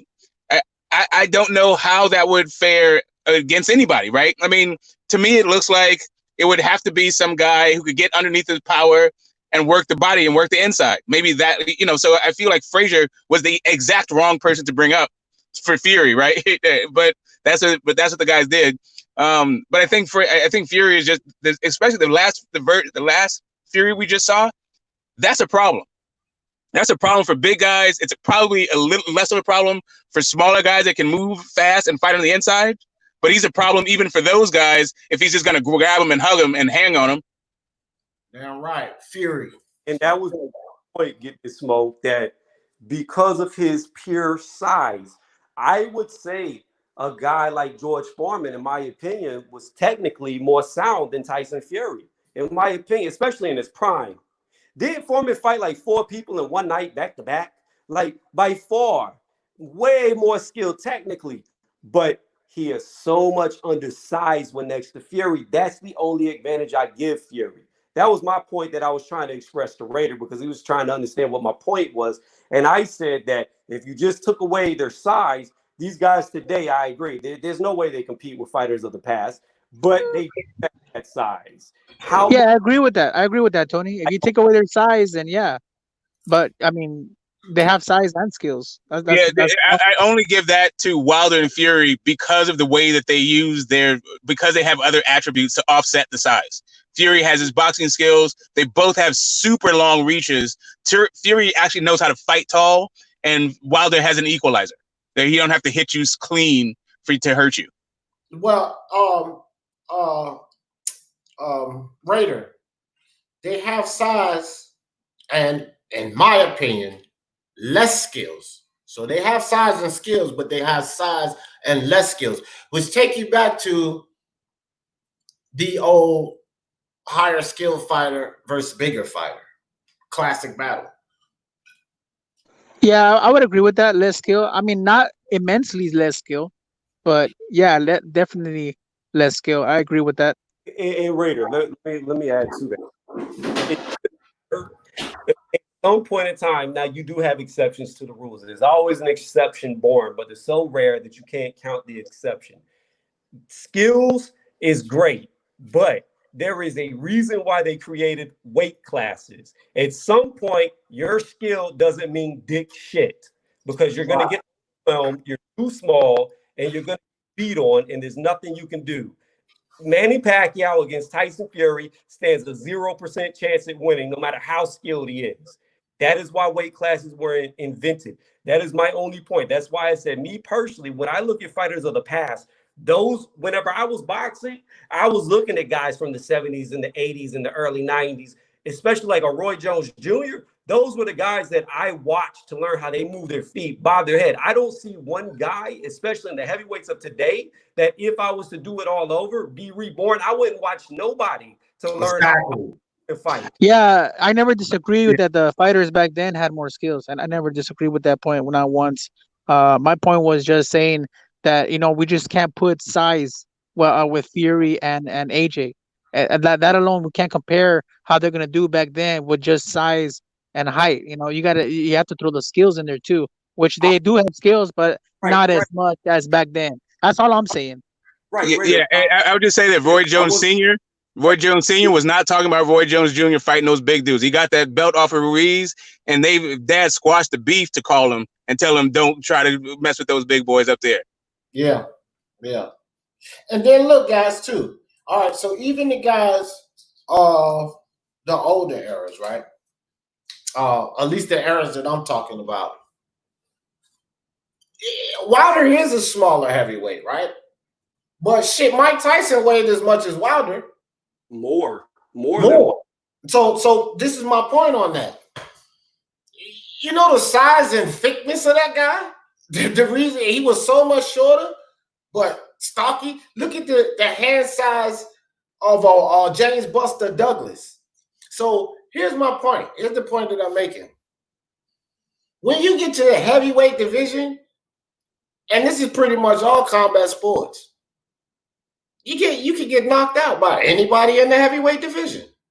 Now, if you got the skills to land those punches better, to utilize your feints, then you got a better chance of stopping that guy than he has of stopping you.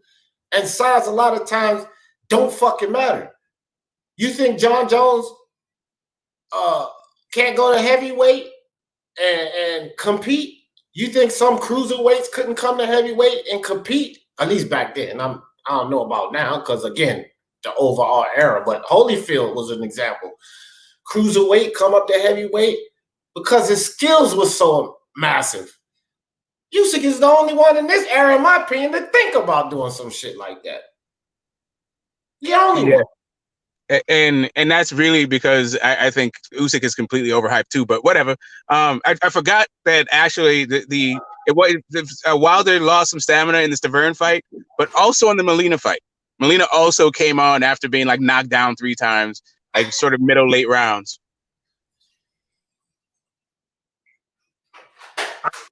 So whenever he fought Molina, didn't he like have a broke hand before the fight or some shit? I don't know. I know that in the Areola he broke his hand in the fight, but I don't think he was really gassing in the Areola fight. I don't remember. Like he's always got some injuries. He's always got some injuries. He comes in and tells everybody what happened before. I just kind of tune that sort of stuff out. Yeah, I remember that fight. I can't say he was gassing in that fight. I don't think he was gassing in that fight. In the Molina fight? Definitely. Round 8, 9, and 10. Like, yeah, Molina was coming on. He was giving him that work. He was hitting Deontay in the body and all that stuff. He said Areola. I heard somebody say Areola. Oh yeah, no, not the Areola fight. Yeah, no, the Molina fight. Yeah, no, not Molina. He gassed in that. I was talking about. I heard one of y'all say Areola. I thought y'all. I said I don't think he gassed in that fight. But even still, man, like I said, I hear what you said, Tony, and I actually agree with you. Size matters. I'm just saying, overall, those fighters from the past, bro. And they're like heavyweights. Like, you think everybody knows as hard as Foreman and Tyson and these guys hit? You mean to tell me if a fucking Cunningham can knock Fury ass down, you don't think Tyson will lay his ass? You don't think, look what James Buster Douglas, he was kind of tall. You don't think he could lay Fury ass down? Of course, if he could catch him. You don't think they could? Andy Ruiz put Joshua down how many times? Y'all don't think Tyson landed one of those blows? Will send that motherfucker to the canvas? Yeah, I think Holyfield would destroy those guys and also Lennox Lewis. So yeah, that's number 1 and number 2 for that era. And that's all I was saying in the beginning, Smoke. They wouldn't be number 1 and number 2. They wouldn't be the guys in those eras. Right. That was my initial statement. And intangible, well, I don't necessarily. And just the condescending shit, just like Frank said, you know. And then that's when we start getting into this. Because, dog, they're not going to be the number 1 and number 2 guys. I never said they couldn't compete. I agree with Tony. They'll cause guys hell because of their size. I just don't think they would be number 1 and 2. I think the best shot that they had for being it would be number 2 during the early 80s. That'd be their best shot at it. I'll go with that. And maybe around 2013, somewhere in there, 2012, 2013, they would have had a good run. Right. I would just love to see Evander Holyfield in this era. I would love to see that. I think maybe Evander Holyfield would end up like Big Baby Miller. And what do you mean by that? Talking about he be a drug cheat, but I gotta go. No, I'm just kidding, man. But thank you. Yeah, I bet you. Hey, Holyfield like Rizzo. Look, I know somebody who I think would do real good in this era. Ray Mercer, Merciless Ray Mercer. Put him in this era of fighters. I think Ray Mercer would do really good. I agree completely. Ray Mercer was an excellent talent, had a crazy chin. That knockout versus Tommy Morrison, absolutely brutal. And his fight with Lennox Lewis is a debatable decision. So that guy's a beast in any era. Put Kenny Norton in this era. Put Kenny Norton in the ring with these guys. Dillian Whyte versus Kenny Norton. Who you got, Tony? Oh, Tony left. Who y'all got? Dillian Whyte versus Kenny Norton. That motherfucker will ice Dillian Whyte. I'll go with a guy who never. You can put guys who never had title shots against each other. Dillian Whyte versus Ike Iabebuche, the president. Right, man. That's what I'm saying. And then when you start going down the line like that, I don't know, man. I don't know. But we are at that time. Raider, give me some closing thoughts. Hell yeah, Marla. He said, good ass topic today, man. Sometimes I don't understand Smoke and his hip hop language, but Smoke knows what I'm talking about. Get an Urban Dictionary, man. You and Dominic Brazil can share a copy. No, but hey, man, it's all love at the end of the day, man. This is what it's all about, you know, fucking debating and not fucking cussing each other out and all that bullshit. You know what I mean? Yeah. Just keep it 100, man. But yeah, man, I'll catch you guys on the next one. Peace out. Yeah, damn right, bud. Damn right, bud. Burt Cooper too, because that fight with him and Ray Mercer was a banger, boy. That was one for the ages. Burt Cooper give these motherfuckers hell too. IBT. We should close the thoughts, man. Yeah, man. I just want to say thanks for letting me on the live. Good topic. My final thoughts, completely unrelated to the stream. Chocolatito looks really fat right now, and Chris Arreola is never elite at any point, at any time, in any history, in any division. All right, peace out. Peace out. Intangible. If was a fifth, we all be drunk as fuck on here. Fact of the matter is they don't fight more. But you're right. If they did fight more, I probably would have wouldn't be as critical, because you know why? They would be better, fam. Because the more you fight, the better you get. So if they did fight more, 3-4 times a year, 4 or 5 times a year, I probably wouldn't. Because they would be in the gym more, training. They would be working on the craft more because they would need it. And they would probably be better skilled. So I wouldn't argue with that. Smoke, give me some closing thoughts. Michael, Yeah. I don't even remember. We went all over their houses today, so I don't even remember what the actual stream was about. The actual stream, I'll remind you, the 3 fights, Derek Chisora, Spence, and AJ, big fights that we may never get. That was what we initially. Wow, we're saying Derek Chisora is a big fight. Okay, okay. Okay. I can't wait for boxing to get back. And guys need to stop with these subjective terms, having objective reality, like objective meanings. Calling guys a bum or elite is your prerogative, but there is no right or wrong answer. Not ever. There's just a consensus that we can all agree that Muhammad Ali was the greatest, or Mike Tyson, or like guys like that. Sure, you can. Where there's a consensus behind, you can say whether or not there's guys in the elite, right? But there's not even a consensus around bum. Maybe Primo Camara, there's a consensus that he's a bum, but whatever, man. Like, just let it go. Let a guy have his opinion. And I can't wait for boxing to get back to normal. Yeah, we damn sure do Sunday punch. I'm gonna hit you in the DM after this live. So we definitely do that. France on 2, my brother, much love to you. Yeah, let's do that. Let's set up that double stream punch, but I'll hit you up after this. But damn sure right, let's get into that. Oh yeah, let's do that politics. That's my Yeah. That's me, baby. We're gonna get it in. So Smoke, always a pleasure, dog. Appreciate you coming. Yeah, man, back at you, man.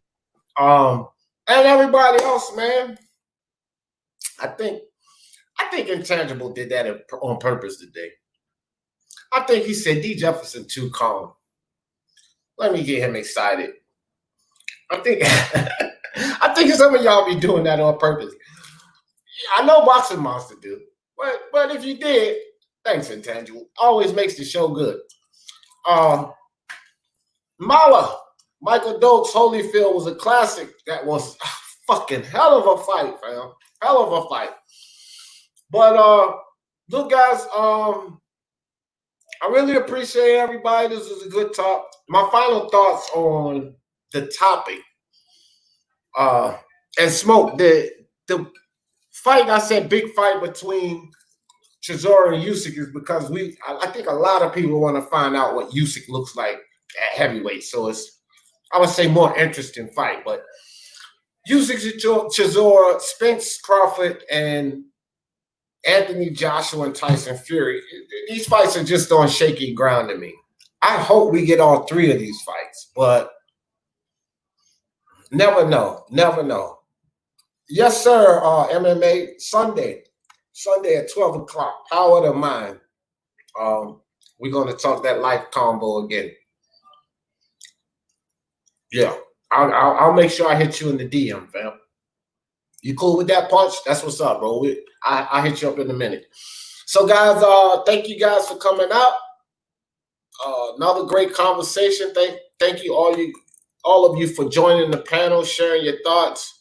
Thank you, Intangible, for getting me excited and giving the people something to laugh at. You know what I mean? And y'all know how I always end this thing. For the love of sports, let's talk about it. Peace.